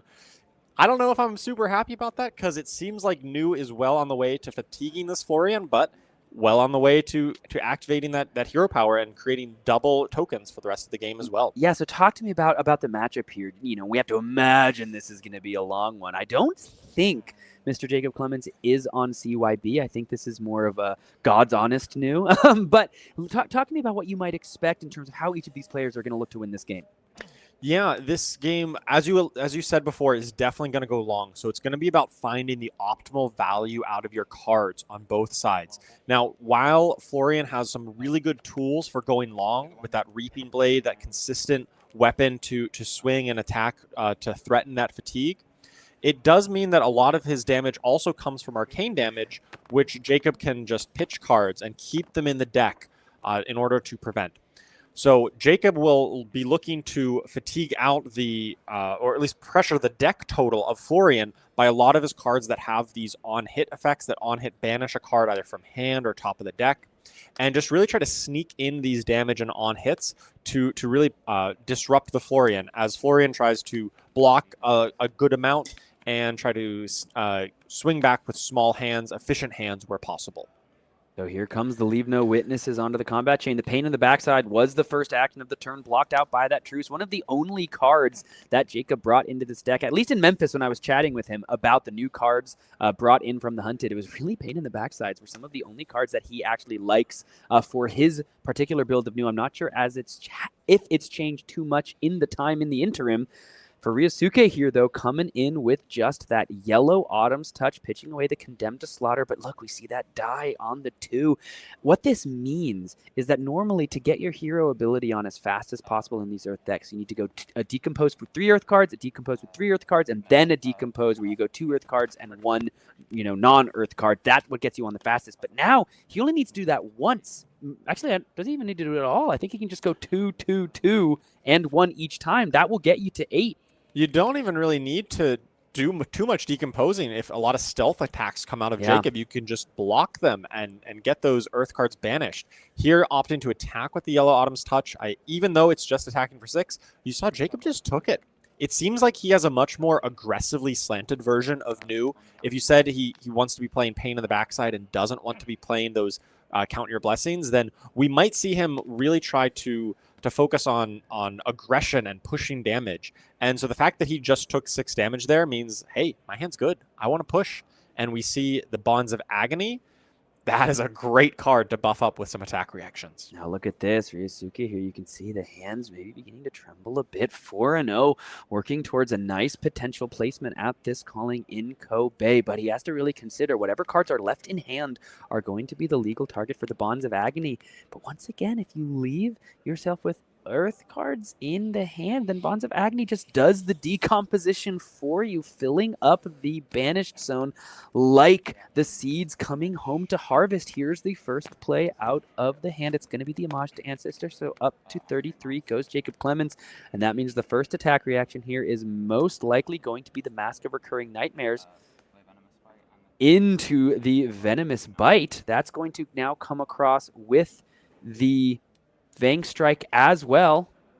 Yeah, exactly 3 attack reactions, which converts Bonds of Agony into that 4 power attack baseline, plus the 4 extra from the attack reactions and 1 more from that Beckoning Mistblade. Really puts it up to 9 damage, but luckily the defense reaction will prevent it from actually connecting onto Ryosuke.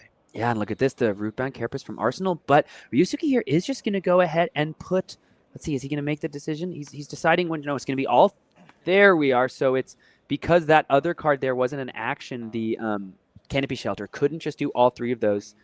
Or actually, I don't think that's the reason. But he did go ahead and throw the 3 Earth cards there into the Banished Zone with the Sigil of Suffering as the Hiss tries to come out and get it even further over the top. There's a Sigil of Suffering as well. So Ryosuke able to completely cover this up and advance the game plan of the Decompose as well. That is extremely impressive, right? You've got a Bonds of Agony that had 2 reactions on it, and they still were able to cover it up with those reactions.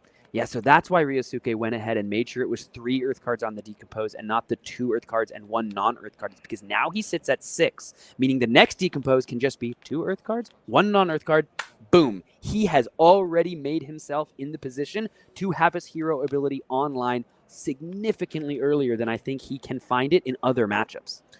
Jacob Clement had all the tempo here, had a full hand to play with, and just was able to pitch 2 reds to attack with Surgical Extraction. Not quite how you draw it up here, but with 2 red defense reactions, and when Ryosuke just passes back, not much more you can do. Yeah, now Ryosuke here knew about that Slither. There's another decomposition potential, but no, it's just going to be used to block out this attack entirely. And now this is just an attack for 4 that's not even threatening the arsenal. The body language here from Jacob Clements not looking too stoked. Let's be completely honest, as another Earth card just goes ahead and finds its way into the Banished Zone. It is going to create that silver because it is red.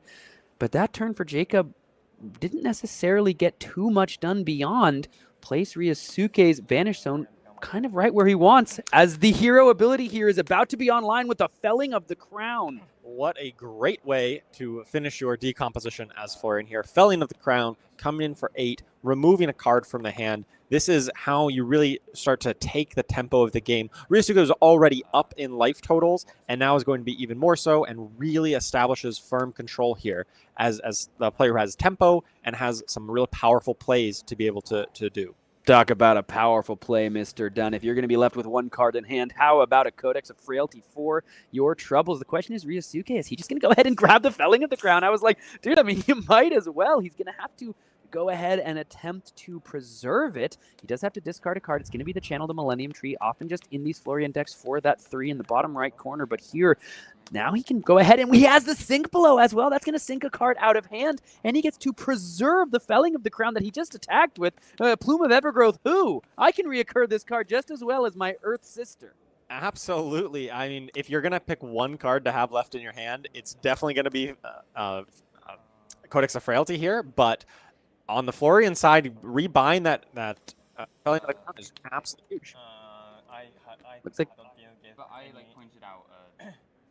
Yeah, they're going to go ahead, and I think just we're gonna come back to us really quickly as we go ahead and let them resolve just a brief judge call. Looks like they were talking about he went ahead and maybe activated the grasp of the Arakni. He's saying, oh wait, actually I don't want to do that. They're just going to see what is the allowance of being able to be like, hold on, I didn't mean to do that. Sure. I think if it's no game actions have been taken, no information has been gained, from what I understand for the most part, you are able to go back in. So let's see just how the judges went ahead and resolved it here. Looks like the ruling here was no, had to go ahead and finish that resolution. That does mean, from what I understand, it doesn't look like there is a decompose happening with this Felling of the Crown. I guess not, because it looks like there's Earth cards, but there's not an extra action in there. It looks like there's just 2 Earth cards and then 3 reactions, right? So the Felling of the Crown is not able to decompose. Still attacks for 7. Still a good attack, but did not get that extra bonus card out of Jacob's hand. So Silver going to be activated here. That means this Beckoning Mistblade now is going to be the follow-up for 1 and multiple cards that are blue in the pitch if a Levels of Enlightenment is on offer or on standby for Mr. Jacob Clements, number 1 now on the Europe leaderboard for the Player of the Year. Yeah, and traveling all the way out to the World Tour in Kobe. You've got to think he is on the hunt for more of those World Tour points, really wants to compete for that Player of the Year leaderboard. Absolutely true. Could be one of the 3 winners in his region, 9 total regional champions for that Player of the Year race. But Jacob Clements has his eyes set on the top of the prize. Let's see. Ryosuke here going to go ahead and place the Barkskin of the Millennium Tree. That's going to create 2 embodiments of Earth thanks to the Florian Hero ability, as he is fully locked and loaded. The Fruits of the Forest has presented to him a bountiful harvest, as the Levels of Enlightenment was the card on offer. So this is going to be 3 go again, and drawing a card as well. Yeah, this Barkskin on Millennium Tree is just so impactful on these turns when you know the new is going to go wide. You see the 2 pitch, you got to be thinking about Levels of Enlightenment. They got a full hand otherwise. Getting 2 embodiments, absolutely huge to let 1 card here block for 5. It overblocks this Leave No Witness on a single card. Yeah, Jacob, though, was able to convert one of the cards in hand, so didn't have that quote-unquote intellect penalty, a little 3 life gain on the Sigil of Solace. That's a card I haven't seen in super high quantities in the new decks. A lot of the life gain is really in that Count Your Blessings arena. Yeah, this is kind of Count Your Blessings light in a way, where it is, a one card, but it fulfills a similar role where it kind of pretends to be an attack reaction. Like, ooh, I've got 2 cards in my hand. It's got to be an attack reaction. Just kidding, it's a Sigil of Solace. But, we were really focused on the, he was not able to decompose with that Felling of the Crown, so we didn't take enough time, I think, to really talk about what's really at play here. Because that hero ability came online so early, this is now the 2nd turn. We're just seeing a single blue pitched into 2 arcane damage with the Grasp of the Arknight. That arm piece is going to present so much value over the course of the rest of this game. We will have to see if Jacob Clements has what it takes to get around it, because now the Bramble Spark as well, turning the Swarming Gloomveil into a big attack for 6, and the Reaping Blade can follow it up with that perfect 1 floating, an incredibly efficient, powerful turn. Jacob Clements down to 20 here. Starting things off with the Art of Desire Mine, but we'll have to just see, is Ryosuke just going to be able to convert all of the value gained from that Florian Hero ability into a W? Yeah, you've got to think Ryosuke feels pretty comfortable with the way the game has gone thus far. Was able to get his hero power online very quickly, much faster than into most other matchups. And once you do, Florian definitely feels like a deck that is kind of unfair in some ways when he is active, because you're getting that extra value from Grasp of the Arknight, and you're getting it from many other sources as well. It just really puts him very far above the rate that you typically expect out of decks. Here comes the Sigil of Suffering. Going to go ahead and block out this Just a Nick. that means that just the Command and Conquer is going to be banished. And as we saw with that Felling of the Crown, you lose enough actions out of that graveyard. It does start to get a little clunky on the Decompose, but third turn in a row that the Grasp of the Arknight is going to go ahead and get activated, and now just one card, 5 damage. That is always a button that Ryosuke is able to push, and it's also not in the form of either just physical or just arcane. This is coming at New from multiple axes, and something that she's going to have to deal with for the rest of this game. This play pattern isn't going anywhere anytime soon. Yeah, as someone who loves to swing Guardian Hammers 1 card for 4, swinging 1 card for 2 arcane and 3 physical is just so much better. Attacking 1 card for 5 here, really, when New presents these disruptive attacks that you really are incentivized to block out, you're like, well, how do I convert a 1-card hand? Well, the best way, Grasp of the Arknight into Reaping Blade. So you heard it here first, folks. Charles Dunn on Florian for Pro Tour confirmed. The 1-card 5 proving too much for our ex-U.S. national champ to pass up. Well, if Ryosuke keeps on going the way this game is going, he might make a very compelling case for that. Every round, Charles is just like, I'm switching my deck, dude. This deck looks sick. I thought I was going to be on this, but did you see what Vynnset just did? Did you see what Aurora just did? I did say that after every round, didn't I? Because our games today have been so high impact. Like, there has been so many amazing and explosive plays on a lot of the heroes today. It's been a treat to watch. Here comes one go again still that Ryosuke has to think about. If he has any prevention effects that can go a little wider. Let me go ahead and take a look at the graveyard here. So we've got the Beckoning Mistblade when just starting your turn with Beckoning Mistblade with a full hand of cards behind it. You got to think that extra go again on a blue attack is probably pretty relevant. You got to imagine if this connects, Jacob's going to be pretty happy about it. Maybe it lets him attack wider. So despite the fact that it's just 1 and you're at 31, Ryosuke decides, nope, this is the time I want to cash in my very powerful chest armor, that Barkskin, that last charge of it because of the temper keyword. Wants to cash that in right now and get 2 embodiments of Earth to protect for the rest of his turn. And I think he also saw Jacob Clements take the 5 fully to the face to preserve this 5-card hand, so he knows that perhaps that Beckoning Mistblade is a part of the equation. Bonds of Agony here, if you tried to respect this too much, but it had go again, then you can just kind of go around and maybe come in with a different style of effect.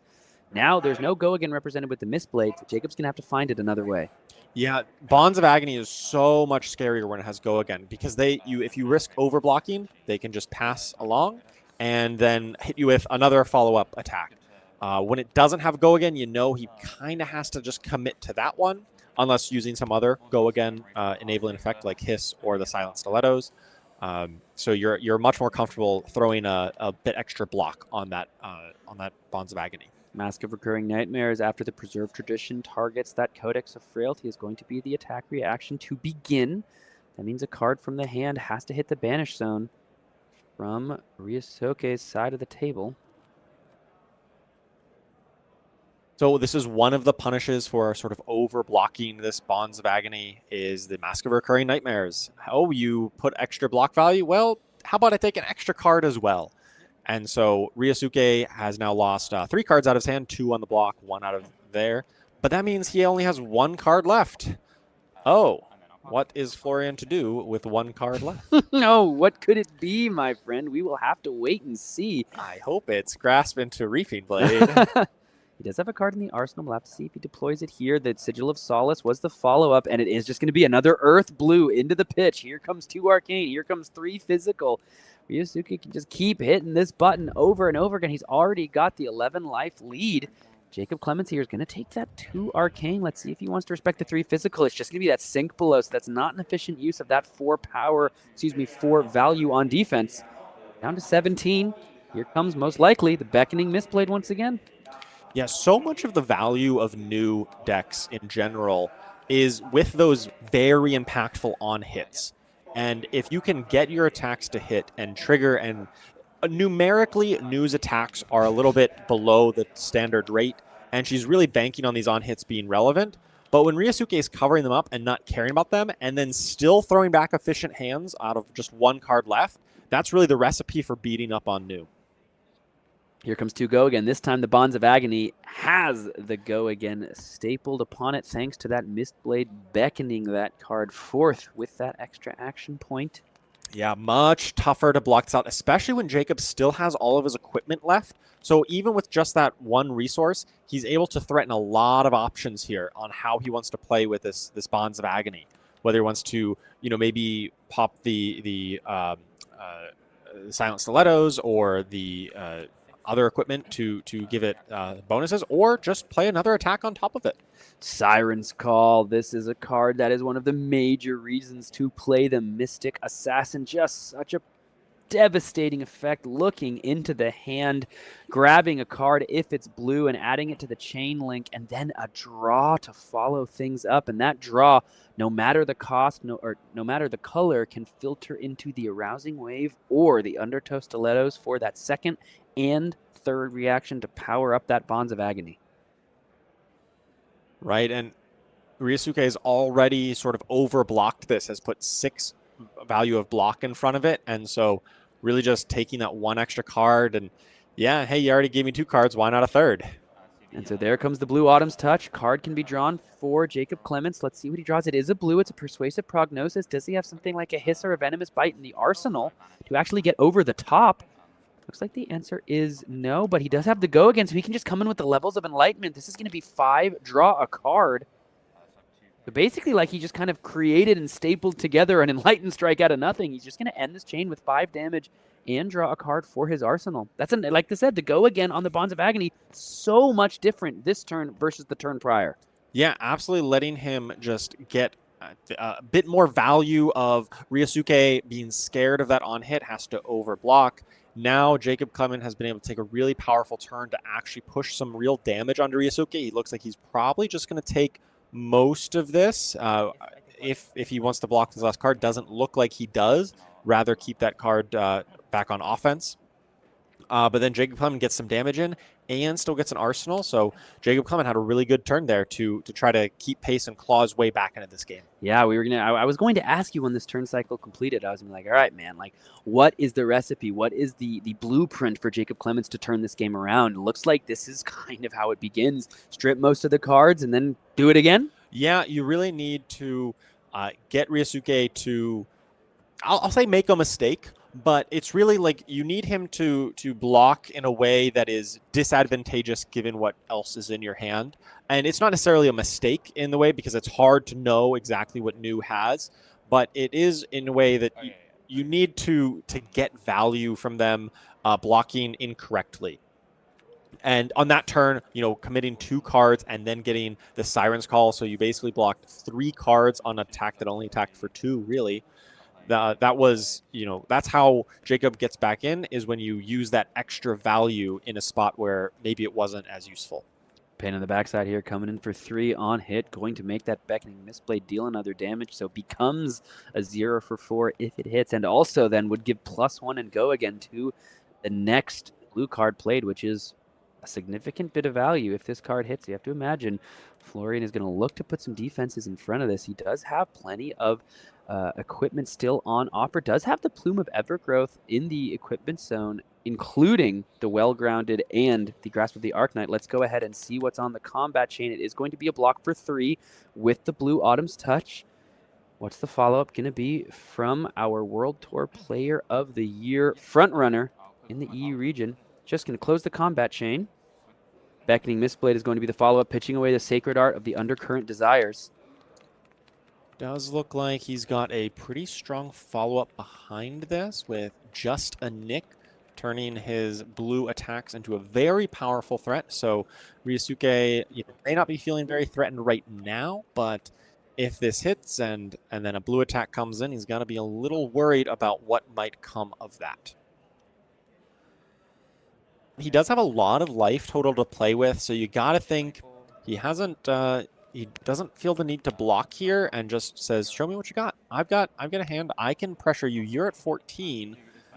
It's on you to get these cards out of my hand, and I'm not just going to give them up freely. There's actually everything else, but we have to share the power dice. Yeah, the players here wishing they had just a couple more power dice. There's plenty of the other dice. And You know, maybe I'm sure there's somewhere.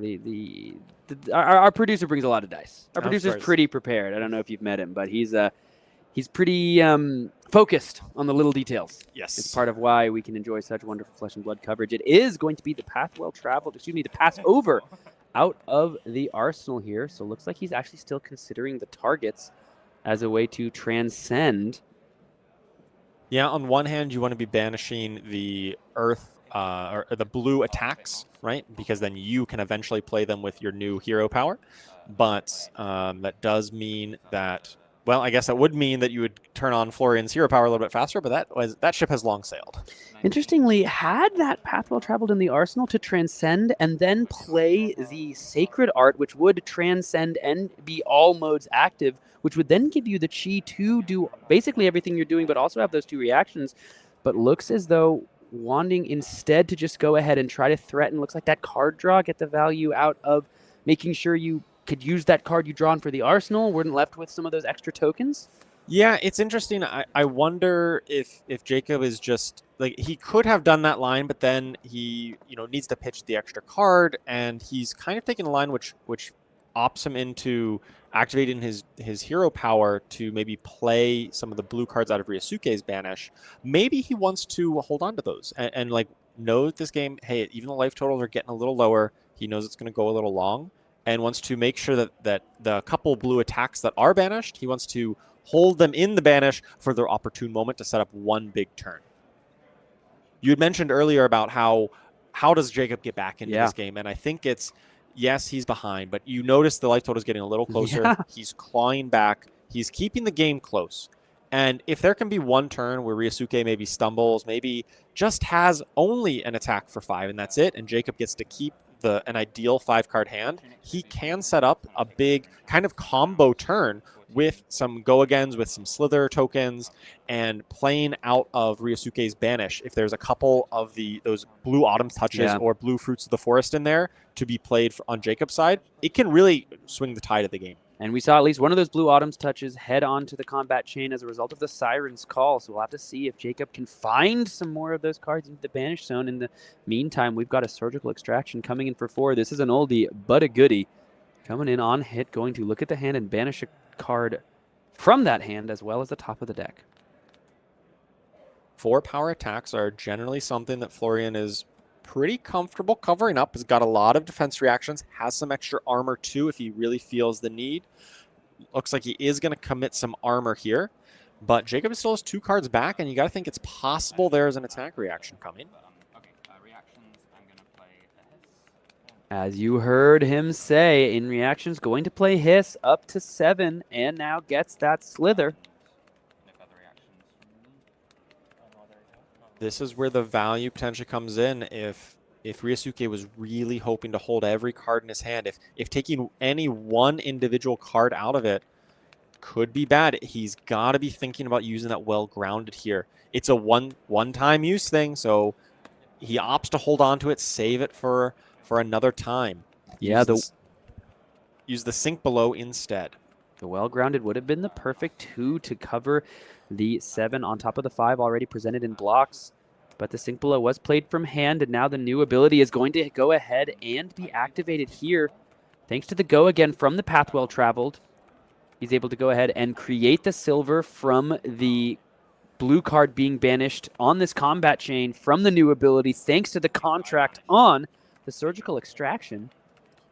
And now gets to go ahead and look through that graveyard.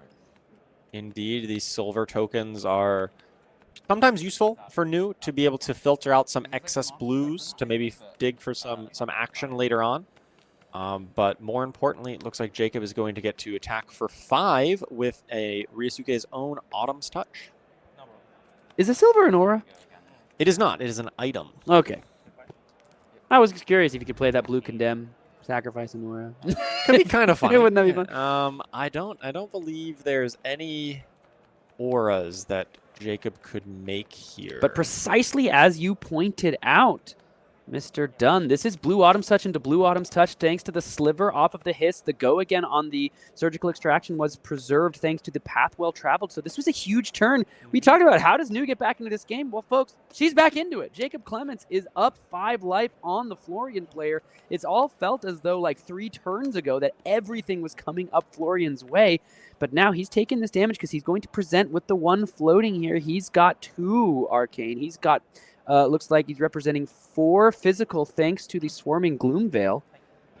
And now he's got 3 more damage on the back end, so he's got 6 plus 3. That's 9 points off of just 2 cards.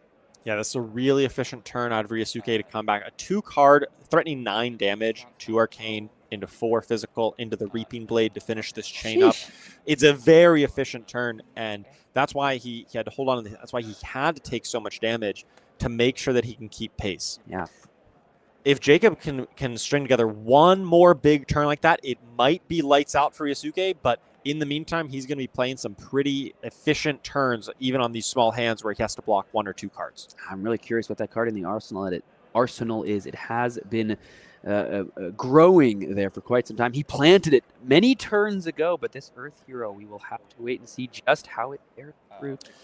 Yeah, you know, one card we haven't really seen out of Jacob, all we saw once was the Codex of Frailty, but there's still 2 more in his deck, presumably. And he preserved traditioned it, so I think he's still got 3 rocking around. There's a third one in there, and so maybe Ryosuke's thinking, hey, I can't let my arsenal be empty. I don't want to get exposed to the possibility of a Codex of Frailty, and is keeping it in there at all costs. So got 1 block on the Grasp of the Arknight. Maybe that's what comes out to play against the Beckoning Mistblade. No blocks is the call. So down to 8 goes Ryosuke. What is the blue card, if any, that Jacob is going to follow this up with? It's a Persuasive Prognosis. This thing's got a pretty nasty on-hit effect indeed. Ryosuke is down to 8. This is a full quarter of the life total for Florian. Yes, and Persuasive Prognosis also threatening to gain a few points of life, give Jacob just a little bit more breathing room if it banishes an action card. For every action card it banishes, he gains a life, and if it hits, could potentially banish multiple. Nice couple cards in the hand there, though, for Ryosuke Urase. He's got the Felling, he's got the Plow, he's got the Blue, he's got the D-React. Only 1 card in the hand for Jacob. So +4 is probably the absolute ceiling of this next attack reaction in terms of damage, but a Siren's Call would also be devastating, pulling the only blue out of the hand for something like that Felling of the Crown. Yeah, I love how disciplined both players are being with their equipment. You've seen Ryosuke use his Barkskin at the really opportune time, but every other piece of equipment is still on the board. Right, Jacob has his arms and his legs, which are really good reactions, just kind of sitting there threatening reactions at an opportune time. And of course, the Plume of Evergrowth allowing Ryosuke to pick back up a key attack like a Felling of the Crown if there's still one in his graveyard, if he needs it to really push over to end the game. It is the Venomous Bite, so he is able to push this up to 6, but the Well-Grounded here can go ahead and get in front of this. He kept it for this reason. That's going to get the 2 final points of prevention. He's able to do that in reaction step. Those Earth cards, normally you might think they might have been, like when I first saw them, like, oh, cool draft card. No way. Those cards have been ever present in CC ever since the printing in Rosetta. Yeah, and here is the big play, the big Felling of the Crown. He definitely has enough to decompose this time. He's going to come in for 8 plus the 2 rune chance and take a card out of Jacob Clements' hands initially. This is absolutely huge for Ryosuke to try to close the door on this game. Yeah, here comes now 2 arcane, 8 physical, and a card from Jacob Clements has to go to the bottom of the deck. And what's crazy is because Ryosuke is holding on to that Plume of Evergrowth, he can do this next turn too. Yeah. He's going to take most cards out of Jacob's hand here with the damage and the effect, and he's just going to be able to chain it to next turn and leak a few more points and really put Jacob down to a critical life total where he has to block out or else die.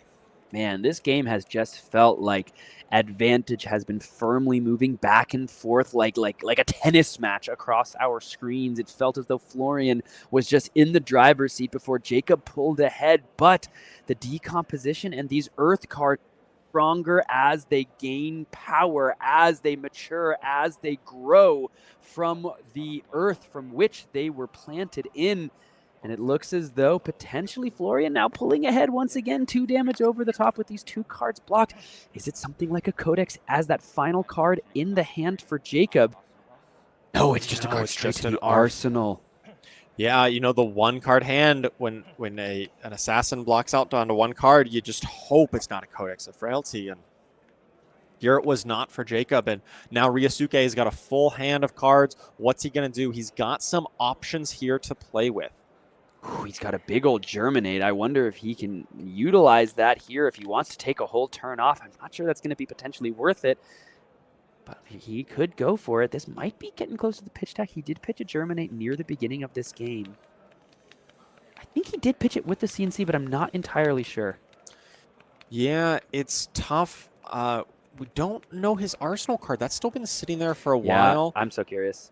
Just baseline, it looks like this hand might be just run back with the Plume of Evergrowth.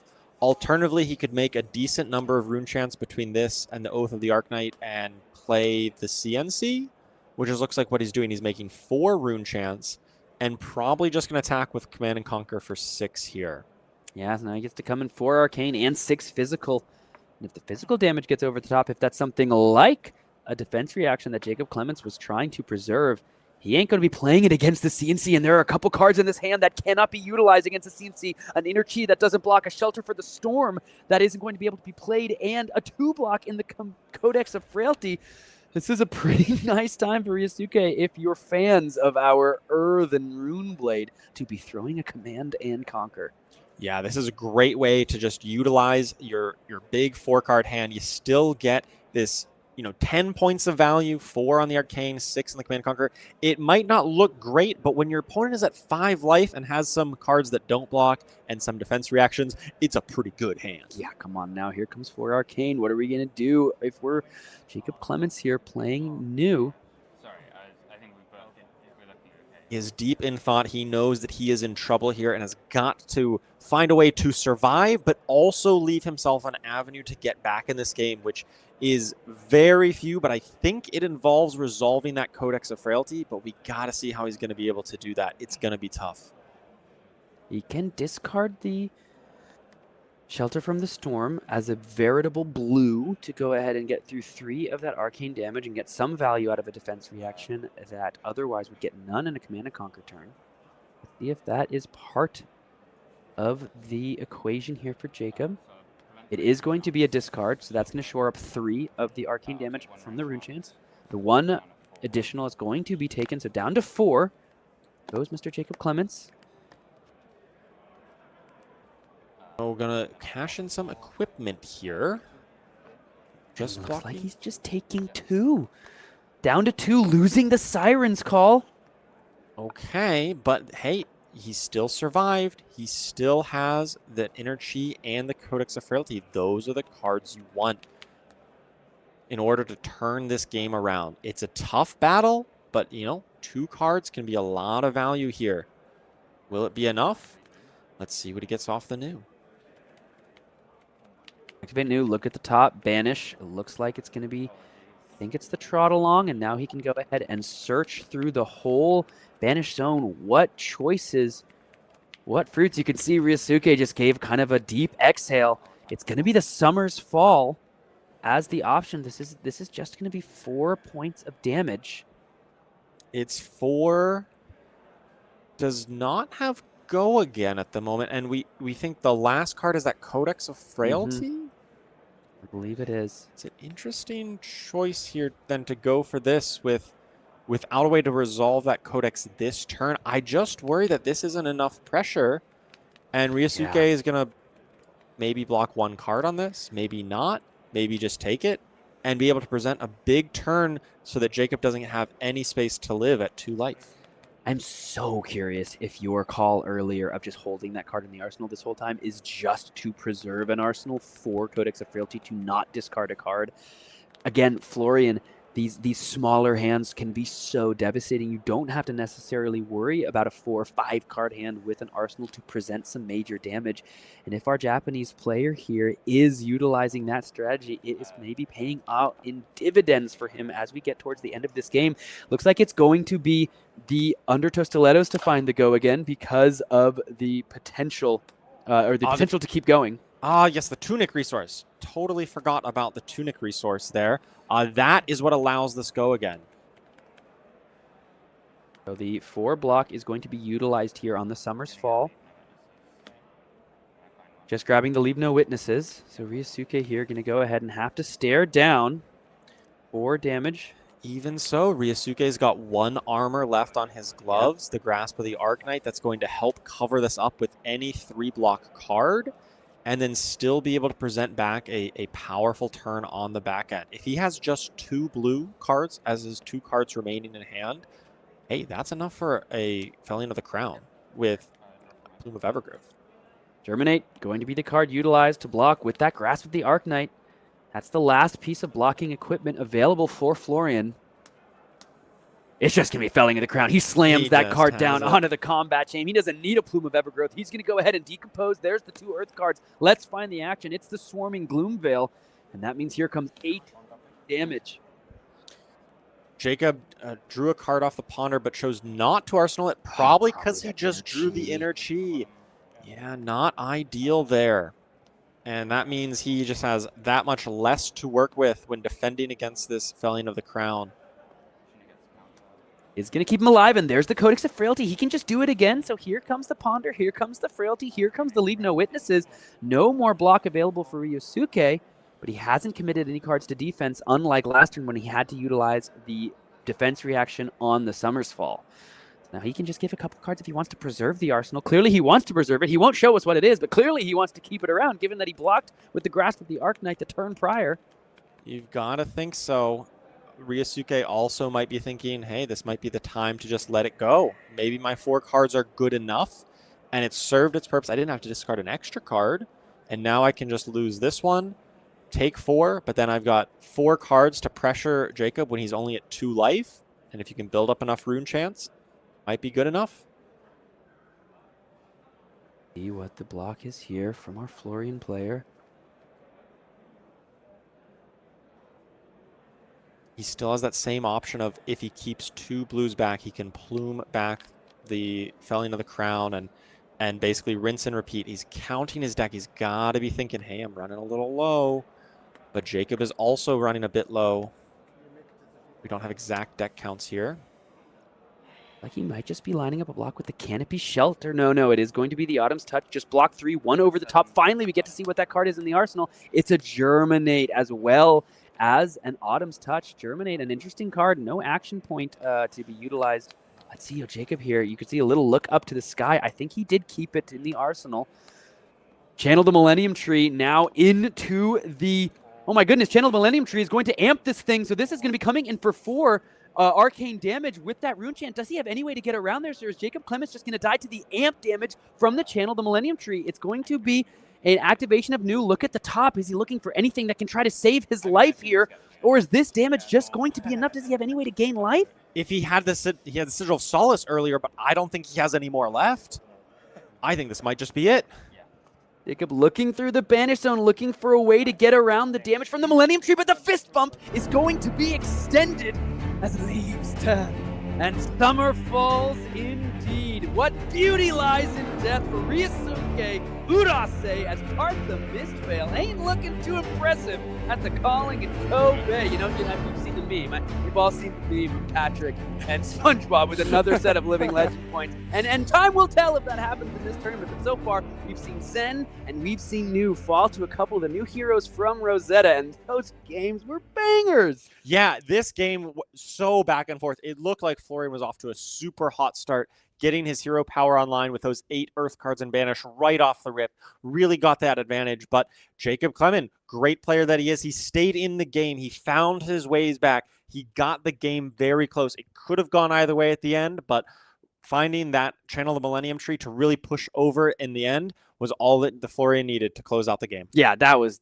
sick. Honestly, all the games today, I've been so excited for this event. I've been so excited to watch these games and see how the metagame has developed. We've been getting all these snippets and bits and pieces from battle hardens all over the world and armories, but I was like, let me see a calling. Like, let me see how this metagame has truly developed. And like, it's just music to my ears. Just these games have been so back and forth. They've been so varied, and clearly so many strategies are viable in the meta leading up to the Pro Tour. Absolutely. I'm really excited to see more of the games this weekend and see what other kind of awesome strategies are being employed here and how the meta continues to develop as we continue the World Tour season.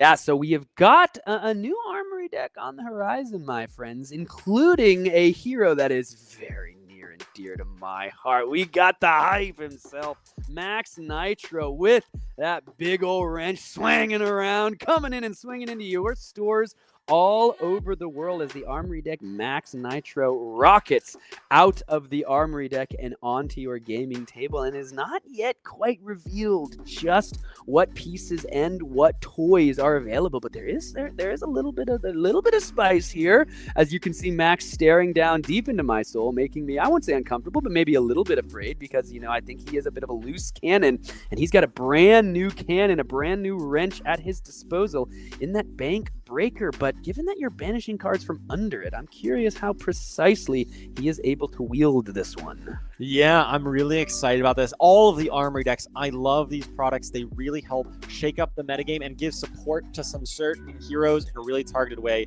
I'm really excited about Bank Breaker. I love the little tease. It's like, you read the card and you're like, I don't get it. Because how do we get cards under it? We don't know. Twice per turn, not many weapons can attack twice per turn. But when you do, it's one resource to attack for 3, up to twice. It could be really powerful. I'm really looking forward to see how this shakes out. This one's coming to you April 17th, so it'll come out right after the Pro Tour. They must have been too afraid, too fearful of just how much damage Max Nitro would be able to utilize on the Pro Tour table. But you can get it just after the event on April the 17th, and I know I'm gonna be picking it up. I'm gonna be jamming some games. We got a couple more rounds for you before day 1 of Swiss here from the Calling in Kobe is going to wrap up, but there's so much more after, because of course we do have a whole day 2 tomorrow. So I hope you'll stick around with us, as we've got more Flesh and Blood coming up right after this.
The soil is fertile, my friends, as Earth Heroes continue their dominance in World Tour Kobe, where we are covering the calling.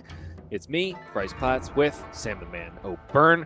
Two boys from Southern California that are casting a Flesh and Blood event in Japan. It's a tale as old as time? Yes. Maybe not, but one that we are enjoying telling, that's for sure, Sam. Ecstatic to be here bringing you, honestly, it's just the games are fire. Like it's just good stuff top to bottom all day long, and I have no reason to believe that our next matchup will be anything different, because I think we've got a couple heavy hitters, not from the heavy hitters set, but heavy hitting players and heavy hitting heroes for you in this next round. I'm excited about it. Well, Sam, let's go ahead and hit heavy and proceed on down to the match floor. Let's swell the music. Let's set the stage, because we've got a friendly face, one that we are all familiar with. It's Michael Feng from the United States of A on Enigma Ledger of Ancestry. And on the right side of your screen, rather, we've got Yoshiki Inada playing Arakni, slipped through the crack. So it's yet another missed veil attempt at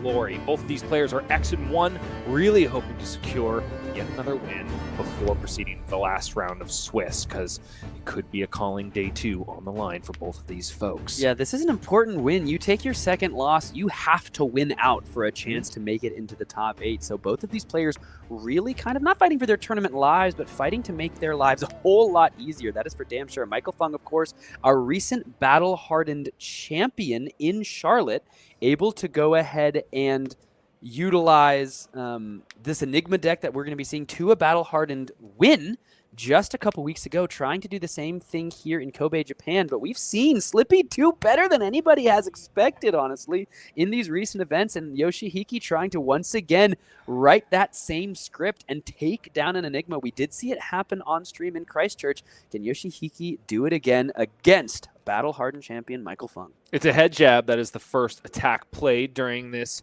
round 6 of calling Kobe, but it's not just any head jab, Sam. Sure, it has 3 go again written on it, thanks to Arakni slip through the cracks, but it's also going to confer a Blood Rot Pox token on hit. That's right, it's a red infect, and it has never looked better with natural go again. And Blood Rot Pox is among the least potable auras and diseases for Enigma to deal with, because the damage at the end of the turn is so devastating when you're trying to keep a ward around.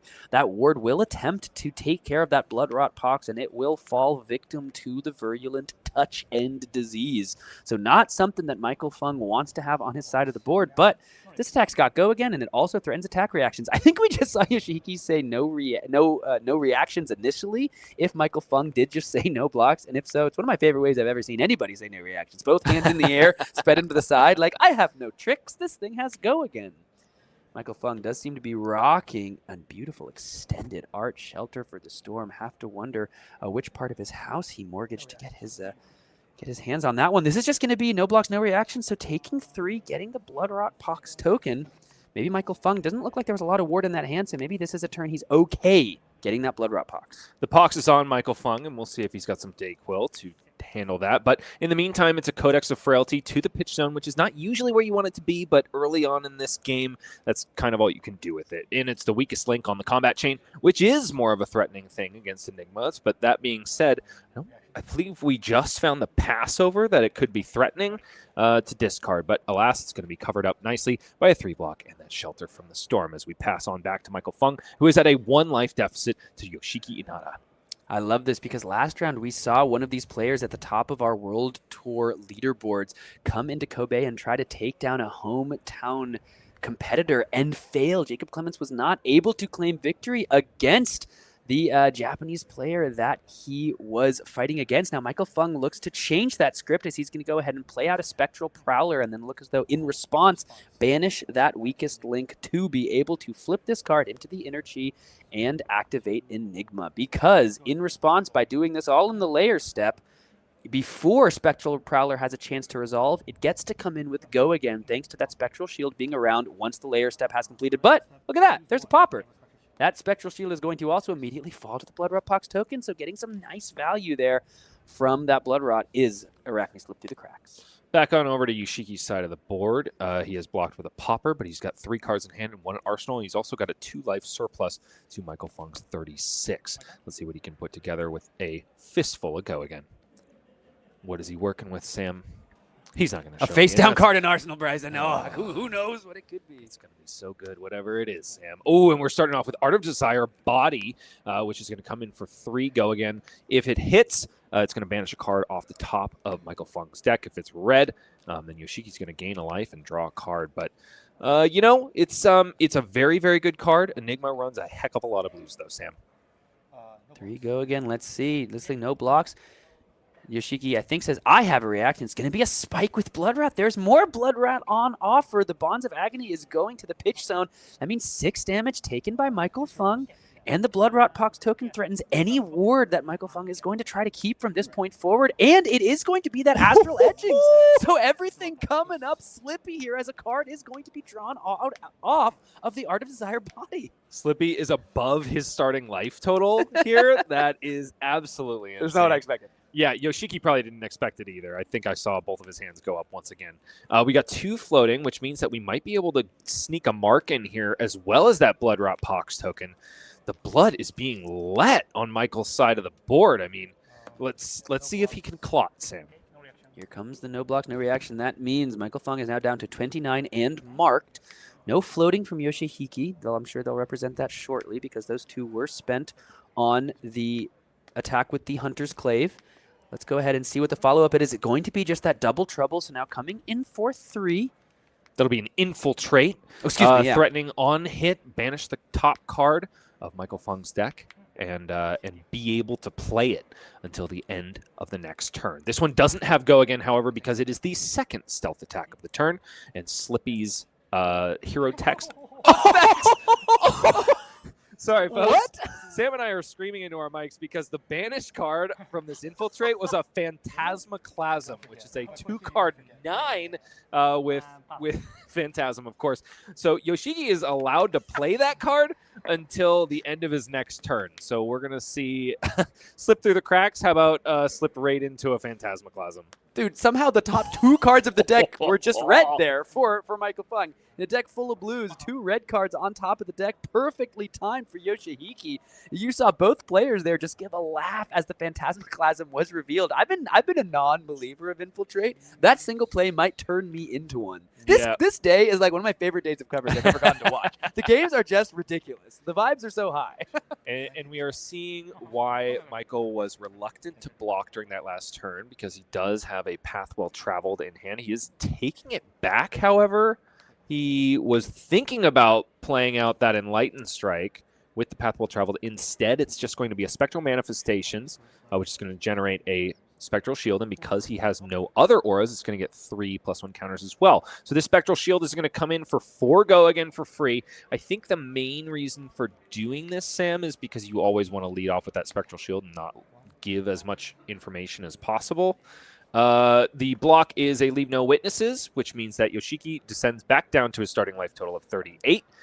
Michael Feng now plays that Levels of Enlightenment, then goes with the Path Well Traveled, giving Levels of Enlightenment go again, and also allowing him to choose the other 2 modes. So this is going to be 5 go again, draw a card. Yeah, that's why he wanted to go ahead and switch out the order. I think, honestly, maybe Michael was just preeminently brain bashed by the potential Phantasmaclasm that he knew was coming, because, you know, you do want to make sure you get multiple blue cards in the pitch for this. Michael Feng, though, truly a consummate professional and one of our game's greatest players. So you have to imagine, and literally a recent battle-hardened champion. So he's pretty darn good with this deck. He's also won a calling on Enigma back in Portland just at the end of last year.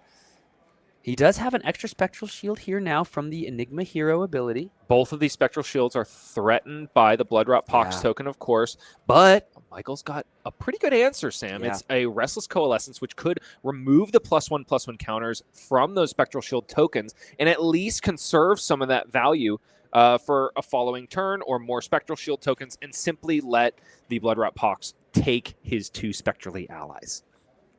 They're not allies, they're weapons, okay? I lied. But bottom line, Michael is in the tank about probably whether or not to throw this E-Strike or perhaps pitch it for that other Spectral Shield swing, or maybe even play out the Restless Coalescence, take all of the +1/+1 counters, and then use the E-Strike to pitch and then swing the Restless Coalescence for a heck of a lot of damage. Let's see just what the follow-up is here for Michael Feng. He knows there is a Phantasmaclasm that has to be most likely coming his way on this next turn. How will Yoshihiko utilize the rest of the cards in the hand with the go again? Yeah, that's the sentence you expected me to say. Yeah, right? yeah. That's the sentence you expected me to say when we sat down to cast Enigma versus Slippy. Was that Enigma was going to be facing down a Phantasmaclasm on the next turn. Yeah, that was just a funny group of words that you just said, Sam, and I had to take stock of that moment. Okay, so Michael Feng's still in the tank here. What to do with these 2 cards and my 1 action point remaining? I tend to think that the maximum value is going to be to play the Restless Coalescence and simply strip all of the +1/+1 counters and to put it onto that Festive Kitty card. And then perhaps even just use the Tunic resource to swing it. Yeah, okay. So it looks like Michael might agree with my line of thinking. Yep, we're going to use the Tunic resource to swing Restless Coalescence. This is coming in for a big bad 6 go again. And you'd have to imagine that the E-Strike is destined for the Arsenal, as the Bloodrot Pox will let the Spectral out of those shields and send them away. Yeah, this is a great turn. He's able to create an extra Spectral Shield, still lose 2 to the Bloodrot Pox, which is so good for Yoshiki. Excuse me, not Yoshihiko, Yoshiki. And that now means that he's able to keep the Restless Coalescence and the Spectral Shield, and that Restless Coalescence now has 3 counters remaining for each turn for the next 3 turns back and forth on both sides of the table to create Spectral Shields that can shore up breakpoints. And another Infiltrate is coming out here potentially. Michael's like, well, surely this one won't grab a Phantasmaclasm. Well, right now it absolutely cannot because of the ward board that is represented by Michael Feng. And with 1 card left in hand, you kind of would imagine that Yoshiki is holding on to a blue with which to send that Phantasmaclasm, unless, of course, he wasn't able to find any blues. So this Infiltrate might just be ward board clearage. For all intents and purposes. Bottom line is 3 go again, and Michael has to think about whether or not to protect this board. It is such a shame that the Bloodrot Pox popped the Spectral Shield token, Sam, because he had just assembled the Exodia of the 3 separate colored promo Spectral Shields, and then alas, they fizzled before his very eyes. Enigma Chimera is the block on this Infiltrate, shoring it up perfectly. Ooh, yeah, and it's a Tunic counter plus a Take Up the Mantle equals Phantasmaclasm. What? Yeah, that's the Tunic counter going to make this possible. And you could just see Michael's got a smile on his face. He's like, honestly, I've been doing this to people all day long. I've won a calling in a Battle Hardened with this card. I probably deserve this in some small measure. And I think it was a Phantasmaclasm that Yoshiki chose to push to the bottom, which is kind of funny as well. There's just a lot happening that is very tongue-in-cheek and ironic in this game, Sam. No popper drawn on the side of Michael, so this Phantasmaclasm is going to do its worst 9 damages on the combat chain. Let's see just how Michael wants to deal with this. Got one of the Tenants in hand. This deck is also honestly beautiful for Mr. Feng. All these EAs and cold foils. It's just very pretty to look at. He's a box breaker on YouTube, which means he's a max rarity gamer on stream. Come on, baby. And yeah, that's just going to buy up the whole hand. All of a sudden, all tempo over to Yoshiki. Michael does have a Spectral Shield, and he can create another one with the Restless Coalescence, so Michael will be able to attack for 1, of course, thanks to the hero ability. You know, that ain't bad for a card that you got for free. So 1 is going to be the entirety of this turn for Michael Feng. It's just the Spectral Shield created during Yoshiki's turn from the Restless Coalescence, coming in for free, of course, because of Enigma's hero text. Her first Spectral Shield token is free. Now let's see, Yoshiki here, he's got himself a 5-card hand, and he's only facing down 1 damage. Michael Feng does have some ward that he is working with, and Yoshiki does not have the Vambrace of Determination. What he does have is a hand full of reds and a Codex of Frailty as well. Does he have any way to work with that just a nick? He does not. There are no 1-power attacks in the grave, so he decides to just block with it here. You can see both players here having a bit of a discussion. Michael maybe thinking most likely about activating the Restless Coalescence or not. That's the only decision point he has here, because we know that the Arsenal is still an E-Strike. Moving over to Yoshiki's turn again. unfortunately had to block a Justinic on a 1-power Spectral Shield, but that's all right. We're still going to be able to put together a pretty nasty turn here. We've got Orb Weaver Spinneret into Kiss of Death, which is a card that is so good in all the other Assassin decks, but it's even better here, Sam. Why? Because it is a dagger. It's also an attack action, which means that you can flick it if you get to another chain link after. Normally that is a tall ask for any other assassin, but Slippy literally has stealth cards. Your first stealth attack has go again, so it's not even hard for him. Lots of breakpoints potential for those Spectral Shields. Michael Feng looks up to the sky and says, why on earth did I have to face down a Phantasmaclasm? But here he's going to go ahead and try to deal with this Kiss of Death. We do know that there is going to be a chain link following this. It is, I believe, just to pick up the point in Yoshiki's hand. So this Kiss of Death will be able to be flicked, but the question is, are those Spectral Shields going to do their darndest to get in front of it and do a great job at preventing that damage?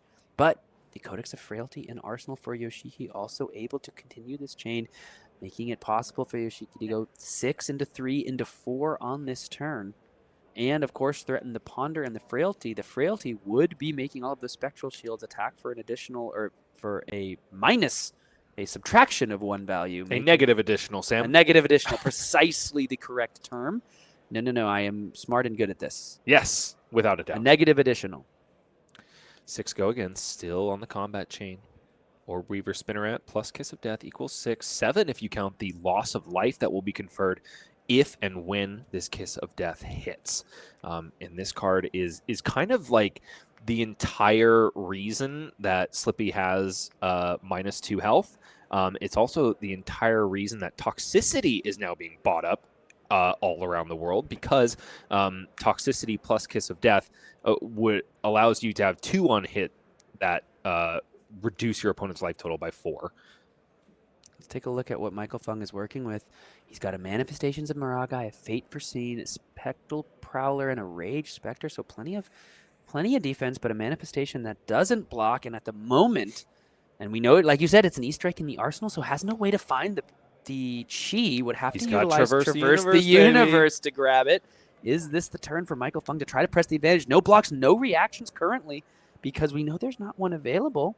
So now, all of a sudden, is Michael Feng going to utilize any way to try to get over this Kiss of Death, or is he going to let the ward get cleared here?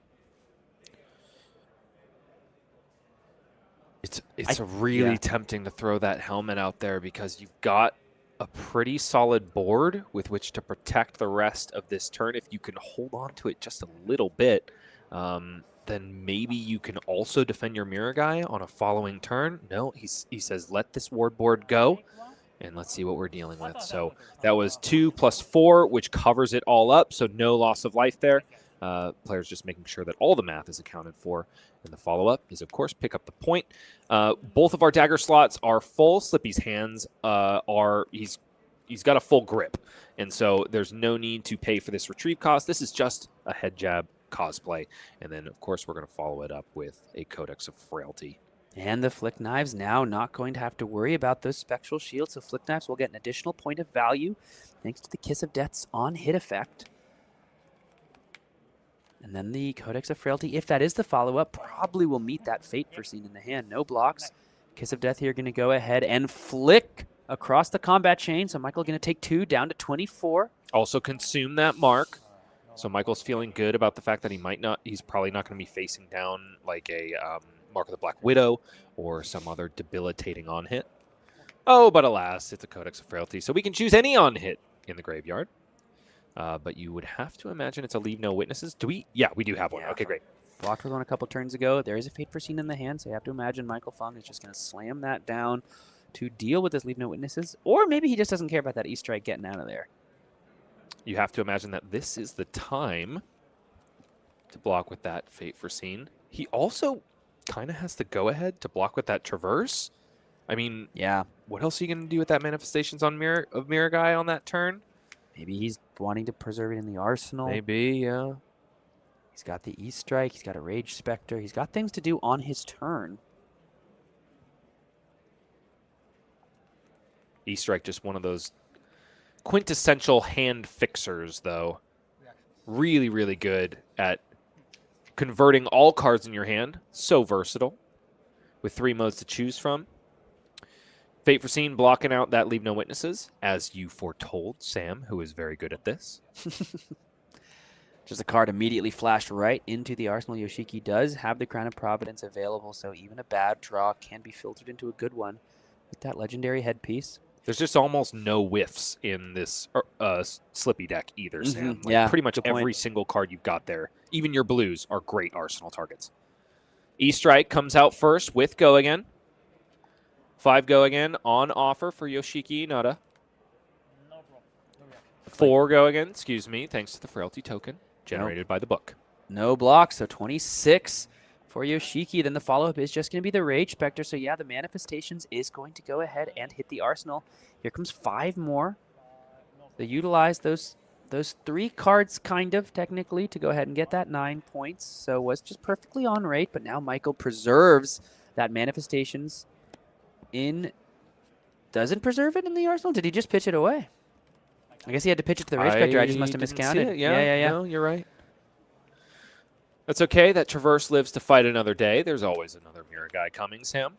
It's a Kiss of Death again, unfortunately not combined with a Toxicity, so the max value on this combo is still yet not realized, but we've reached life parity here. Even though Michael had to face down one of his own super powerful cards, he has leveled the playing field once again, and Yoshiki is coming in with a 5-card hand trying to rip that advantage away once again. And Michael has got a handful of D-Reacts. We've got Shelter from the Storm, we got a Fate Foreseen, Levels of Enlightenment, and a CNC. Shelter from the Storm here might be doing some major work to once again prevent that Kiss of Death and flicking with the Flick Knives. Showing part of why it is finding so much use in so many various decks. So many cards are flicking and doing little, just 1 points of damage that would be unpreventable without prevention effects like that Shelter from the Storm.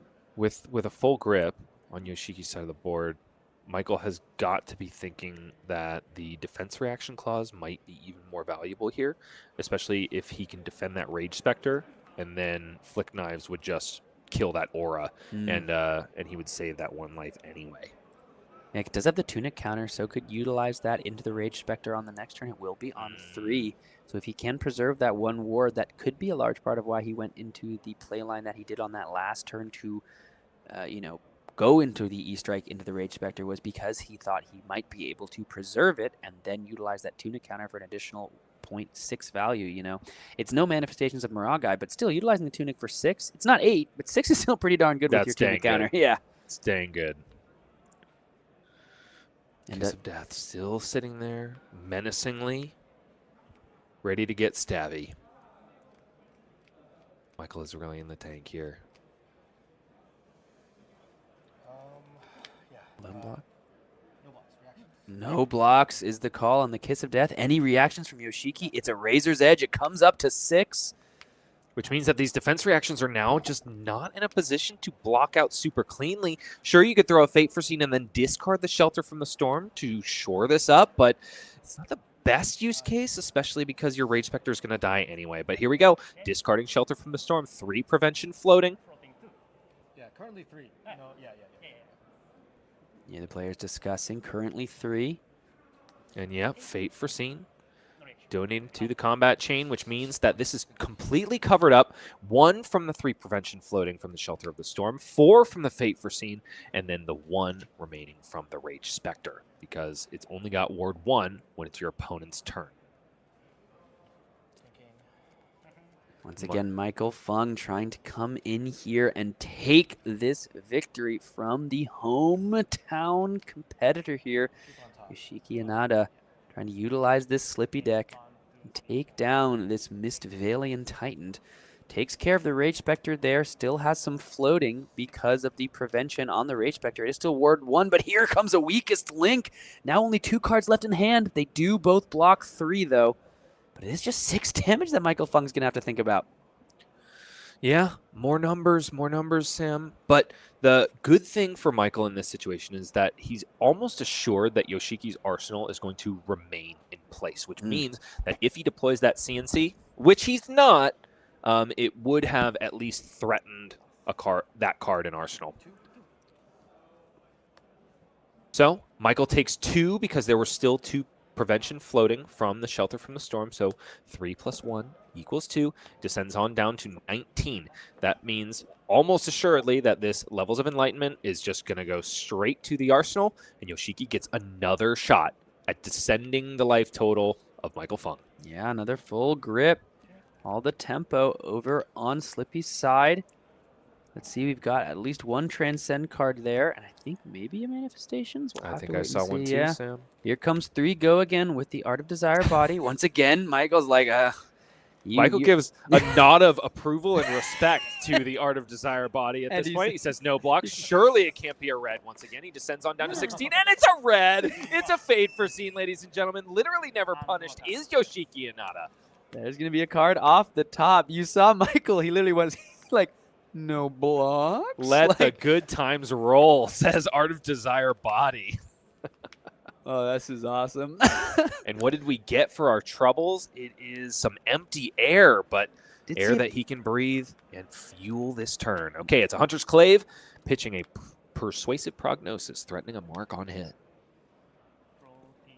Michael Feng here. God, yeah, this game once again, great vibes. Michael Feng sitting at 4-1. This is a player very accustomed to playing at so many events at all of the highest levels all over the world. Still great to see both of these players, you know, fighting for not their tournament lives, like we said, but fighting to be at a significantly more advantaged position than at X2 going into our last round of the day, but still able to find the levity, find the fun. For after all, it is a game that we do play. One go again on the combat chain is the offer from Yoshiki with that Hunter's Clave. It is also so cool to see so many of these cards that our Japanese community members are playing in their language, right? You talk Yeah. about the global game and the localized cards, and it's just awesome to see the way that they are utilized. Backstab here in the hand. Are there enough attack reactions to go along with it? Does Michael have to respect this, given he's already all the way down to 15? One of those cards was a random draw, and an interesting thing that telegraphs what could be in that hand for Yoshiki is the fact that he has a Tunic resource up, one in the pitch, and he decided not to swing that Hunter's Clave. Perhaps we are going to utilize the Black Tech Whisperers here to go even wider if he's got all attacks, or it's just a lot of attack reactions that we can sink into this backstab. Because it's the black text, he hasn't blocked with it, Yoshiki has, so he hasn't gotten the 1 point of value. So maybe it's just the attack reactions. And given that Michael Feng is marked, all of a sudden, Take Up the Mantle is a very real flesh and blood card, allowing this backstab to transition and transform to any other card with stealth that is in Yoshiki's graveyard. Got a Weakest Link, Manifestations, Transcend card, and a second Tenant of Chi. So there is the way to transcend. Not a super winning strategy here, though, because you would have to pitch that Manifestations of Miragai. We always have the option to block with the Traverse here. Michael Feng really has to give this one a think. He's down 7 life to Arakni Slip Through the Cracks. The perfect counter that we all expected to Enigma. Everybody said coming into this tournament that there was no better deck to beat Enigma than Arakni Slip Through the Cracks. It's what everybody's been saying. I think you're trolling me, Sam. What? No, it's what every single person has been saying. Everybody this. said that? That's what everybody's saying, is that the only way to beat Enigma is with Arakni Slip Through the Cracks. Wow, they're geniuses. So we'll have to see if the prophecy remains true. Michael Feng giving this a look over. He's taking a couple seconds, speaking to himself. Yoshiki just thinking about playing that Take Up the Mantle, transforming this into an Infiltrate, and hitting yet another Phantasmaclasm off the top of Michael I think Michael Feng's at that deck. point just concedes. I think that gets the fist bump. No way. You take up the mantle into Infiltrate, you hit another Phantasmaclasm, you extend the fist bump. Like Michael Feng it's concedes gentleman's at rules. no time. Okay, cool. We do have at least some attack reactions. We got Razor's Edge plus Black Tech Whispers, which is going to be paid for by that last one floating. Nothing for me. Or, I'm sorry, you don't have to pay for Black Tech Whispers. No, that's free. never That's mind. free, yeah. That's free. But this can't be no defense reactions can be played to this. So the Black Tech Whisperers, you have to hit to get the go again. But unless Michael was going to play a bunch of ward, he now just gets to follow this up with the Leave No Witnesses here. Dirty rotten is Yoshiki Inada, but who can blame him? He's playing an assassin into an illusionist, and he's making it look rather easy, Sam. And now here's the moment. We have once again the Traverse the Universe. Potentially it was reached for. He keeps looking at it, too. He keeps sideways glancing over at that Traverse Yeah. the Universe. He's got the tunic counter. He's got the cards to pitch to play for it. He knows that Arsenal is being threatened. What is Yoshiki's Arsenal? Is it a defensive piece? Is it something that can go on top of this leave no witnesses? He just hasn't Cut been to able, the chase out of nowhere? He hasn't been able to utilize it, Sam, and I believe it was put there in a snap after a codex. Is that? It might, I is think that that's still that card? same card, yeah. Interesting. I think Michael is thinking that if he is to give up this weakest link, he kind of gives up the power of his turn in a certain right, because I think he wants to, block with the Traverse, use the chi on the manifestations of Miragai, and then, I'm curious. I forget what card is in his arsenal. I think that's going to be the telltale sign here. Yeah, I'll have to wait and see. But bottom line, one of the most powerful head pieces in the game has been blocked with. You can only do it once, folks, and so it better be good. And if there's one thing I know, it's that when an Enigma blocks with Traverse the Universe, they have got a Manifestations of Miragai in hand, and that is certainly the case for Michael Feng, a fearsome competitor here at Calling Kobe. Okay, Yoshiki has done his worst, and for it, he's gotten his opponent down 13 life. Draws up 4 more cards. This time, Michael Feng, though, he's trying to take the pivot.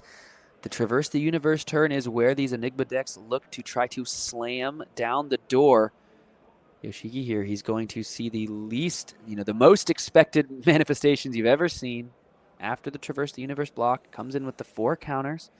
Now you can Rising Sun, Setting Moon. Let's see what the card off the top is. Looks like it's an Enigma Chimera blue. So it all depends on that arsenal, because we very well... so we're going to hold on to the Enigma Chimera here. And then you better believe that that Tunic resource is going to be devoted to the Manifestation of Miragai to swing in for 8 go again. We're not still sitting on the E-Strike. We played that. Yeah, that was sometime for ago. the Rage Spectre. Yeah. Actually pitching away the Enigma Chimera, keeping the blue. Maybe he has something like a CNC in the arsenal to go along with this. Just wants to utilize everything nice, and he can utilize the Tunic counter on his next turn if he has the blue. It's the Enlightened Strike, Sam. There was an Enlightened Strike with a CNC. I'm pretty darn sure. We will find And that's out. what hit the arsenal. Here comes the... Here comes Spectral the Shield. Spectral Shield. Comes in 2 with go again. Yoshiki just taking the licks. Down to 12. Yep. E-Strike. E-Strike. Enlightened Strike. It is technically an E-Strike, but it's not the one you're thinking of. So all modes active, which means that this is 5 go again, draw a card. And what did he get? We couldn't quite see it. Levels of Enlightenment here. 5 go again. But boy, howdy, is this a pivot turn if I've ever seen one. So Yoshiki went into this turn with 22 life. He now has descended down to 7, and it's an Enigma Chimera off the top, which means another 6. That being said, Yoshiki is not dead yet. The difficult thing about these Manifestations of Miragai turns is that you basically just have to say no blocks through them, because you've got to remove the Manifestations of Miragai next turn. Otherwise, you're basically conceding defeat. Yeah, Yoshiki here. He's going to say no blocks. Go down to 1. We talked about this is the pivot turn. Yeah, no, Michael Feng has pivoted. He's made the turn. He is on the other side of the street, and he is trying to drive his way to victory. He's got a Manifestations of Miragai. He's got a Spectral Shield. He's got a Shelter from the Storm in the hand. That's a great way to get around the Flick Knives if that is the option for Yoshiki to try to take down the Manifestations of Miragai. Finally, we get to see the Arsenal card, and alas, it was a blue Infect, Sam. Definitely less than stellar in this situation. But maybe it'll be able to be coupled with something like a Just a Nick. Comes in for 1 with go again, and Yoshiki kept every single one of those cards, which means he's got plans for them. So how does Michael want to try to deal with this one? He knows he wants to not only stay alive, but keep that Manifestations around. Michael Feng says, I have to go to the bathroom right now. I have to leave this table right now because I am just too stressed and my bladder can't take it. So it looks like we will be allowing him to do his business while we see just what business Yoshiki is going to try to get up into to try to take down that Manifestations of Miragai. But before that, Sam, I have to go to the bathroom. Okay, I'll take it from here. Oh, we're back. Okay, I'm going to hold it. Okay, back at it is Michael Feng, staring down a blue Infect with go again, of course. Unfortunately, Yoshiki is not going to be able to do anything cheeky like flick knives, mark his opponent, and then take up the mantle and switch this card out because there's just too much ward board. So there's no way he's going to be able to mark by flicking one of those daggers. So this could just be attempting to buy one of those juicy cards out of Michael's hand. But Michael is reaching straight for that tunic, which is a tempting block at this juncture. And again, if Michael commits too much to the defense here, then Yoshiki is able to just utilize the go again and go around the potential blocks that Michael Feng has. Okay, we've got a 3-block Restless Coalescence. We got a Shelter from the Storm as well. This is a great game of Flesh and Blood, folks. I do hope you're enjoying it. Thank you, if you're in our neck of the woods, for staying up with us. If you are elsewhere, I thank you for joining us here for our coverage of the calling in Kobe. Round 6 here, just about 15 minutes left in this second to last round of day 1 of Swiss. Sam Wilburn and Bryce Platts bringing you the action. Let's see just how Michael Feng wants to try to get around this blue infect and how much defense is he willing to commit to this first chain link. It's the Fiendal Spring Tunic, a very powerful chess piece, but hey, sometimes it just blocks one. Yeah, we're going to be flicking some knives here, Sam. We're going to see if we can buy a Spectral Shield for our troubles. The Hunter's Clave is being flung across the board in slow motion as Michael Feng tanks on the way to deal with it. Could it be the Shelter of the Storm discard here? You'd have to wonder. Yeah, what is coming next? There's 4 cards in this guy's hand, Sam. Got the Spectral Shield, got the Shelter as well. It could just be like a Razor's Edge to get this infect over the top, in which case Michael would be absolutely punished by discarding that Shelter from the Storm. That being said, he's still got the Restless Coalescence to do some instant speed play. And it looks like it is going to be the Restless Coalescence in response. He's going to be able to move some counters onto it. You see Yoshiki there. He kind of grimaces, putting his eyes to the side. A little bit of a laugh from Yoshiki. The Restless Coalescence has been one heck of... I mean, it's an amazing card, but it has been showing its chops during this game. I mean, it generated so much defensive value and also swung for 6 early on in this game. And in this case, it's just kind of shoring up the protection of this Manifestations of Mirror Guy. But we found our first Justin Nick to resolve in this game. Nick, the most terrifying of the biblical names, Sam, because it pushes this blue, seemingly innocuous attack all the way up to 6, which means that this ward board is really threatened here. So now we've got Ward 2 on the Restless Coalescence, and we have a Shelter from the Storm to block for 4. No further reaction, so that means it's going to be 1+1 from the Find-All Spring Tunic plus the Shelter from the Storm. That will cover up the damage. What is the follow-up here from Yoshiki?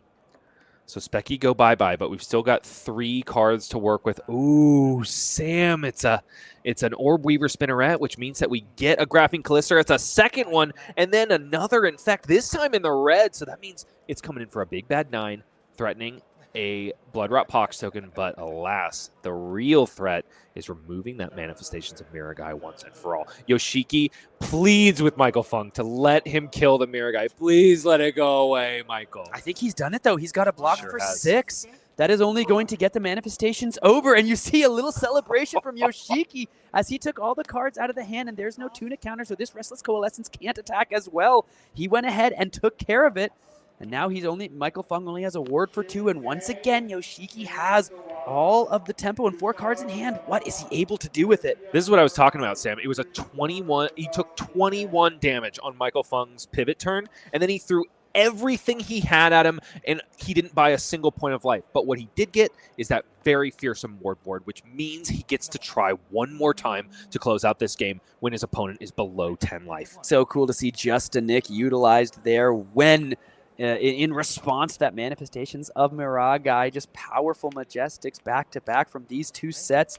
The backstab there is going to take care of the Restless Coalescence. Here comes the Hunter's Clave.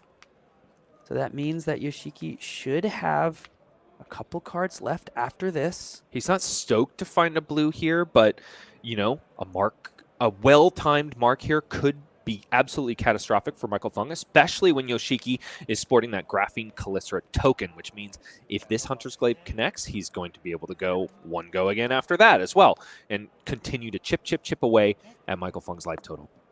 Michael descends on down to 7, accepts the mark, and no, the follow-up is Command and Conquer. There is no arsenal to threaten here, but hey, it's nice that your opponent can't play any D-Reacts. I don't believe, however, that Michael has found any. Looks like it's a Chi, a Spectral Prowler, a Truce, and then one more blue card on the left side of your screen. It's a Rage Spectre. So he is block heavy. This next turn is probably just going to be a create a Rage Spectre, swing a Rage Spectre. So I would have to imagine that Michael is just fine blocking with 2 cards here. Yeah, you can see Michael just has to give this one a think. Only 10 minutes remaining in the round. It's important to mention that Yoshiki still has a good amount of armor block. He's got his Crown of Providence. Fyendal Spring Tunic has no more counters, so you'd have to imagine that that's going to be blocking probably during the next turn cycle. The block is coming down. Looks like it's just a Truce, and then we're going to flick that Graphene Calycera as well, which means that 4 total damage is going to be conferred and descend Michael down to 2, it should be, I think. No, he was at 7. He's sending on down to 3. 3 plays 1 going into Michael Feng's turn. God, what a game. Just what a game. It's an insane game, Sam. We're pitching the Spectral Prowler to play the Rage Spectre. We're going to get our action point back and swing for 6, Sam. Oh, but if Yoshiki only blocks for 6, it's Grain that tips the scale in hand, and that could be the thing. I think you see Yoshiki wondering, does he have to play around this? Oh if my he gosh. tries to only block 6, that could just be the end of this game. Does he have a D-React? You can do it, Yoshiki. His eye is on the prize. Crown of Providence. Fyendal Spring Tunic. Command and Conquer. He says, do your worst. He cycles a card, trying to find maybe that D-React, and it's Grain that tips the scale. Yoshiki puts his head down in shame as he takes the last point of his life. Oh no, there's no D-Reacts in hand, and he raises his hands to the sky in sadness after all that, after taking 21 points of life. I just send on down to 0 off of Grain that tips the scale. And you can see the players there. They put Yoshiki puts his hands up, puts the hands on the head. He shows the shred. He said, yeah, I had it. But unfortunately, both of these players, Michael Feng, head in hand, saying, I can't believe this is how this ended. I took the fantastic lesson. I paid for my sins. And yet, both players here having a laugh as that game was honestly one of my favorites I've watched in quite some time. Grain that tipped the scales when that wins the game. I don't know if it could feel any more poetic. Have you ever lost a game off of Grain that tips the scale, Sam? Yes. Yeah, me too. Yeah, no, it does happen. And it is like, oh, and I do think we got to see that in real time with Yoshiki there as the hands reached for the heavens. But unfortunately, the heavens provided no salvation as Michael Feng, he's taken down a calling. He's taken down a battle hardened. We are going to have to wait and see if he can take down this calling and add more World Tour points to an already storied resume. That was so fun. That was really fun. So fun. It seemed like they had a lot of fun too, despite so. how agonizing it must have been to sit in either of their seats during that game. Well, Enigma there with a win. Michael Feng looks to try to continue to press towards day 2. So let's just check back in with our Living Legend leaderboard, because you can see here Enigma's at 809 points. A calling win here would put her a significant step forward towards Living Legend. And this is something we just got to be watching, got to be talking about all year long. The Enigma, the first Mistveil hero to take a win on stream today. They've been having some trouble in Kobe, Bryce. Yes, indeed they have. The mists have been falling to the elements all day long, but Enigma, Ledger of Ancestry, in the hands of Michael Feng, of course, hits the next button on the elevator up towards the pantheon of the immortals. Alas, she is still in 4th place, so it's not like this calling victory, if she's able to claim it, is going to get her there in the end, but hey, it's another stop on the way. 50 points can do a whole lot towards a hero. And Enigma, such a powerful one. A lot of fans out there and a lot of people that have died to a Grain that tips the scales on a Rage Spectre. Well, my friends, we've had 6 fantastic rounds for you live from the calling in Kobe, and we have got one more coming up for you right after this. Don't go anywhere. We've got more, and the final round of Swiss from day 1 coming up in just a moment.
Up until this point, the miss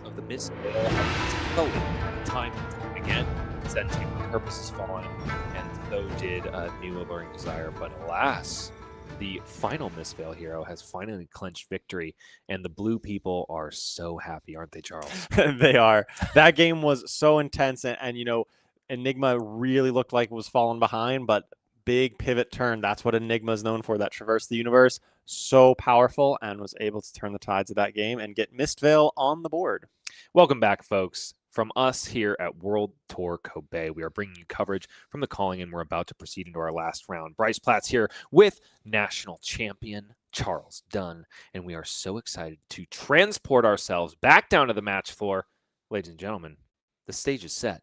It is time to proceed on down to our final match. But before we do that, folks, we're in true millennial Gen Z fashion. We're going to go ahead and take a look back at memories that we literally just made. We're going to go ahead and do a video recap of some of the best moments from earlier on today. This is game 1, 0-0 for both of these players, and boy howdy, this was a turn that was going to be a clunker and a half, but alas, a Starfall powered up by a Channel Lightning Valley connected, found this Lightning Surge right here, got 4 block out of Yangli Saw, and then was powered up by 2 Lightning Presses and also an Aurora activation to keep that Lightning Valley around. This was definitely a tide turner if I've ever seen one.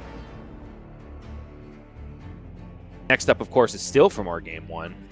Right now it is the Kassai turn, buying out that Scar for a Scar with the Provoke, and then it's going to be followed up by that big, bad, nourishing emptiness. Charles, what a dirty, rotten play. Rip a card out of the hand and force Hot Streak to get go again. That is such a clever use of Provoke.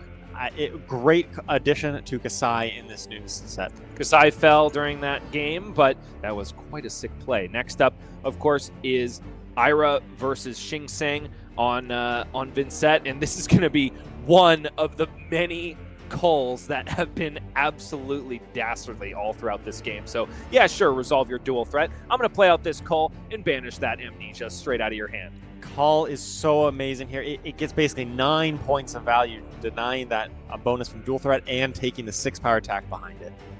Next up, of course,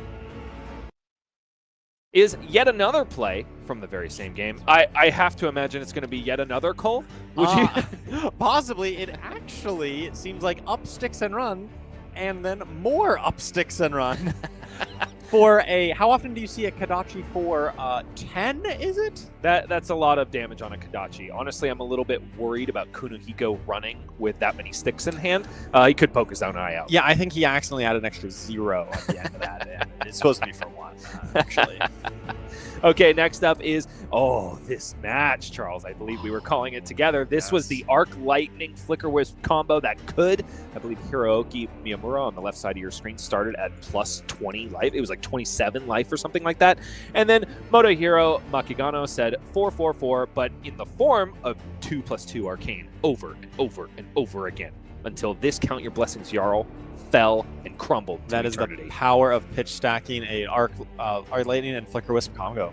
So next up is Jacob Clements versus Ryosuke Urase on Florian, Rotwood Harbinger. This is the winning play, Channel Millennium Tree, which is going to buff up that rune chant, amp it for 3, send in 4 arcane damage as Jacob Clements thumbs through his graveyard and counts his dismays. This was such a great back and forth match just to close it out with some basically unpreventable arcane damage from the Channel Millennium Tree. Tree plus rune chant equals good, and oh boy, this is what you just saw in the last round. This is an infiltrate for 3 go again, completely innocuous according to Sam O'Byrne, my co-caster, but just wait and see what it banishes off the top and allows Yoshiki to play during his next turn. Yeah, it's going to be Enigma Chimera to block, and then out comes the Phantasm. I'm so sorry. That was the second infiltrate. There was a Phantasmaclasm from last turn, but how often did you see Arakni casting Phantasmaclasm? Yeah, exactly. Oh, and then here is where Yoshiki Inada fell after begging for Michael Feng to let him destroy the mirror guy that he generated on his pivot turn. Yoshiki took 21 points of damage on that pivot turn and just wasn't able to close it out. And of course, Michael Feng won it off the back of grain that tips the scale, a tiny little +1. The name on that card could not have been more accurate for that situation. All right, we're going to be proceeding on into our last round of Swiss, but even more before that, we're going to take a look once more at what is on the line for all of these players. Oh yeah, there's some prize money, Charles. There's 5,000 USD for first place, 2,400 for second place, third through fourth gets 1,200, fifth through eighth 750, ninth through 24th $400 USD, which brings the grand total to 20,000 USD on the line. Of course, we've got PTIs for first through eighth. Also, gold cold foil legendaries for first through eighth as well, and yeah, the penultimate prize, Charles. The best one, the gold foil EA Stonewall Gauntlet. You know I love me some shiny cardboard, and gold foils are my favorite. Let's take a look at it, shall we, Charles? That is looking awfully spicy. Oh yeah. Do you are you running any Stonewall Gauntlet at the moment? You know, I've been known to play some defensive equipment. I think Stonewall Gauntlet, we saw it, the Verdance earlier today use it to great effect into the Zen matchup. So I think it has some potential out there. Well, folks, I think it is about time to transfer ourselves on down to the match floor because we've got the last round about to pop off. You're going to look at our ugly mugs one more time, but then we are going to jump in a plane and fly our way back on over to Kobe, Japan, where it's the final game of this evening. Are you ready, Charles? Oh, I'm ready. Let's swell the music. Let's set the stage because we've got Arakni Marionette in the left corner, piloted by Nova-chan, a preeminent member of Team Blue Pitch, and then we've got Ichiro Okamoto on Aurora Shooting Star. Both of these players are undefeated as of yet. Aurora will be going first. What do you expect to see in this match, Charles? Oh, this matchup, I expect both players to be pretty aggressive. Both players love attacking and don't really want to be blocking that much.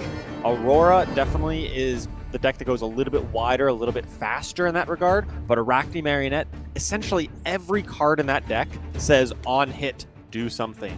So it's going to be interesting to see how Aurora navigates these tricky on-hit effects. What effects does Ichiro take, and which ones does he choose to block out and play defensive against? Looking immediately at the equipment suite of Nova-chan, you can see an Arcane Barrier piece in the chest slot, which means no beautiful blood-splattered vest, no preeminent Fiendal Spring tunic. No, you have to pack a piece of Arcane Barrier, and that's one of the most powerful parts about the Aurora deck. You force decks that would otherwise really like to leverage some other powerful legendary equipment into AB. Yeah, and I really like this particular AB from the Assassin, the ones that are both Arcane Barrier and Spell Void. I think it's a particularly good because oftentimes the most important Arcane Barrier to do against Aurora is that Sigil of Suffering when there's a Channel Lightning Valley out, and sometimes it's hard to predict that, and you don't have that one extra resource available to use the Arcane Barrier, so having Spell Void for that clutch moment is very powerful in this particular matchup. It's a rare thing indeed, but you just have to stop it when it happens, don't you? It's so much value to give them an extra free card draw, essentially that allows them to block 4 damage and deal 1 point for free, and that's just not something that you can afford in a fast-paced aggro matchup like this. Some amazing setup going on here. Ichiro goes ahead and pitches 2 cards to create a rune champ, but Nova says, I got something up my sleeve too. I'm going to discard this Reaper's Call to start you off with a mark, which means my hero ability is essentially online right away, and here we go. We are going to utilize it right here. This is Mark of the Black Widow. It's in the blue, but it is coming in for 2 instead of 1 because Aurora is marked. And Arakni Marionette says stealth cards you control gain +1 and on hit go again while the opposing hero is marked. Like I mentioned, basically every card in this Arakni deck has an on hit, not only from its hero power, but also their baseline text. So this Mark of the Black Widow will banish an extra card from Ichiro's hand and gain go again if it hits. So there's a lot at stake here if this connects. So Ichiro is definitely thinking hard about this block. And luckily he is able to block this, but you know, if Nova is deploying a blue attack, you'd have to imagine that there are some reactions to pump it up. So Ichiro has got to consider, yeah, sure, there is a powerful on-hit here, but can he even stop it in the first place? The tricky thing about Marionette is that because there's also on hit go again, oftentimes like with the other assassins, you're like, listen, they're going to pump this up so big, I can't deal with it. But if you just let it go, they could just do it again in the next chain link. Yeah, Ichiro here is using the equipment, the grasp of the Arknight to sort of try to block this without using any cards. But as we predicted, Nova-chan did have a reaction. In fact, one of the best reactions in this case, the Shroud of the Redback, which gives it guaranteed go again, even if it didn't hit. So it's pumping it up to 5. Looks like 3 is going to connect with Ishiro's face, and he's going to have to banish a card here. So he's descended on down to 37, but the hurt doesn't stop here. Let's see what else Nova is working with here. We've got another Mark of the Black Widow, and then, ooh, it's a Tarantula Toxin on top of it. But, yeah, we're going to go ahead and see if we can remark Ichiro at this point. Probably not going to be throwing out that Tarantula Toxin if he can help it, but would love to go ahead and mark Aurora going into the next turn and transform into one of these 6 Agents of Chaos. Yeah, well, that's the really cool thing about Arakni Marionette is that sometimes these Agents of Chaos are extremely powerful, right? You do choose a random one, so sometimes it can be great, sometimes maybe not quite as great, but also even the base form Arakni Marionette is very powerful as well, right? That +1 and on hit go again does roll a 6 from Nova. Ooh, boy, it's Arakni Trapdoor, which is going to allow Nova to search his deck for a card and banish it if he'd like. If it's a trap, which he just flashed up a Lair of the Spider, if I'm not mistaken, he is going to be able to play it during Ishiro's next turn, which is fantastic. You're essentially drawing a card. Yeah, I'm a big fan of this one. Obviously, it gives you the opportunity to block a little bit more efficiently, especially in this matchup against Aurora, where they don't want to block. They want to say, no blocks, send me the damage. I'm just going to attack you back. Getting that one extra free block card is huge in this matchup. Now, Charles, this is one of the most amazing flavor points about Arakni Marionette, right? Some people have referred to him as like the master of chaos, right? Marionette as a word refers to the puppet, not the puppet master, right? So I kind of like to think of him as being controlled by some other force, like the schism of chaos, like the fabled gem, right? And he is constantly thrown this way and that and has to adapt to whatever is thrown his way in terms of transformations. Yeah, and an agent of chaos is being influenced and controlled by the chaos. It is not necessarily, by the definition of chaos, you can't control it. It controls everything. That is so right, my friend. Arc Lightning comes down, confers 1 arcane damage, and then another with the rune chant that is going to pop from Exude Confidence. There's a blue in the pitch zone for Nova Chan, so he is blocking out that arcane, and also a Leave No Witnesses to take care of 3 of that physical, and then 1 damage is going to get through. That Exude Confidence, of course, had go again because Arc Lightning was played before it. An electromagnetic somersault sends it right back into the hand of Ichiro Okamoto. And then there's going to be probably another Exude Confidence. Yes, sirree. And the tricky bit about that, my friend, is that he's got a defense reaction in his banish zone that he can't play because there's an Exude Confidence on the combat chain. We were just talking about how good Arakni Trapdoor is into this particular deck, and in this particular situation where Aurora really wanted to hold back and attack, but Ichiro Okamoto has that Exude Confidence, which is just the absolute perfect counter to this exact situation, and really has left Nova-chan a little bit frustrated that he can't play his defense reaction. So instead of drawing a card, like we thought Trapdoor effectively was going to do, our poor little puppet had his strings pulled, and he is essentially just losing a card from deck. Yeah, and you can see he initially blocked with the Leave No Witnesses, probably assuming, okay, I'll block it with a 4-power attack. That will let me continue to play my defense reaction on the next chain link, but Electromagnetic Somersault meant the next chain link was also an Exude Confidence, which sort of resets that, needs to be blocked clause. Alas, Nova-chan sits and waits for his opportunity to play that banished defense reaction, but it may not come. It does not seem very likely that that'll happen this turn. And another Leave No Witnesses hits the combat chain devoted to the block. And yeah, we're going to go ahead and play that Lair of the Spider, but we're not going to get the mark. And we don't really need to because Ichiro is already marked, alas. Yes, and Nova-chan's here turn is still a pretty good 1-card hand as it comes. It is a Mark of the Black Widow, but it only comes in for 3 without the Arakni Marionette. In this case, maybe Nova-chan, if he had perfect hindsight, he would have preferred to stay in that base form so it would be buffed up to 4 power instead. But chaos be what chaos is. So he was the trapdoor instead. Chaos do be like that. So it's just 3 right here. Nova probably not super stoked on that first transformation of the game.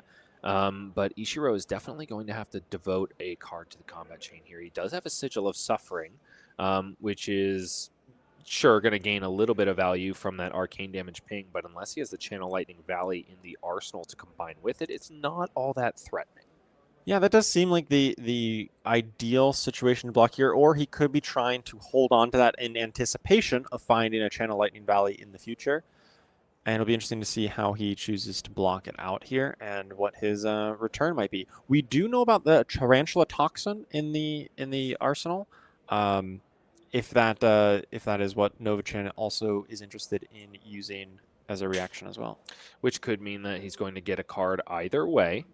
Potentially 2 if he's able to bait Ichiro into blocking with this, because Mark of the Black Widow is a stealth card, but it is not a dagger. So Tarantula Toxin cannot confer the buff side of that card. It can only confer the shred, if you will, side of that card. But baited is Ichiro. He's blocked with a card. Tarantula Toxin comes out of the arsenal, gives that card -3 defense. But we've got the Sigil of Suffering. So let's just cover it up anyway. Yeah, sure, you're going to get 2 cards, but at least I'm going to block some damage on top of it. Yeah, really heads-up play there from Ichiro to not just blindly trust that the Sigil is going to cover it up all on its own, kind of anticipating a reaction like that out of Arsenal.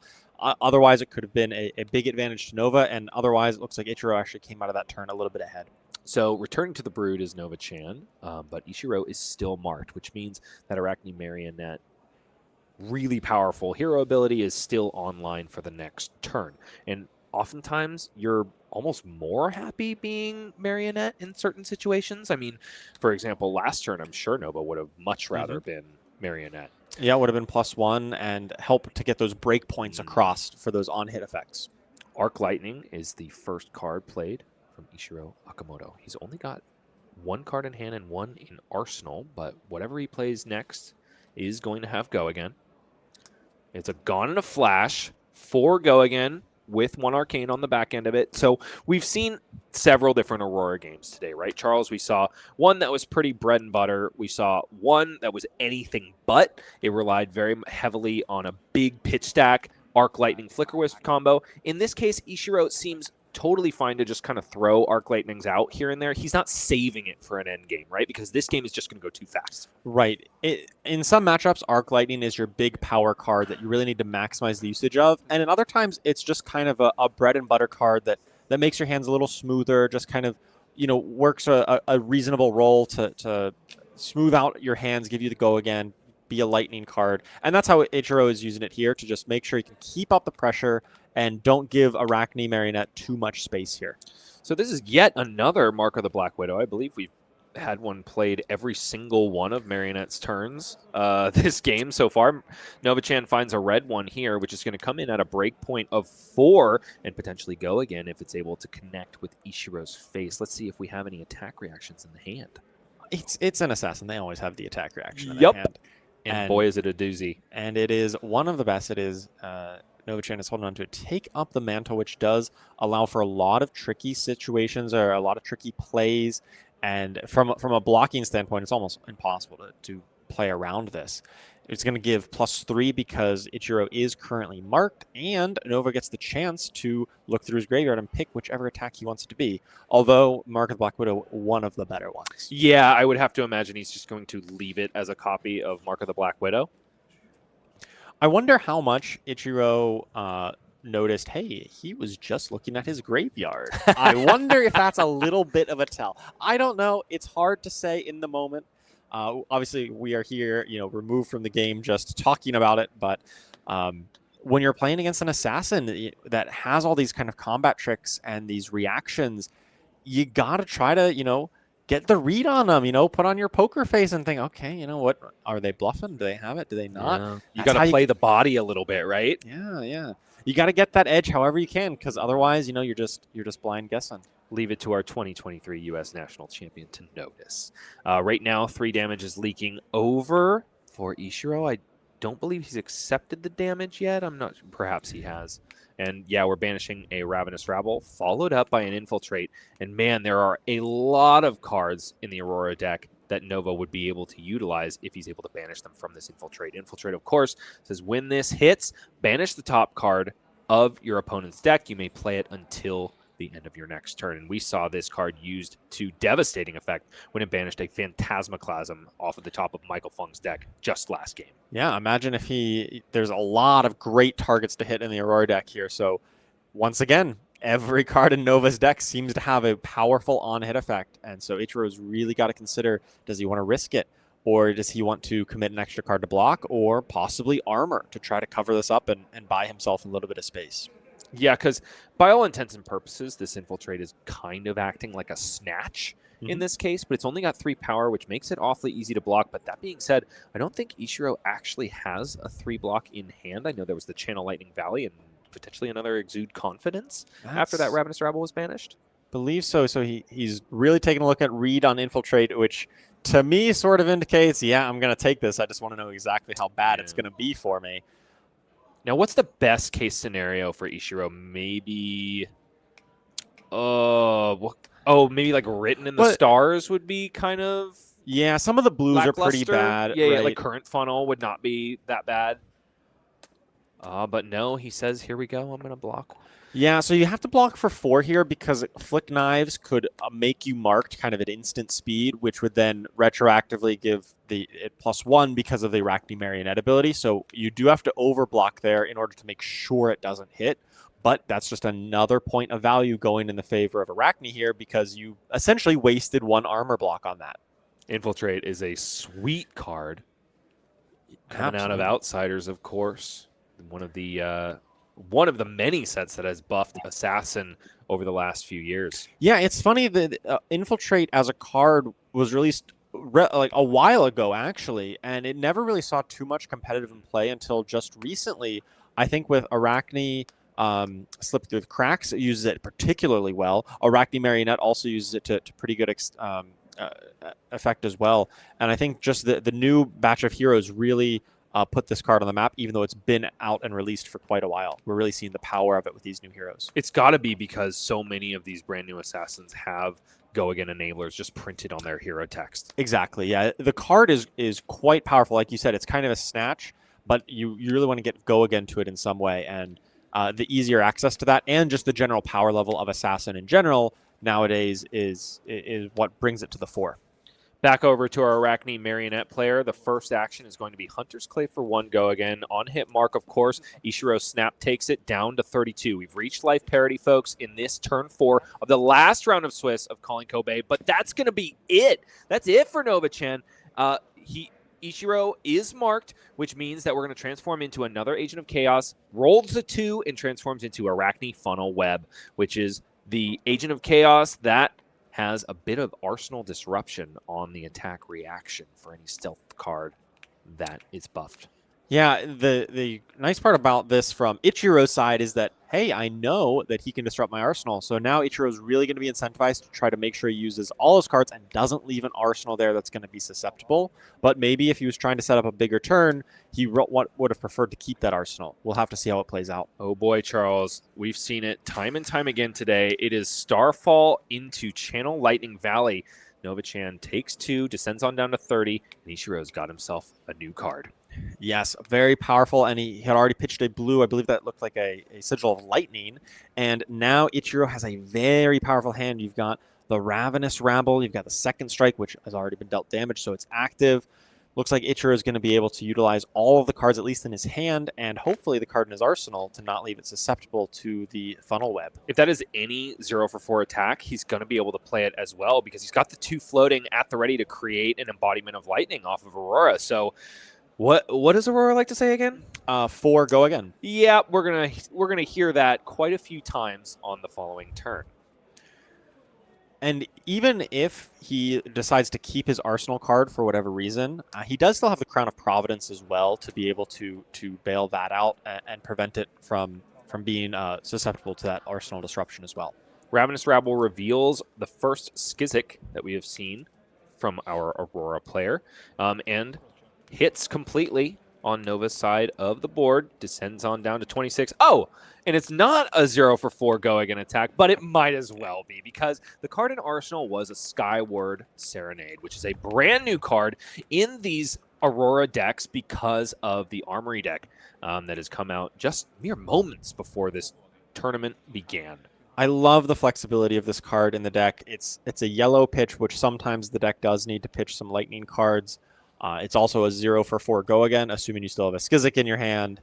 And that is a very different turn than we were expecting this to be. We were talking about the Arsenal disruption so much, and turns out Nova said, hey, how about I just change into a different hero?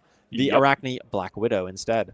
You think you can just clear your arsenal and not be disrupted? No, sir, indeed. I'm going to transform into the Agent of Chaos that threatens banish from your hand, which is probably why Nova is holding on to so many cards. This was probably a planned situation.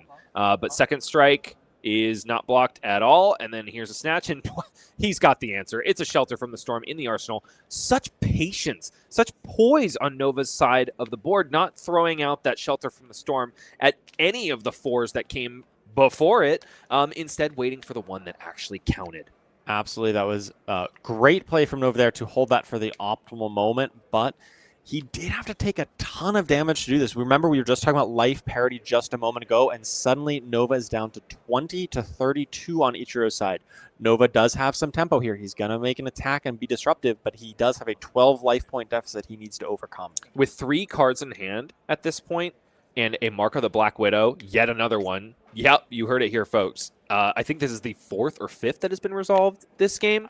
Yes, I mean, it's only appropriate. It is Arakni Black Widow, so might as well Mark of the Black Widow. I think this is lots of spiders coming out here. So one of those cards, doesn't matter what it is, as long as it is Assassin, it's going to give +3 to this attack and also convert yet another banish out of the hand. But I'm laughing, folks, because we're looking at the hand cams and we're seeing a Just a Nick in the hand of Nova-chan. No wonder he is holding on to so many cards here. Okay, Ichiro says, yeah, sure, you're going to make me banish a card from hand, but it might as well just be one. I don't care about the Arakni Black Widow, Agent of Chaos anymore, because I've only got 1 card in hand. I blocked with 3 of them, so up to 9 is this attack. And then he's going to play a Sigil of Solace out of the hand, so no cards are banished here. Ichiro is able to commute all of the value of his hand, despite the fact that he was going to be controlled out of his mind from all of these attack reactions and powerful effects. Yeah, Ichiro blocked for, it looks like just 8 there. I thought, oh, with 3 cards, if he's blocking for 9, Nova can only pump it to 9. But one of those was a 2-block card.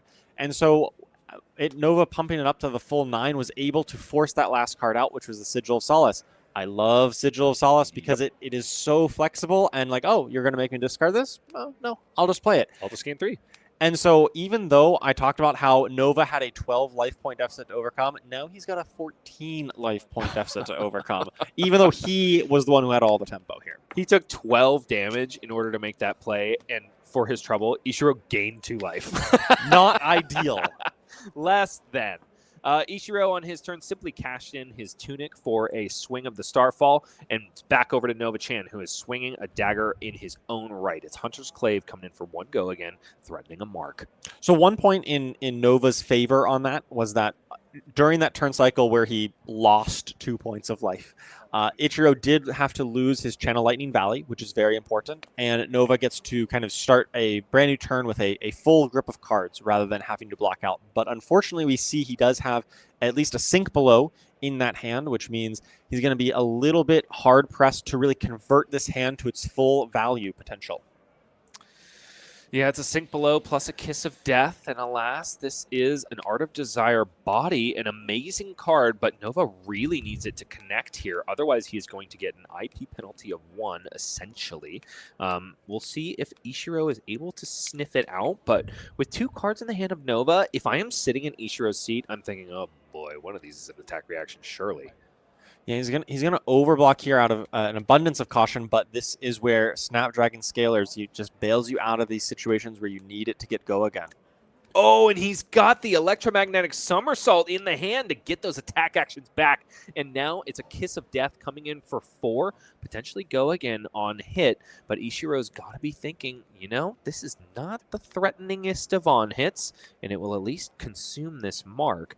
So yeah, but alas, we've got yet another defensive piece. It's a sink below in hand. We're going to sink and put that card at the bottom. And he is allowed to do this with impunity, Charles, because he's essentially seen that there is no attack reaction at this point, because otherwise you would have to imagine it would have been utilized on that Art of Desire body.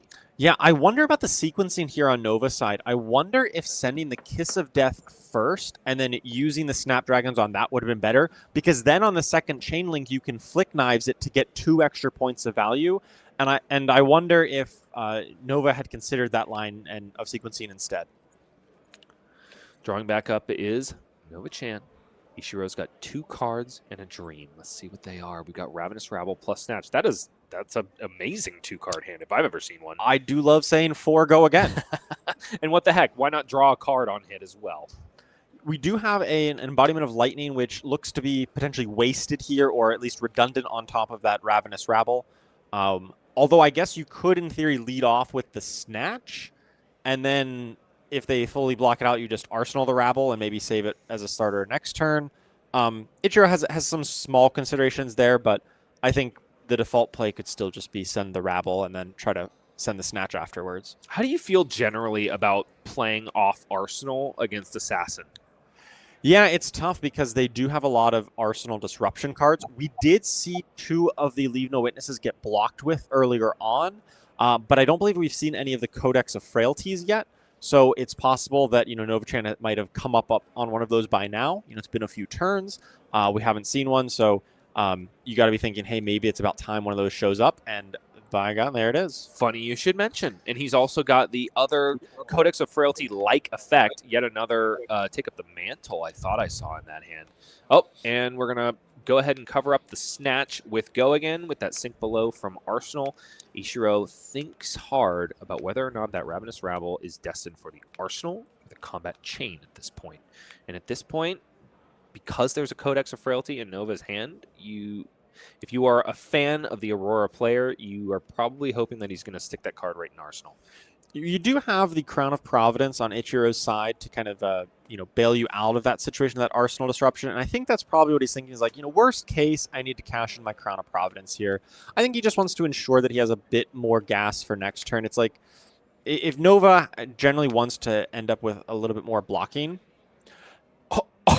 Okay, so Bonds of Agony has come down onto the combat chain. Ichiro says, I don't want any part of this. And he threw his entire hand after thinking for maybe like 2 seconds. So he is blocking for 2, 4, 7, 10 on this Bonds of Agony. He is really hoping that Nova doesn't have any way to give Go again here. But I think this might Tarantula hit. Toxin, Take Up the Mantle, yeah. I think this is going to hit. This is crazy. When you just lead with like a 0 for 1, your opponent just throws their whole hand in, like literally just throws the hand out, and you still hit? Yeah. What is this? But the benefit here is that at least now the Bonds of Agony doesn't have that devastating on-hit. Instead, it was transformed into a Kiss of Death. So yeah, there was an on-hit of a loss, a 1 loss of life, but at least in this case, Ichiro doesn't need to like limp his way through his following turn after being completely disrupted. Yeah, this is how I like playing as kind of an aggressive deck into a disruptive deck, is kind of all or nothing situation where sometimes you have to play 5. You want to play 5-card hands, or you want to play 0 cards that you just block out. Just wait for your opportunity. Wait for them to stumble a little bit and give you space so you can play your big hand. And by just throwing every card in front of there, you preserve your life total and give you longer time to find those big hands to really push the damage. But Nova is still on the front foot. Back over to him. He started off with a Savor Bloodshed into the Hunter's Clave, which now is threatening a card draw off of a Flick Knives, essentially. And the following attack is Art of Desire Body. The tricky thing here is that if Nova wants that extra card from flicking a dagger and letting it hit a marked hero, then he loses the potential of Go again on the Art of Desire Body because of Marionette's hero text. Well, the Clave would remark on hit, So Exactly so as that I would said. I would keep it. Yes. There's no risk whatsoever. No risk at all. The slight risk of relying on this dagger flick is that there's something like a Shelter from the Storm or Calming Breeze that prevents multiple packets of 1 damage, and that would be the best play out of Ichiro here. But I don't know that he has access to any such effect. So it's 4 with a potential go again and a potential card draw and an almost definitive card draw off of the Flick Knives. I mean, there's no reason, I don't think, for Nova to hold back here. Like, if he's got the Shelter from the Storm, yeah, sure, that's great. But you got to go for the card draw when it's on the table for you. If he still has an action point, right? I don't recall what was in his arsenal, but if he's... I think it's actually the other Codex of Frailty, right? Because he had one, the first one, and then He didn't. I deploy think it. he arsenaled it, Yeah. right? And so I think that's a Codex of Frailty in Arsenal. And so if Ichiro just blocks out this Art of Desire body, then Novachan doesn't really have an action point to play with, and then flicking would just not really accomplish much. The hope would be that it finds, for example, like Stains of the Redback would be the penultimate draw off of that, but we've already seen one played, potentially one blocked with as well. So I don't see that being an out here. Yeah, you can see Ichiro looking not a through dependable Nova's one. graveyard and is trying to count what reactions are available. Looks like they're having a judge call, and I wonder if this judge call is about the searching through the graveyard. I know there's some rules around you are like how you're not allowed to sort graveyards in a way as kind of like tracking cards. So we'll see how they resolve this situation. Yes, absolutely. It's a tense moment in our round 7. It's serving not to disappoint. I mean, you kind of assume that these players have kind of been breathing through their opponents all day as XOs, but finding each other in this last round of Swiss is proving to be a very difficult challenge indeed. So we're still sitting with 4 potentially on hit go again, and also a heck of a lot of card draw at the threatened as well. It almost feels like another situation where Ichiro just needs to throw a ton of cards at it. Yes, this is a situation where Ichiro is thinking about what reactions have been seen, what ones could be left, which ones can he afford to play around, and which ones can't he afford to play around. Thumbing through the graveyard, we've seen those Stains of the Redback. Those are the scariest ones at this point. Does seem like he's just considering not blocking at all. Which is a curious choice because he's got, I believe, 2 attacks and also an electromagnetic somersault, which is usually the situation you are so excited about because then you can use... Oh, no, that is a Skyward Serenade. My mistake. He's got 2 non-attacks and 1 attack. So perhaps not the instance in which you want to be blocking with the electromagnetic somersault. That being said, we are reaching for the Crown of Providence. Maybe thinking that we can filter our way through this. Yeah, I love Skyward Serenade for its flexibility it provides, but it is weaker with your electromagnetic somersaults. It is a Static Shock plus Crown of Providence. We're going to sink that Ravenous Rabble and see if we can find something a little bit better. We found an E-Strike for our troubles, and Nova-chan just says, yep, no Flick shenanigans. I am just going to pass. 20 plays 24 as we move back on over to our Aurora, and Nova transforms into Arakni Orb Weaver. We see the Nova pick up the 3rd Codex of Frailty in his hand, but has not been able to deploy any of them. One of them has been sitting in Arsenal, and then the other 2 have been pitched, or one has been pitched, and one is now in his hand. So they're a little bit clumped up here, and maybe it's not ideal when Ichiro is leading off with a very powerful turn with this burn-up shock. 1 arcane damage gets through, descends Nova-chan down to 19 life. Starfall is the follow-up. Buying a Codex of Frailty on the block here. That is a big bad 2-block that would much rather be played than blocked with. Yeah, it is never a good feeling to be blocking with a powerful card like that, especially when it only blocks for 2. But if you're Ichiro, you got to think, oh, wow, he was really eager to block with that. I wonder if there's another one in his arsenal. right? Because these cards are really hard to play both of them together, and so if you already have one in the arsenal, the second one is pretty much just a liability at that point. But you know that burn up for arcane damage is worth it in the end when it comes down to having to block with a power card. Follow up is Skyward Serenade. We're going to create an embodiment of lightning token on the side of Ichiro Okamoto, and then also search for one of those Skizzics. I think we're talking about the last one in his deck. There's one in the Banish Zone. I thought he blocked with one earlier in the game. I could be mistaken, however. That 4-go again is brushed off nicely with a Shelter from the Storm, and then we'll also end this combat chain with an E-Strike with buff power, which means that Ichiro is electing to end without an arsenal, and that could be absolutely catastrophic because of that cheeky card in Nova Chain. Yeah, you wonder if Ichiro, got the same read on, hey, he probably has a Codex of Frailty in arsenal if he just blocked with it right away, but if so, you probably would have picked to draw a card. And instead, Ichiro now having to discard a card, has to get an action back in the arsenal, and that's going to be susceptible to this Leave No Witness. Man, that assassin combo of Codex of Frailty into thing that threatens your arsenal is just so painful, especially in these decks that don't block super well. He does have one more equipment block, but it's his Tunic, and he's still sitting at 24 life. Would you want to give it up at this point? Despite both decks being relatively aggressive, the fact that we're on turn 9 here and both players are still at 19 to 24, it does feel like it's still kind of early in the game, but we are progressing through it, and so maybe Ichiro's hesitant to throw away his Tunic here, but may have to. Lightning Surge goes into the graveyard to pay for that Codex of Frailty, and there goes the Tunic. Yep, I'm not going to get a whole lot of value out of this burn-up shock when I am constantly on three 2-card hands. You know what I mean? Yeah, what a powerful turn. Just one card, Codex of Frailty, essentially getting, a Tunic and a card out of Ichiro for free because he's still got that Ponder to rebuy that Arsenal slot.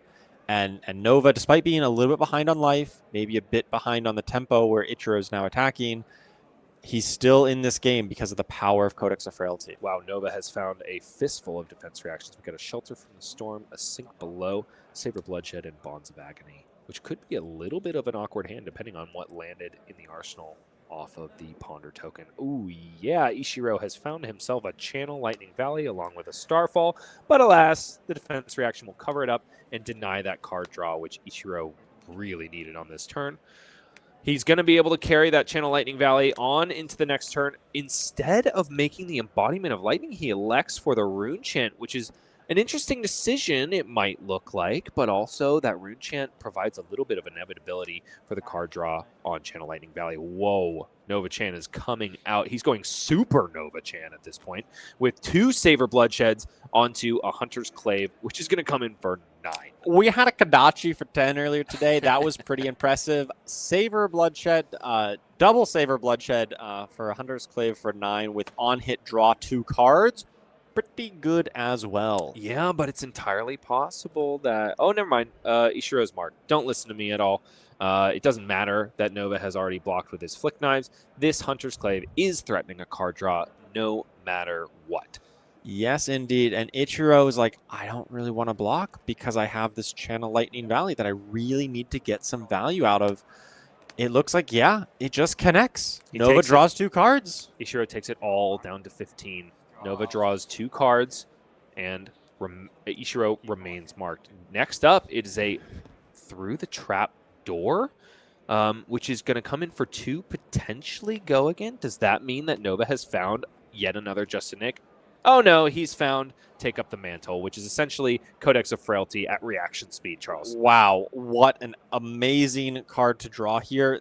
Normally, Under the Trapdoor is a pretty lackluster card to have just sitting down in your arsenal. You're like, man, I don't want that attack for 1 at some point.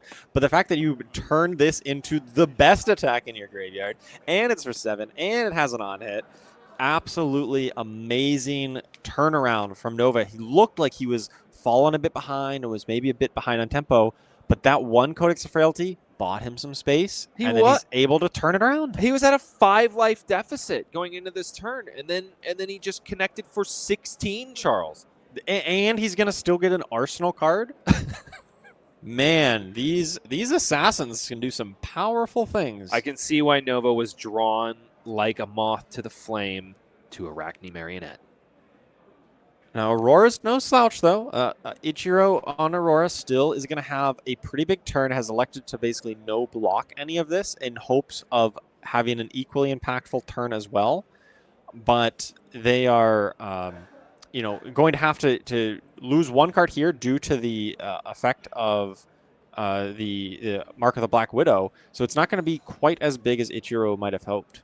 Man, we are in turn 10 of this last round of Swiss. It's an Aurora versus Arakni Marionette. Remember when we said we didn't think this game was going to go long?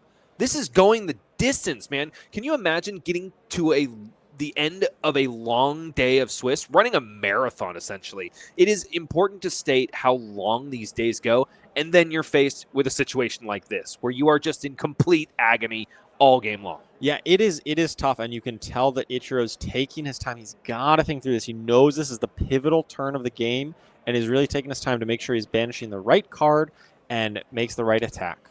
Looks like he banishes a non-block here, and I think he's got another Channel Lightning Valley in hand, if I'm not mistaken. It does look like that, along with a Ravenous Rabble and maybe a Somersault. Ichiro just took 19 damage, and he's given his opponent a 0 for 4. 19 plays 5 as we pass on back to the Aurora player that was looking so strong one turn before. But we're leading off with a Ravenous Rabble. That infiltrate, grabbing a Scar for a Scar, is so funny because Ichiro's like, okay, that's fine, I took a bunch, but I'm going to attack you back even harder. And when I do, you're going to get to turn on your Scar for a Scar. He's bought himself a card with that rune chant that he developed last turn. So heads up play by Ichiro, choosing the rune chant over the embodiment of lightning. 1 damage is also going to get through on this Ravenous Rabble. Mark of the Black Widow, which it seems like Nova has like 16 in his deck, but that's not legal, so it's impossible. It's just the fact that he's played Codex of Frailty and Take Up the Mantle so many times. So we've got 1 blocking in this case, which is great for Ichiro. He loves not to be banishing cards. We've also got a follow-up here, but what is it going to be? There's still 3 cards in the hand and an E-Strike in the arsenal. Yeah, I'm really impressed by the patience of Nova here to just say, hey, I'm far enough ahead. I'm just going to block this out. Not going to try to fully block out or use the use his armor, the Spell Void right now. He's like, yeah, I can wait till later for this. I just need to survive this turn, maybe take an efficient 1-card play that Scar for a Scar arsenal, and get right back into it. I mean, he's got a stellar 1-card play in Scar for a Scar at the ready. Yeah, you can block out all 4 cards and still attack for 4. I think Nova would love to attack for a little bit more because, 4 is less than 5 and Ichiro is at 5 life. So if he can find a way to push through it just a bit more, it's going to put Ichiro into a must-block situation, whereas Scar alone does not. Well, you could just tack 1 on there and be threatening lethal, but alas, Ichiro has the perfect answer to that, and that's that all you got, which means that Ichiro is going to be drawing a card once this combat chain closes because it's defending an attack with 2 or less power. That knife only comes in for 1, unfortunately. Indeed. That is a powerful defense here against these assassins that are running wild in the tournament. A lot of dagger attacks, and that all you got allows you to make sure you can kind of block those daggers for free and draw back up another card. Okay, the life totals are dwindling. They dwindled very quickly, but it's going to slow down here. Both players are just going to start bleeding in drops rather than droves because, well, drops are all they have left at this point, Charles. Arc Lightning is the first action of Ishiro's turn. 1 arcane damage is going to be brushed off with a blue in the pitch for Nova-chan. Yeah, this is a good turn for Ichiro. He needs to make an attack big enough to threaten Nova to get some blocks out of him. If Nova's able to keep a full hand, you gotta think he's gonna find a way to go over the top of Ichiro. So Ichiro's trying to take a few cards out of Nova by presenting as much as he possibly can right here, right now. But he's only got 2 cards left in hand. Let's see what he's working with, Charles. I see a Static Shock. Did the other card have Go again? That's the big question. So it should be fine because he still has the Arc Lightning, allowing him to give Go again to one of them. So looks like this will be pretty impactful, right? He got a Go again trigger from the Grasp into the Rune Chant, into the Static Shock. Okay, this is what Ichiro needed to kind of take a few more points away from Nova-chan's life total. But Nova found another blue, which means that all of this pesky, elusive, arcane damage is going to be a little bit less pesky and elusive. So Nova is just going to be blocking out all that arcane damage. But alas, Ichiro has burned through it once again, and it's a Static Shock on the next chain link as well. Probably going to finish this out with another 4 on hit, 1 arcane. Yeah, this would put Nova down to just 2 life, or he could use that Spell Void to prevent that 1 arcane. That's available to him if he doesn't want to go that low. Oh, Nova's actually at 6, so this would put him down to 1. Looks like I missed that 1 point. And so Nova's opting to say, nope, I can't go that low against a deck that can throw arcane damage at me, so I've got to put some physical blocking on there. Nova should be descending on down to 4. There we go. 4 plays 4. Man, this ended up being a grindy game, Charles. It sure did. And here we got Infiltrate coming in with just 3. It is not 4 because Ichiro is not marked, and there are no Flick Knives here to give any level of buff. So Ichiro says, yeah, I'll just play out the Sigil of Suffering with impunity. And Nova should be taking 1. Yep, down to 3. So the advantage goes back over to Ichiro. 4 plays 3 as a Flittering Charge hits the combat chain with 2 cards in hand. Justin Nick is devoted to the block. 1 is currently leaking through. And there's no response?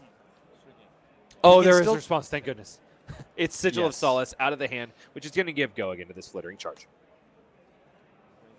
All right, and with the mixed damage that Rune Blades are famous for, a little bit of arcane damage, a little bit of physical damage, makes it really hard to block when you're down in these low life situations. 2 Justin Nicks have been devoted to the combat chain as block, and Nova, for all of that, descends on down to 1 and has 2 cards. Kiss of Death is his attack for this combat chain. 1 plays 7 now because of that Sigil of Solace, and it looks like our Aurora player is in a commanding position at turn 13 of round 7 at Calling Kobe. We've only got 7 minutes left on the clock, Charles. I just really want to say how impactful these Sigil of Solaces have been in this particular match. Ichiro's cast 2 of them, and they've been absolutely massive both times. Right now, this Kiss of Death, it's not threatening at all, really. You're at 7 life. There is a reaction out of hand could be very, could be lethal. So, but Ichiro, because he has that little bit of life total buffer, really just needs to put 1 card in front of it to feel very safe. And the Sigil from earlier, which gained him, 3 life before, was on a turn that it would have been discarded due to the Black Widow effect. So really, these Sigils have been at very clutch times for Ichiro to make sure that he's able to maintain the level of aggression and healthy life total that he needs. But it's just a Sync Below that is in the hand of Nova-chan. It's going to be going to the arsenal and hopefully helping him live to fight another day. Ichiro has a defense reaction in hand as well, so he's got to know that it's impossible for him to die on this turn. Yeah, Ichiro's got to feel pretty safe in any situation. We know that it is a defense reaction out of Nova here, but Ichiro doesn't know that, and he's got to think, what are the possibilities? You got to make sure he's actually going to put 2 cards in front of it. What? Well, so it was all red hand, and so he didn't have a pitch for Grasp of the Arcanite in any situation, really, unless he pitched them all. And I think he'd feel safer if he just, blocks it as is, sets the defense reaction into his arsenal, and still demands 2 cards, I would say, because it's a 4 power attack when you're at 1. But of course, Nova had a defense reaction available. These libraries are getting awfully small here. Is that 4 cards left in deck, Charles? Surely we're not that far down, are we? I wouldn't have thought so. Nova's deck is looking much thicker. Yeah, I think they have maybe a little bit more, but you're right. They are They're going down. Okay. Shelter the Storm is discarded, has 2 more floating prevention. Looks like Persuasive Prognosis is shrugged off by that sink blow that landed in the arsenal of Ichiro last turn. And it's back over to our Aurora player. 7 plays 1.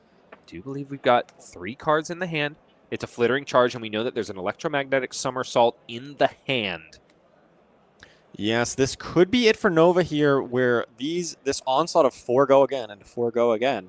When you're at 1 life, each instance of 4 pretty much demands 2 cards, and you run out of cards real quick that way. Well, this time it's only going to be 1 card, luckily enough for Nova-chan. It's Shelter from the Storm, which is going to cover up this Flittering Charge. But alas, the Flittering Charge goes right back to hand thanks to the Electromagnetic Somersault, which is also going to give it go again. Starfall comes in next, but the Flittering Charge that came back into the hand is going to go to that Starfall. Covered up by the Den of the Spider. The last 2 cards in Nova-chan's hand covers up the Exude Confidence that ended this combat chain. We're back over to Nova-chan's side, but all he can do is roll a dice to transform into an Agent of Chaos. It's going to be Arakni Redback. 1 plays 7 as we pass on back over to Aurora, thumbing through what could be the death knell to Nova-chan. No 4 block in this hand out of Nova, so any 4 power attack that Ichiro uses is going to be very impactful here. Although Ichiro's library extremely small, his deck is almost out. Will he be able to close this out with the 2 cards still in deck? Oh my goodness, this is a clunker of a hand for Ichiro. This is so many blues. We've got a Current Funnel. We've got a Sigil of Lightning. There's a Channel Lightning Valley, which would have been so much better earlier on in this game. But alas, now, what is it going to do? Just generate a Rune Chant, perhaps? He's so close, Charles. Yes, generate a rune. You got a Rune Chant. You got to swing Starfall. Is there no attack for 4 in this hand? Man, the deck size for Nova-chan is looking much thicker, but I can't imagine there's that many cards. Is that only 3 and they're just double-sleeved? It's low. We got to see what Ichiro does here. And there's not much time left on the clock. He's got to make a decision. They got to go. It's 2 minutes and 40 seconds left. Turn 15 in a game that nobody thought would go this long. We're activating Grasp of the Arknight, perhaps on the side of Ichiro. Nova's already ready to pitch the card for the Arcane Barrier. He knows he's going to have to Arcane Barrier this in any situation. All two Codex of Frailties have been blocked with this game. Yeah. Only 1 has actually been resolved. The power cards of the Assassin deck have just gone the way of the wind. Ichiro, oh my goodness, you've got to make a decision. There's only 2 minutes left. You've got to close this game out, my friend. Yeah, looks like the judge has told him he's got to make a play here. It's been a while. He doesn't have that many options, but you got to think. You got to figure out the way. Oh, I'm agonizing on the behalf of Ichiro, though. I know that this is such a tense situation. You want to make every decision properly, but you just don't have the time. Yeah. 1 on this Starfall. Reaper's Call is the block. Channel Lightning Valley comes out, confers the go again, but no extra damage. Oh, what's going to be the follow-up? It's going to be an activation of Grasp of the Arknight, closing the combat chain. But can he do anything to send the Rune Chant? Yes, it is the Current Funnel, which is going to come in for 2 + 1 Arcane. Nova has plenty to block with, though. Under the Trapdoor covers up the physical. A blue in the pitch covers up the Arcane. And Ichiro is forced to just pass with 3 cards left in deck. Nova is just going to be attacking back with his weapon. It doesn't really matter the 1 damage here, but Ichiro has no deck left. There are no cards left in Ichiro's deck. Ichiro takes the 1, is marked, should be descending on down to 6. 6 plays 1. They are so close. Both players have the entirety of their decks in their hand. Nova is holding 3 cards, and so is Ichiro Okamoto. There are 40 seconds left in this round 7. We've got to make a play. Starfall for 1. Current Funnel in the pitch. Excuse me, Nova has 4 cards in hand. My mistake. Ichiro does have a lightning instant. He's got the sigil he can play. Gotta think every attack he makes, but he's gonna make another attack. He's gonna put a Current Funnel behind this. Or Beaver Spinneret blocks the Starfall. We play out the Sigil of Lightning. 2 go again now, and there's a Flittering Charge in hand. We create the Rune Chant with the 2 floating from the current funnel. Flittering Charge comes out. Rune Chant pops. Looks like we may have called time. Is this a draw? If time was called on Ichiro's turn. This could be a draw. There's 1 card left in the deck of Ichiro. Nova-chan passes back and is going to draw up his last card. Time has been called. Both players got 1 last turn.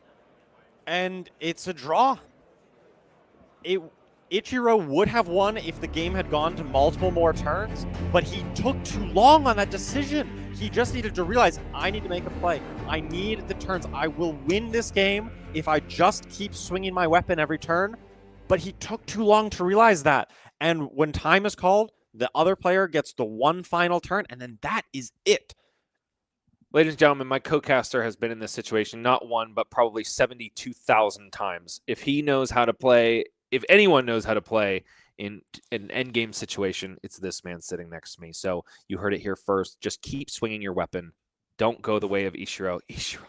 Oh, Analysis. my heart bleeds for you, my friend. Analysis paralysis, if there ever was one. You got to make the attack. Oh my goodness, what an intense and yet anticlimactic end to our rounds of Swiss here at Calling Kobe. Our current stop at the Flesh and Blood World Tour, but not our last. No siree, Bob. We are going to be taking a look at our standings at the end of day 1 as we move into the top 8 cut for day 2. Oh boy, howdy, in our number 1 seed, it's Vespa, who is coming off of a top 4 at Calling Phuket not long ago. Boy, howdy, they're sitting at a 7-0. And then, of course, we've got Nova-chan. Despite the fact that we went to a draw in that last round, he sits handsomely at seat number 2. Oh, my goodness. And in number 4, who do we have but our Florian player who we saw featured earlier on today? Wow. Yeah, I think I am most impressed by how much Aurora and other aggressive decks we saw in the metagame breakdown earlier. Tons of Aurora and Zen and others. And who's on top of the standings? Who's undefeated? Enigma, the deck that is often maligned for having bad matchups into these aggro decks. Vespa is proving otherwise and has taken Aurora to an undefeated record here on day 1 of the Calling. And if you can't read kanji, folks, the player in 3rd seed is the Aurora player we just saw on stream as well. So even though that was an incredibly intense match and Ichiro could have played a little bit faster to close it out, alas, it didn't really matter except for seeding. So both of those players that we just saw on screen are going to proceed into our top 8 tomorrow. Let's take a look at our narrow misses. We saw Jacob Clements on new in the 11th seat, who fell to who did he fall to? It was the Aurora player? It was the Oh my goodness, excuse me. Yeah. Yeah, so I'm so sorry. We are Florian. proceeding into day 2 of our Calling in Kobe, not our top 8 as of yet, but you know, these could be our top 8 contenders that we're staring at this moment. Furthermore, we also see a friendly name in terms of putting Tam on the Lightning Ninja herself in the 13th spot. We also are seeing several other of our Earth contenders. We got Yohei Ohki, who we saw take down that Zen Tamer of Purpose earlier on in the day, staying strong with the Thorn of the Rose herself. And then Michael Feng is still handsomely amongst the pack. Saw him on stream earlier as well, taking his own Phantasma Classic in the face. Besides that, some honorable mentions. Familiar names are, of course, Alan Lau and Tetsuhiro Murata on Victor. We got a Victor in our top 24. How about that? We have a Victor and we have a Dorinthia, 2 heroes who did not appear very highly represented on our metagame breakdown, and yet both of them here near the top of the standings at the end of round 7 of day 1. Furthermore, our Arakni Marionettes were only 9, I believe, and yet Nova-chan finding his way to the top of the leaderboard. What else do we... Oh, a Dash IO in the hands of Shu Miyahara. Mechanologist is incredibly underrepresented here in our top standings. Furthermore, we were talking about heavy hitters earlier. We got true heavy hitters in the hand of Eugene C. Heck yeah, the Reinar that could, who is coming off of a tear on that deck.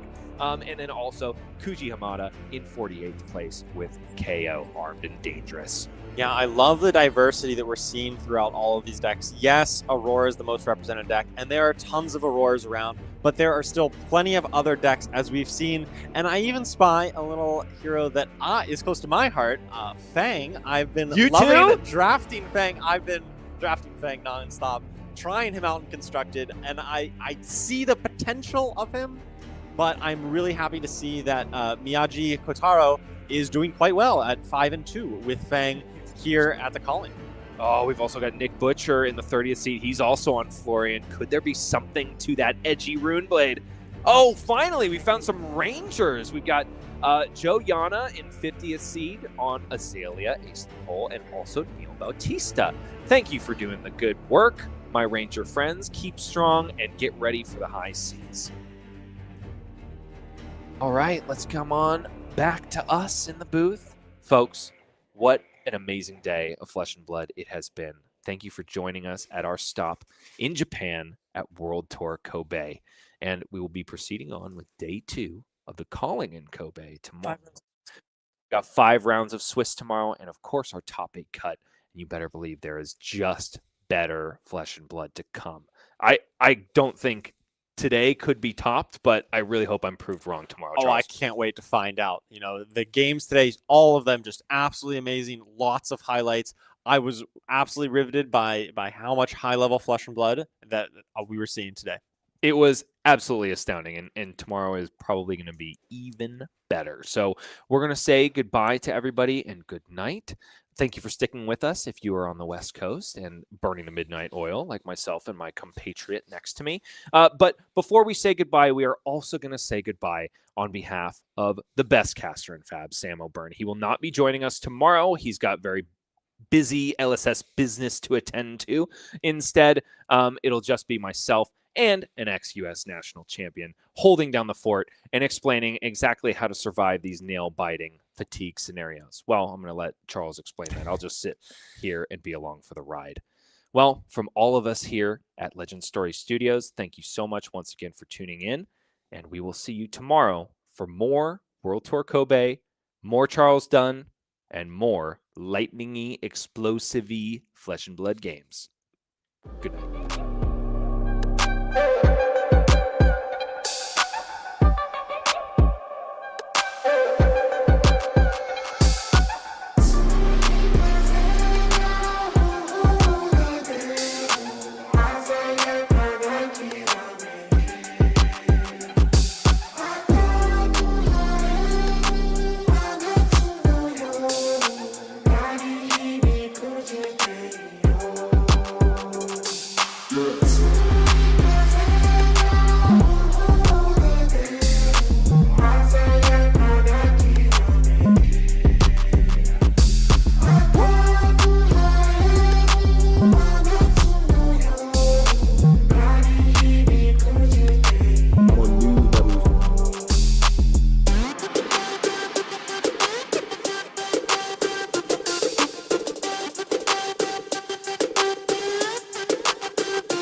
I